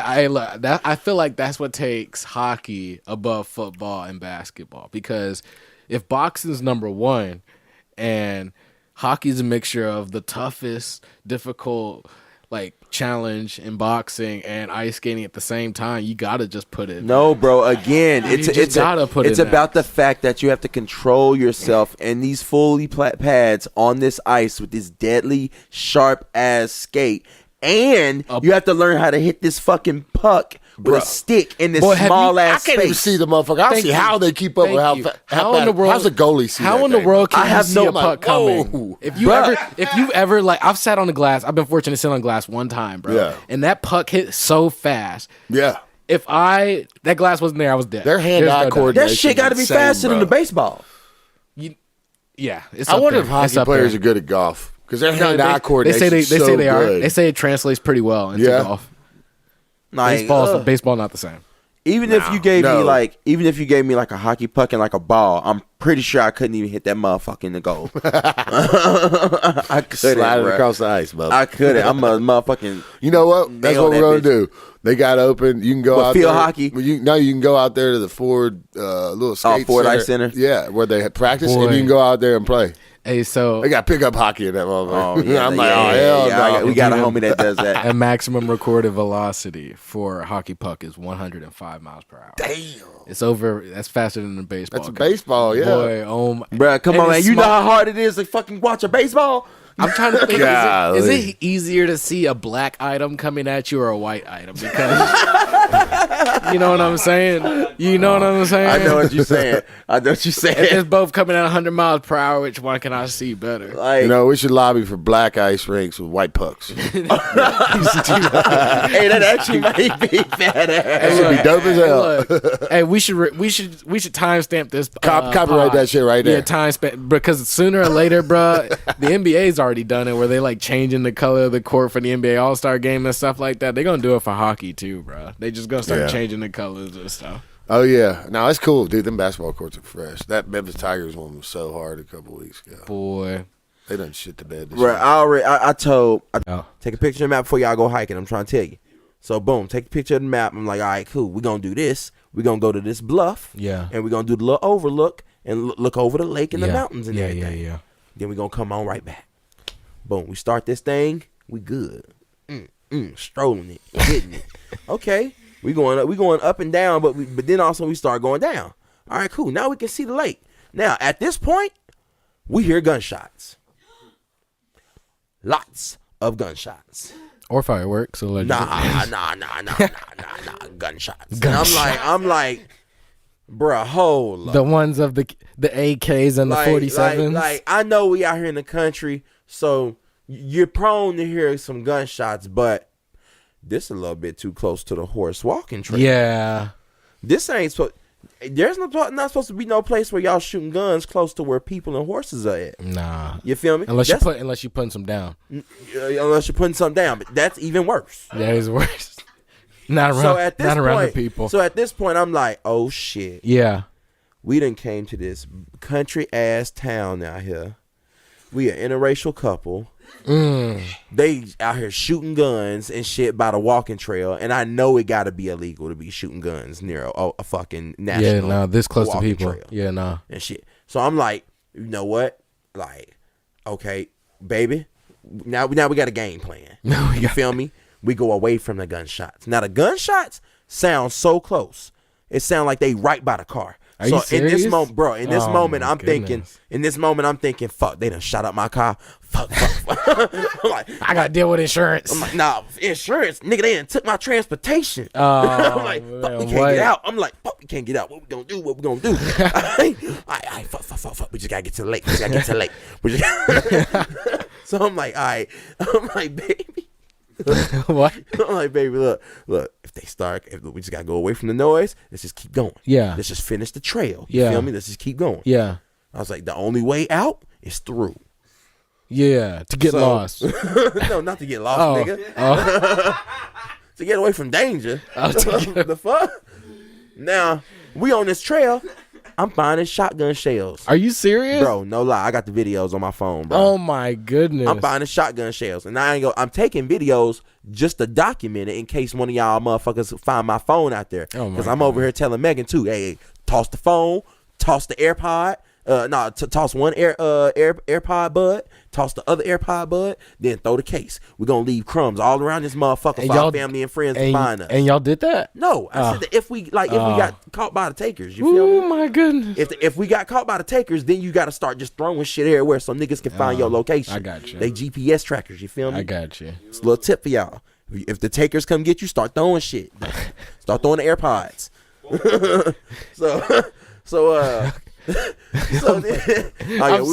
were so paranoid. Bro, you know how hard it is to tell a frugal person to like throw out your belongings. Like right before somebody come get you, throw out everything you own. I'm like, I'm with you, but I'm not with you. Keep going. So then all of a sudden we still start walking. Yeah. Now we getting a little tired. We like, okay, how many miles we in? We 2 miles in. Okay, we 2 miles into the hike. Yeah. Let's I'm not even sure we halfway there. I was like, no, we definitely not halfway through the hike. So you looked at the photo? Yeah, I looked at the photo and I'm like, okay, we got 2 more little divots to go. I was like, I think that's it right over there. Yeah. But we got to go around the bank. And so I'm like, okay. So yeah, that's all we got to do. Yeah. Now, at this point, a nigga pull up with a boat. Now. And we're never on boats. Nah. Cause hold on. Not a black dude, bro. I'm just saying. You stupid. You stupid.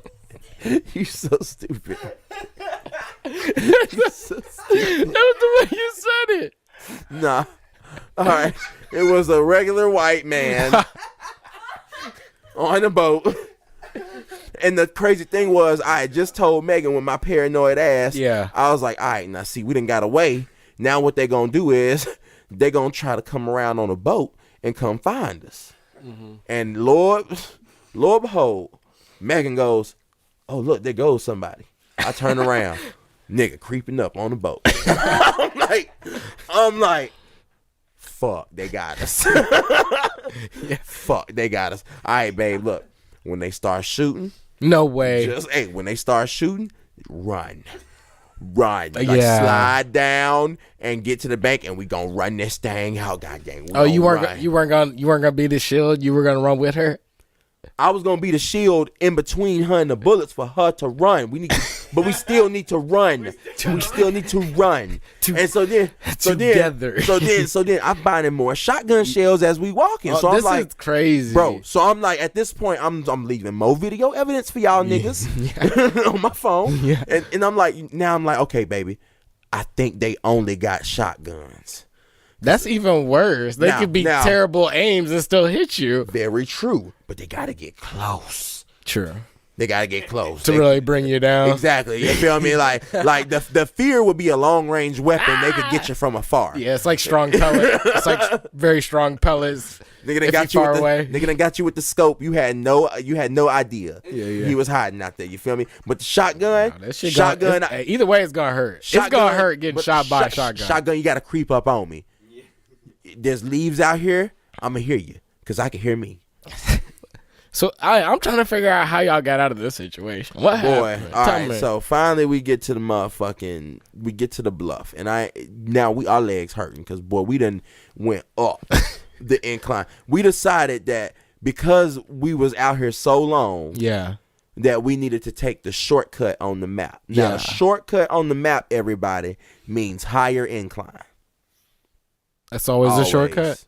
Shortcut going up is always gonna mean a higher incline. It sounds like a lot of danger too goes into that higher up. Boy, my legs was burning, and it was hurting so bad, but we was pressing on time, so it's like we still gotta get there. Well, how bad were they hurting?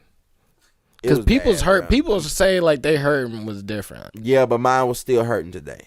Like it's so funny because, man, when this page came across my damn timeline, I'm looking at it, I'm like, oh shit, that's Anthony. Yeah. And bro, you was like, I'm gonna come up there to that Mason-Dixon line. I'm gonna beat your ass. Yeah. I was That's like, what I said. Oh my God, this is him. This is his humor. I'm like, y'all didn't have a weigh-in? What's that? Did y'all have a weigh-in? Like yeah. I had to be down there Friday for the weigh-in, and that was at a bar. I'm like, we're having a weigh-in at a bar. I was like, oh my gosh. I was like, we getting them drunk. They just gave me an address. They didn't tell me where it was. Like, and I go up in there and like there's an open bar and everybody's half drunk in there. I'm like, oh my gosh. And you had to pull up in your Speedos to get the weigh-in. Well, see, the thing was like people were weighing in cowboy boots and everything, and I had my cowboy boots on and everything, but you know what? I had my shorts up underneath it, so I got all the way to my shorts and take my shirt off and everything. Yeah, because you was being legit, bro. Like it was a whole bunch of people in them fights who looked like they shouldn't have been up in the fights. That's why I was so interested, because I'm like, damn, look at all these people talking shit to each other, and it was wild. Oh my gosh, they really about to fight each other. This is gonna be amazing. But I know you, bro. Look, man, bar, I would have been so nervous to weigh in at a bar, though. I straight up was like just in my shorts and no shirt on. Give me a Miller Lite. I'll be over here. Yeah. That's why they're like, they all met me and everything. Like, we're buying your drinks, because hospitality. Hell yeah. I was like, all right. So I had a couple of them, but there's network. There was bar fights and everything though because of the fight. So walk us through the experience, like first in the tunnel and then coming out. Okay, so I'll tell you, I was over there at the tunnel for the first 7 fights. So I've been watching everybody do their thing, and it was a huge crowd. Like for my first fight, there was thousands of people there. And heck yeah! So I was like trying not to be nervous or everything. So I wanted to see what everybody else is like, how it was going to happen, watch their walkout songs, how they went in the ring, and just how the crowd reacted. So I was there for seven fights. And my trainer was like, we need to go back and get ready because you're number 13. And we went back there and getting warmed up, and then came back for like probably fight 10. And we're standing back there. I had a hoodie over me and it was zip up, to keep me warm, keep me loose. No shirt on, and I just stayed loose. And it was getting my turn, like number 13. Yeah. My trainer's like, just stay calm. He said everything's gonna be good. He's like, I'm out here. I'm like, hype man, I'm gonna hype you up. I was like, all right, cool. And the guy I'm fighting over here is like, you want to go have smoke chicken wings after the fight? And I'm just over I'm over here like, no, like, and my trainer, he's like, or my manager, he's like, is that the guy we're fighting? I was like, yeah. He's like, this idiot. I was like, yeah. Idiot, bro. You talking all that shit on Instagram now. You talking about like, damn. smoke wings. Smoke wings. I'm like, oh my God. I wouldn't have had a second thought about it. Like, yeah, sure, why not? Yeah, that's crazy. After I kick your ass, nigga. But yeah, anyways, like when his song came on, and I gave him a minute, and then I let my song, which my walkout song is one of my buddies who released a song, which has like he got a song coming out that he hasn't released to everybody. The public, the public, besides his little TikTok, a little bit of it. So I had him singing that, or his song playing, and I was letting it go a little bit, just taking my time, coming through the tunnel, and I had my trainer over here on my back. He's like that. He's over here like, dang. Oh, I do got to say something before we go any farther. Yeah. All right. So this is a little funny. So I was like, hey, I gotta piss. Yeah. My flight's coming up. Yeah. And he was like, shit, how you gonna piss? My boxing gloves are on. So he was like, I was like, what am I gonna do? He's like, follow me. So I went to the bathroom, and I'm over there like, how am I supposed to go to the bathroom? So like, my trainer's there behind me, pulls my pants down so I can pee. And he's like, a real one. Yeah, that's a real one. There's something he's saying like, which I'll tell somebody. I had a tattoo somewhere. So it was funny. But anyways, all right, back. But I was thinking about that. I was like, well, yeah. No, that's funny as shit. That's funny as shit. Hey, that's good management. That's a good management. That nigga said, I was hey, like shit, that. fuck it, you can't. Yeah, he's like, behind us out. Yeah, I got you. But anyways, walked through the tunnel, cool. It was great. Everybody was like, why'd you have such a mean stare, blah, blah. I was like, or focus stare. He's like, cause I was focused. I was like, my trainer had me in the mind, like, it's me in the zone. Like, I'm in a bunch of people, zone them out. My goal was to go in there between that guy and me. So me and him were the only two that mattered. Mm-hmm. So I got up in there, and my trainer's telling me what to do. We had a 1-2 jab I was working on all day. And of course, I get up in there because he's like, if he bum rushes you, just one hit, boom. And of course, we butted the hands, and I was like, I just saw red. He's like, you know what? Saw red. Boom. Started going at the dude. So like, I thought like, and he's there playing out the window, straight. It's just like just like one of them TV scenes in the movies, like everything red just comes down the street. Yeah, that's wild. And everybody's like, oh, there's the redneck rock going through there, and I was like, oh my gosh. So yeah, you've been practicing these moves all day. Yeah, I go with the haymakers. Yeah. But it was like 6 seconds, and the guy was like on the rope, and I started hitting him because I didn't think he was down. And then like they got pushed back and all this, and I thought the fight was over, so I'm over there jumping around, going crazy. And then like the ref comes up there and tells me what was going on. I'm like, all right, calm down, and like bump hands again, and I just started going hand again. The dude like put his head down and started going like this, and haymakers again. Yeah, haymakers. My right, left, right. Yeah, right. And I got my left one, and then boom, hooked him, and it just boom, foul. Done. So, the first 30 seconds of the fight. So it was done. Knockout. There's only so many combos you can take. Yeah, right. I know that nigga wish he would have stayed. Boy. But after all that, they said Angry Mechanic was going to be angry after that fight. So he went back home crying. So, spitting blood out and everything after that. That boy was going to get fucked up, bro. Yeah, he got fucked up. Those smoked wings weren't going to taste the same after that fight. No, yeah. He said we're supposed to go out for smoked wings. Never got no phone call. So. Hell no, you ain't get no phone call. Yeah. What? Yeah, he said, I want to show you mad at you. Yeah, show you the best wings in Ohio, and then show me shit. So that's what's up, man. Yeah. So that... Nashville it's such a popping city. How popping? And we was talking about Broadway. Nashville, we on the map again, thanks to the Hawk Tour. You think she's in Nashville in that video? That's Nashville. How is that not Nashville? I couldn't tell. That's Nashville, bro. Look. Every time. Look behind me. And spit on that thing. You get me? Interview of the year. What's one move in bed that makes a man go crazy every time? You gotta give him that hawk too and spit on that thing. The hawk, bruh. This thing went so viral. She had to delete her socials, bro. She did. Motherfuckers was really harassing the girl, and I don't know why we've gotten to this day and age where y'all gotta get a lie. Y'all want to harass somebody, bro. I mean, if she was a sex worker, I understand, but this is just this is just an everyday girl that was having some fun, answering some questions for some content for somebody's little street content and stuff, and y'all out here. The girl did a funny joke, and y'all really trying to attack her DMs, trying to holler at this girl bro, that's harassment. Stop it. Yo, That's wow. weird. Yo, wow. I thought it was funny the way she was interviewing. I watched the full thing, and boy, man, the guy in there tried to even get off. He tried to slip a "Would you date me?" type thing. I'm like, bruh, come on now.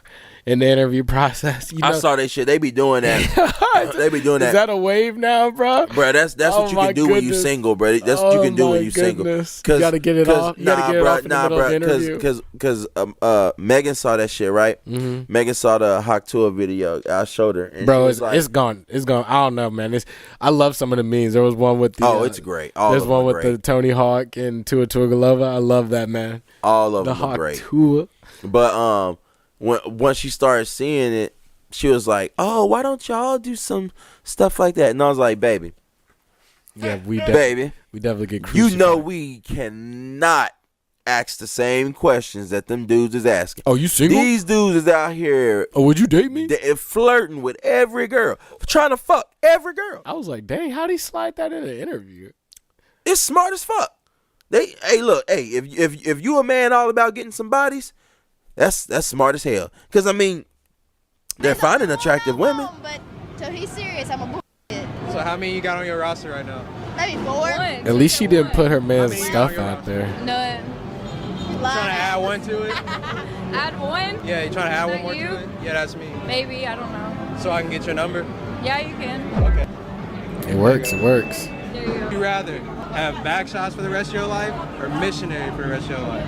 You can only choose one. Back shots. Back shots? Why back shots? What's crazy is that y'all are recording, getting the number. Some people don't like that shit when they look at him.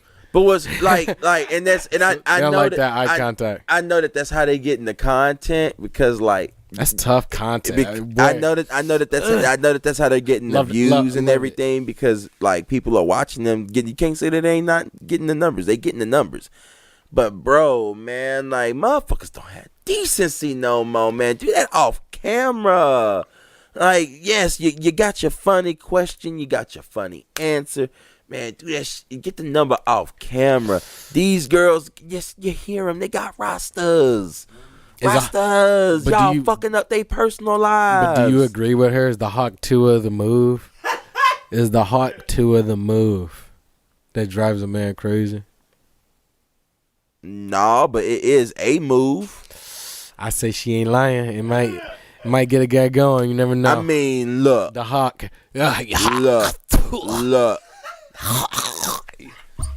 If it ain't wet, it's got to come from the back. If it ain't wet, get it wet. That's the best I could say. If it ain't wet, get it wet. Shouldn't nobody be out here stroking a steering wheel. Nah. You feel me? Nah. Cause that's damn sure what it feel like. Hey, look. If it ain't wet, get it wet. Yeah. If you need a hot tour, if you got a hot tour. If you need a hot tour, if you got to start French kissing that mug. We can't be afraid to be vocal with our partner. You know what I'm saying? Like if y'all are going to be freaky, at least be vocal when you're freaky. You know what I'm saying? Because when you're vocal and everybody's communicating, it's only just going to be beneficial for the both of y'all, and it's going to be a great night, right? When somebody's not okay. If we talking about freaking out, if we talking about freaky noises and sounds, I mean, look. You gotta match that energy. You telling me when your girl being freaky and loud, you ain't gonna match that energy and be freaky and loud with her? I would love to be freaky and loud. Yeah. I would love for the neighbors to hear what's going on up in here. You just can't match that energy. No, see, I don't think she would match that energy. I could do that. But it's weird if I'm initiating that. You feel me?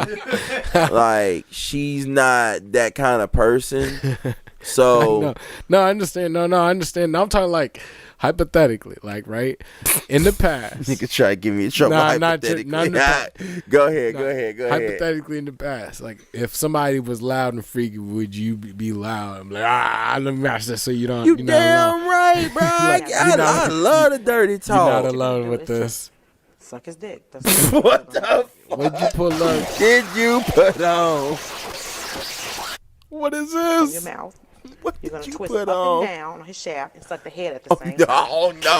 Oh, this whole ass YouTube videos on this. The hurricane grapefruit technique. No. Oh nah. No. The hurricane. No. The hurry. No. Moving bad. That Nah, what the fuck? Yeah, we're gonna stick with the Hawk tour. Keep it simple for all like you. I said, hey, like Chris Brown said, for your real wet, freaks at home, we gonna get you wet, some more, but wet. If it ain't wet, get it wet. It's that simple. Whether you got a hot tour, whether you got a French kiss, whether you got a drool, whatever. If it ain't wet, get it wet. Your man gonna thank me later. Yeah. This is what it is. She ain't lying. But yeah, again, like I had to tell her, like, for real, like, ain't no way in hell you would want me on the streets asking these girls sex questions. What's your favorite position? You like the way I look? Would you date me? Would you rate me? Rate this fit. No. If you were single and I was single and we was in the room together, would you fuck me? Because when the answers start going my way, you ain't gonna like that shit. You're not gonna like that shit. Oh, a 10? Oh yeah, I fuck you. What? What do I do? Oh shit, I'm a 10. You fuck me right now. Tell me what to do next. What do I do? I didn't think I'd get this far. We got more questions. Help me, somebody help me. I didn't think I'd get this far. She's trying to fuck me now. We got more questions. When's the last time you had sex? No, we marked them questions out of there. We're not doing those questions. Bro. No. Hey, don't get me wrong. If this was like 10 years ago, I would have been more than happy to do this shit. But I got a girl now, and like, come on, baby, you know that you would just be starting some drama if we went out there talking to bad bitches, asking them personal questions about sex and us and how good we look. Would you suck my dick? This is Patreon content for sure. We gotta make sure people pay for this. Would you bring a friend? Oh, her? Y'all do it right now? Nah, never. I would never ask that. Dude was right, bruh. Dude was on Broadway asking the girl about eating her friend out. Hell no. I'm like, nah. You gotta be wild drunk to be asking them type of questions. Be responding. The people we get, the people we get, they be pulling their friends as soon as we get to them type of questions. We even think about asking something freaky. I'm gonna be real. I'm gonna be real with y'all. How dumb can y'all be? Like, this is the age where like everything is recorded. Yeah. And y'all are literally going to Nashville and saying, "Fuck the rules, fuck the law." Yeah, man. We about to go out here and show our ass like we not, bro. This the new Vegas. As soon as I heard Pookie's name, that she got a Pookie, I was like, salute to Pookie, dog. I hope she do you right, man. She ain't put you on blast and stuff like that. She staying queen. Pookie found out he won a foe. He won a foe. She said, I got a foe on the roster. Because he wasn't serious. To all the guys at home, you got to be serious now. Y'all thought everybody, hey, I remember my dogs always be like, I got a roster. Now we figuring out these girls got rosters. We screwed. Bro, everybody got rosters. Everybody got rosters. And the nice man always, the good guys always lose. That's just what it is, bro. Good guys, I'm going to give y'all a little trick. Become a bad guy and then go right back to being a good guy. Bro, there was something on Twitter. I guess there was like a group photo of like guys that took L's this month, and it was like the Pookie guy for like the Hawk Tua, and there was another guy who took a photo with some girl in SEC, and there's a comment underneath it. I guess the guy was commenting to the guy in the picture. It's like, bro, man, I'm so sorry, but she's like been passed around like half the SEC, dog. And like, bro, everybody's been like sending them condolences and stuff like that for wifing up somebody. I was like, oh my gosh, bro, the internet is brutal this month. I have been watching Love Is Blind. Tell me your opinion on Love Is this latest season of Love Is Blind. Season 6? Season 6. Season 6. I'm gonna be real with you. At this point, I feel Charlotte. This is yo city? Yeah. These your people? Hey, look. Hey, for 4 years. For 4 years. Yo, Look, yo, proud. Hey, look, I'm glad I got up out of there. I really am. Okay. It's been funny. I've seen two people I've met on both of the shows. Nice. On both of the shows that Nick Lachey and his wife got. I've seen two people from my college on there, and that shit is so funny. But nah, season 6, bruh. I just gotta be honest with you. At this point, honest with me, Ken. At this point, I'm just seeing people join Love Is Blind for clout. Like just like all the other things, y'all are joining for clout. Now, I'm not saying everybody is joining for clout. The attractive people are joining for clout. All of the unattractive people. Hey, shout out to Johnny and who did Johnny marry? You talking about the white dude with the curls? Yeah. And the Hispanic girl? But look like Johnny Tsunami. I like them, but yeah. Shout out to them. They were on there for the right reason. Shout out to them. They went on there for the right reason. They went on there for the right reason. I ain't gonna lie to you. Y'all are married and y'all still haven't had sex. That is crazy. No, they found a way around it. They just didn't know how. I guess I don't want to I think it was Johnny didn't have a full comprehension of the periods, protective sex and stuff like that. He didn't want to have a kid. He was super keen on bro, I can't have a kid right now. I can't have a kid. The kid. I can't afford to have a kid right now. I'm like, dog, okay, we understand, but you can still fuck. Swear to God, there's birth control. There's he didn't want the vasectomy. But she didn't want to take birth control. So that was the situation. Okay. I'm like, he talking about a vasectomy, but he's like, yeah, vasectomy is not always reversible. Well, I guess I've heard some people that had it reversed. Look, bro, you just gonna have to get a condom. Yeah, you're gonna have to pull. Look, see, this is what y'all don't understand. We understand it's uncomfortable, brother. You gotta give that some space, right? You gotta give some space for your load. If you don't give no space for your load, it's just gonna come right back up, all up on your shiznit and all up in her isnit. You feel me? Like, if you give yourself some space at the tip, it's gonna catch it all. That's what you do. If you're afraid, like, condoms are not these short things. And if you're struggling, just don't want to stretch it out. You feel me? Unroll that motherfucker all the way back. You feel me? Yeah. Leave some room out for the load, and make sure you're getting the proper size for your load. And when it happens, don't sit in the love butter, because when you sit in the love butter, all you're doing is playing with it and pushing it out. Get out. What do you mean, like this is a safety net, okay? Not an impenetrable bubble. Oh, so you're saying once you've released your load, don't just lay in it and just rest. Don't just lay in it and just sulk in it. We know you. Yeah, we know. That's how the condom gets stuck. You feel me? We know. That's how you start. That's how you. All of a sudden, 5 minutes later, y'all been still cuddling with you in it. Yeah. And all of a sudden, oh, where's the condom? It's inside of me. Oh no. like, bro. Oh me, oh my. Yeah, you should have just took the thing out when you did your thing. You feel me? You gotta be more on top of your game. You gotta be more on top of your game. If a kid wasn't really your real solution, you would be on top of that. Hey man, do you think it's because go back to your Love Is Blind. I don't even want to get off tangent. Go back. So shout out to them. They made it through. I know that's a tough situation, but they got through that. That was real love. They're married now. They're married now. That was real love. Shout out to them. She was fronting like oh, I don't date guys like you, and like girl, stop it. You ain't the fella's choice. You feel me? Like, chill out with that. Like, he's a good man. He actually wasn't even that ugly. He was just a little weird. That's all. Like, but everybody weird in some way. You feel me? Like, yeah. Accept us for our imperfections. Swear, because what really get me is that what gets you, King? What really gets me is that y'all get on TV and start fronting like y'all been dating like the ballers, the most baller looking niggas, and the niggas in y'all's past that gave you trauma was probably some ugly ass niggas. So, I wish reality shows started putting out posts with consent.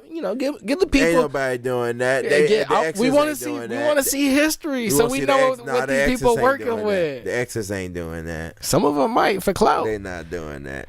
Like, hey, look, what did Migos say? They do. They do what they do for clothes. Bruh, I ain't gonna lie to you, man. Matthew, I didn't think they was gonna have a nigga like Matthew on the show, bruh. Matthew was makes fucking finance people look bad everywhere. my man is the most slow human being, but he's smart as fuck. Yeah, no, he's just not street smart. Nah, he's got smart. swag, He's bruh. smart. Like, he's book picked. smart, but he ain't street smart. Bruh, I don't know what movie he picked up his swag from, but he picked up his swag from somewhere. Like, he don't got that swag, Bruh, it sound but like he got enough to pass off as like. Nah, he sound like he got his script from a fucking Reddit stream and like Reddit script. Nigga got enough swag to pull AD some way somehow. He was just saying all the right things at the right time. Yeah, hey, look, some he guys push enough to get 2 more dates in person. Look, some people like to manipulate, is what I like to say, a female's emotions and tell them things that they want to hear to get them out of a situation early. What was he saying? He was telling 2 girls, hey, look, man, like, I want to meet your folks right now. I love you. I know you're the one. We need to, like, let's not even go through the experiment. Let's just leave today. Like, me and you right now, like, we're going. Like, to sit here and tell 2 people that, it sounds like he's telling everybody that, but only them 2 people bit. Is like going fishing. Look, come on now. The pause is fishing. Look, they don't show the whole thing. They just show you what's edited. They don't show you the whole thing. And my man Matthew was doing the same thing that all the other women had to have been. The women, see, this is the difference between the men and the women. What's the difference between the men and the women? Most of the men damn sure going here for clout. For clout. Them niggas really ain't ready for nothing. Except Johnny. But the women.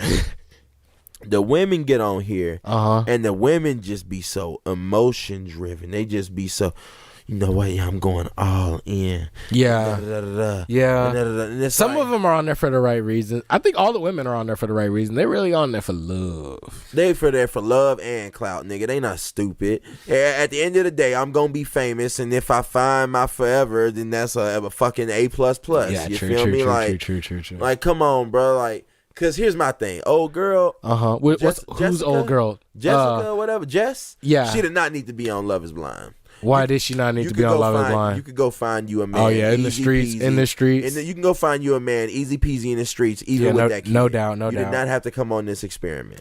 And then put that letter out there. Oh my goodness. Like, again, this is for the women who, you know, they don't find love out there in the real life, and they want somebody to love them, not for their physicals. You feel me? Yeah, you got to go into that knowing that. So, and like, you got niggas out here like Trevor, bro. I ain't gonna lie, Trevor, you got me, bro. Trevor got everybody. Bro, you got me, bro. No, like, the editing, full editing team, you got us. Like, shout out to y'all. Y'all get us every season. Like, y'all really thought this little Johnny Bravo looking at nigga wasn't getting pussy on the regular? It was the Rock thing that made me seem like he wasn't getting pussy. What was he doing? He like gifted her a rock or something. Bruh, that like shit that. was dumb as fuck, boy. I was like, oh nah. Bruh, he tried to come off and say he was smart. When he did that shit, I said, oh no, this nigga dumb. I was like, when he gifted her the rock. Nigga dumb. And look, first off, when you first seeing it, you're like, oh, that's sentimental to him. That's cool. That's what you do, whatever. Yeah, but yada, yada. At the end of the season, you look back and like, oh, bro, you was on some weird shit. But, like, at the moment, we were like, you were playing it hella good, bro. You gave it a rock. Niggas ain't just giving female rocks like that unless you're into that type of stuff. But that's on some, like, I ain't fucking on the regular type shit, in my opinion. Like, bro, he gave me. I don't know. Maybe he gave me. Maybe they're giving rocks out there now. He gave me I eat, sleep, gym, and don't get no girls because I'm too afraid to talk vibes. But then in the real world, it's like, nah, bro. And I'm a really soft soul. Yeah, like, just talk to me and like I can be like there for you. Nah, I can do bro, everything. like, I'm not gonna say that shit was all fake, but nigga, you do be getting bitches out here. Like, stop lying. Y'all niggas need to stop lying. Let people know, bro. Yeah. I mean, like, yeah, it's easy. I can get anybody. No, I came here for real love. Yeah, exactly. I get any female on the street, but I'm ready to settle down with the one. You feel me? The one. Like, y'all tripping, man. Y'all out here really tripping. No, but the whole season, Chelsea, you out here tripping saying you look like Megan Fox. That shit never came out your damn mouth at all. Nah, look. At all. At all. Yeah. At all. Like she Jimmy, kind of like she got similar features. Look, bro. First off, Jimmy, I got a 60% love, 40% hate. Not hate, but just dislike. Why? For Jimmy, because it's like Jimmy, bro. You dug yourself the hole. So it's like you gotta be accountable for that. But he made himself look. He made himself look like the good guy every step of the way. But I understand you, Jimmy, because why? On one hand, you had a bad bitch, but on the other hand, you had another possible bad bitch. But the only reason why she was a possible bad bitch because she said she looked like Megan Fox. If she had not said she looked like Megan Fox, I think he probably would have been leaning more on Jessica. Do you think that him seeing a picture of Jess maybe changed his love or relationship with Chelsea? Bro, him seeing Chelsea when they first saw each other changed his motherfucking love for Chelsea. Like, his first comment when he was like, "Oh, I thought you said you look like Megan Fox." Look, bro, I told my girl today, bro. Me without my beard, I look ugly as hell. I look way better with my beard. And then some people just gotta realize when they look good and when they don't look good. Chelsea, you do not look like no goddamn Megan Fox. So when a nigga is waiting on one side of the screen expecting Megan Fox to walk up out of there and it does not look like Megan Fox, he gonna call it out. No, bro, let's not call it out. Your mind is gonna be fucked up. I'm surprised, bro. Like, this ain't Megan Fox. But it's not a show for you to be loving off the looks. That's why it's love. You should have never gave me something to base off of. If you say you look like Megan Fox, I'm not gonna fuck with you knowing that you don't look like Megan Fox. You lied to me. I don't walk around saying I look like motherfucking Denzel Washington. Nah. We not even gonna say Denzel. Who's somebody else? I'm not gonna Jeezy. Nah. Oh my God. What's that nigga that Stretch used to always try to fucking make fun of me of in high school? Young Drew. I don't know. Nah. The smooth nigga with the little little mustache, dark skin. He played in all the movies.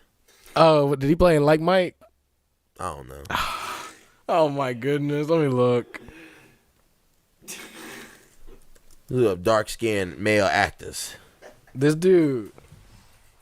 Hell no. Morris Chestnut. Yeah, Morris Chestnut. How you gonna Morris say Chestnut. hell nah? You're right. Morris Chestnut. You got it. Yeah. You lucky you got that goatee Boy, shit. swear to God. I almost went to Tyler Perry's not Married to Friend.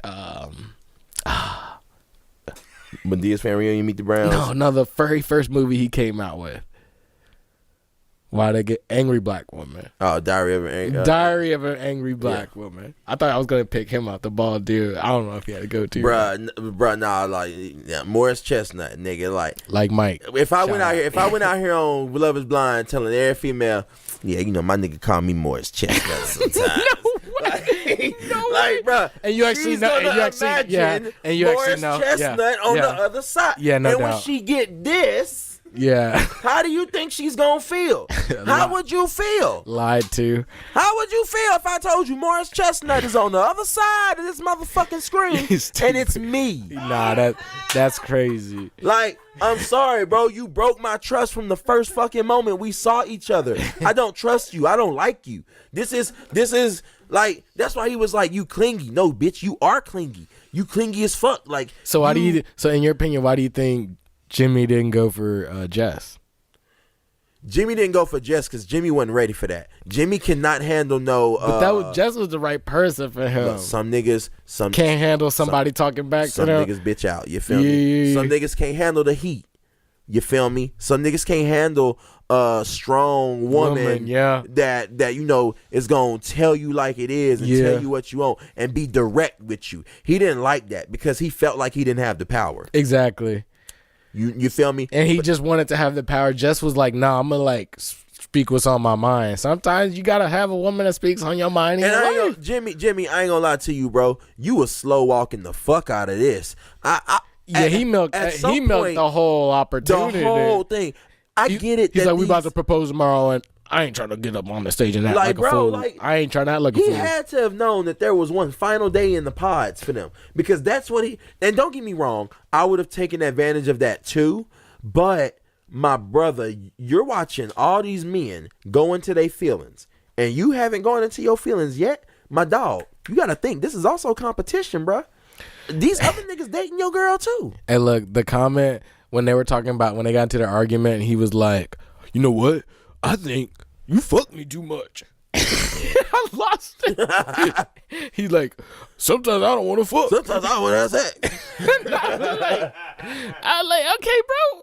It might be you. Look, man, no. Look. Jimmy was doing exactly what niggas do when they don't want to be in a relationship, but they don't want to look bad doing it. He just self-sabotages. Yeah. That is exactly what he did. He's like, hey, look. He's like, sometimes I ain't trying to fuck. I don't know if there's a check for how many episodes you got to be on or what. But that man's was not wanting to walk away. And my thing is, you probably would have gotten Jess had you walked away from the beginning.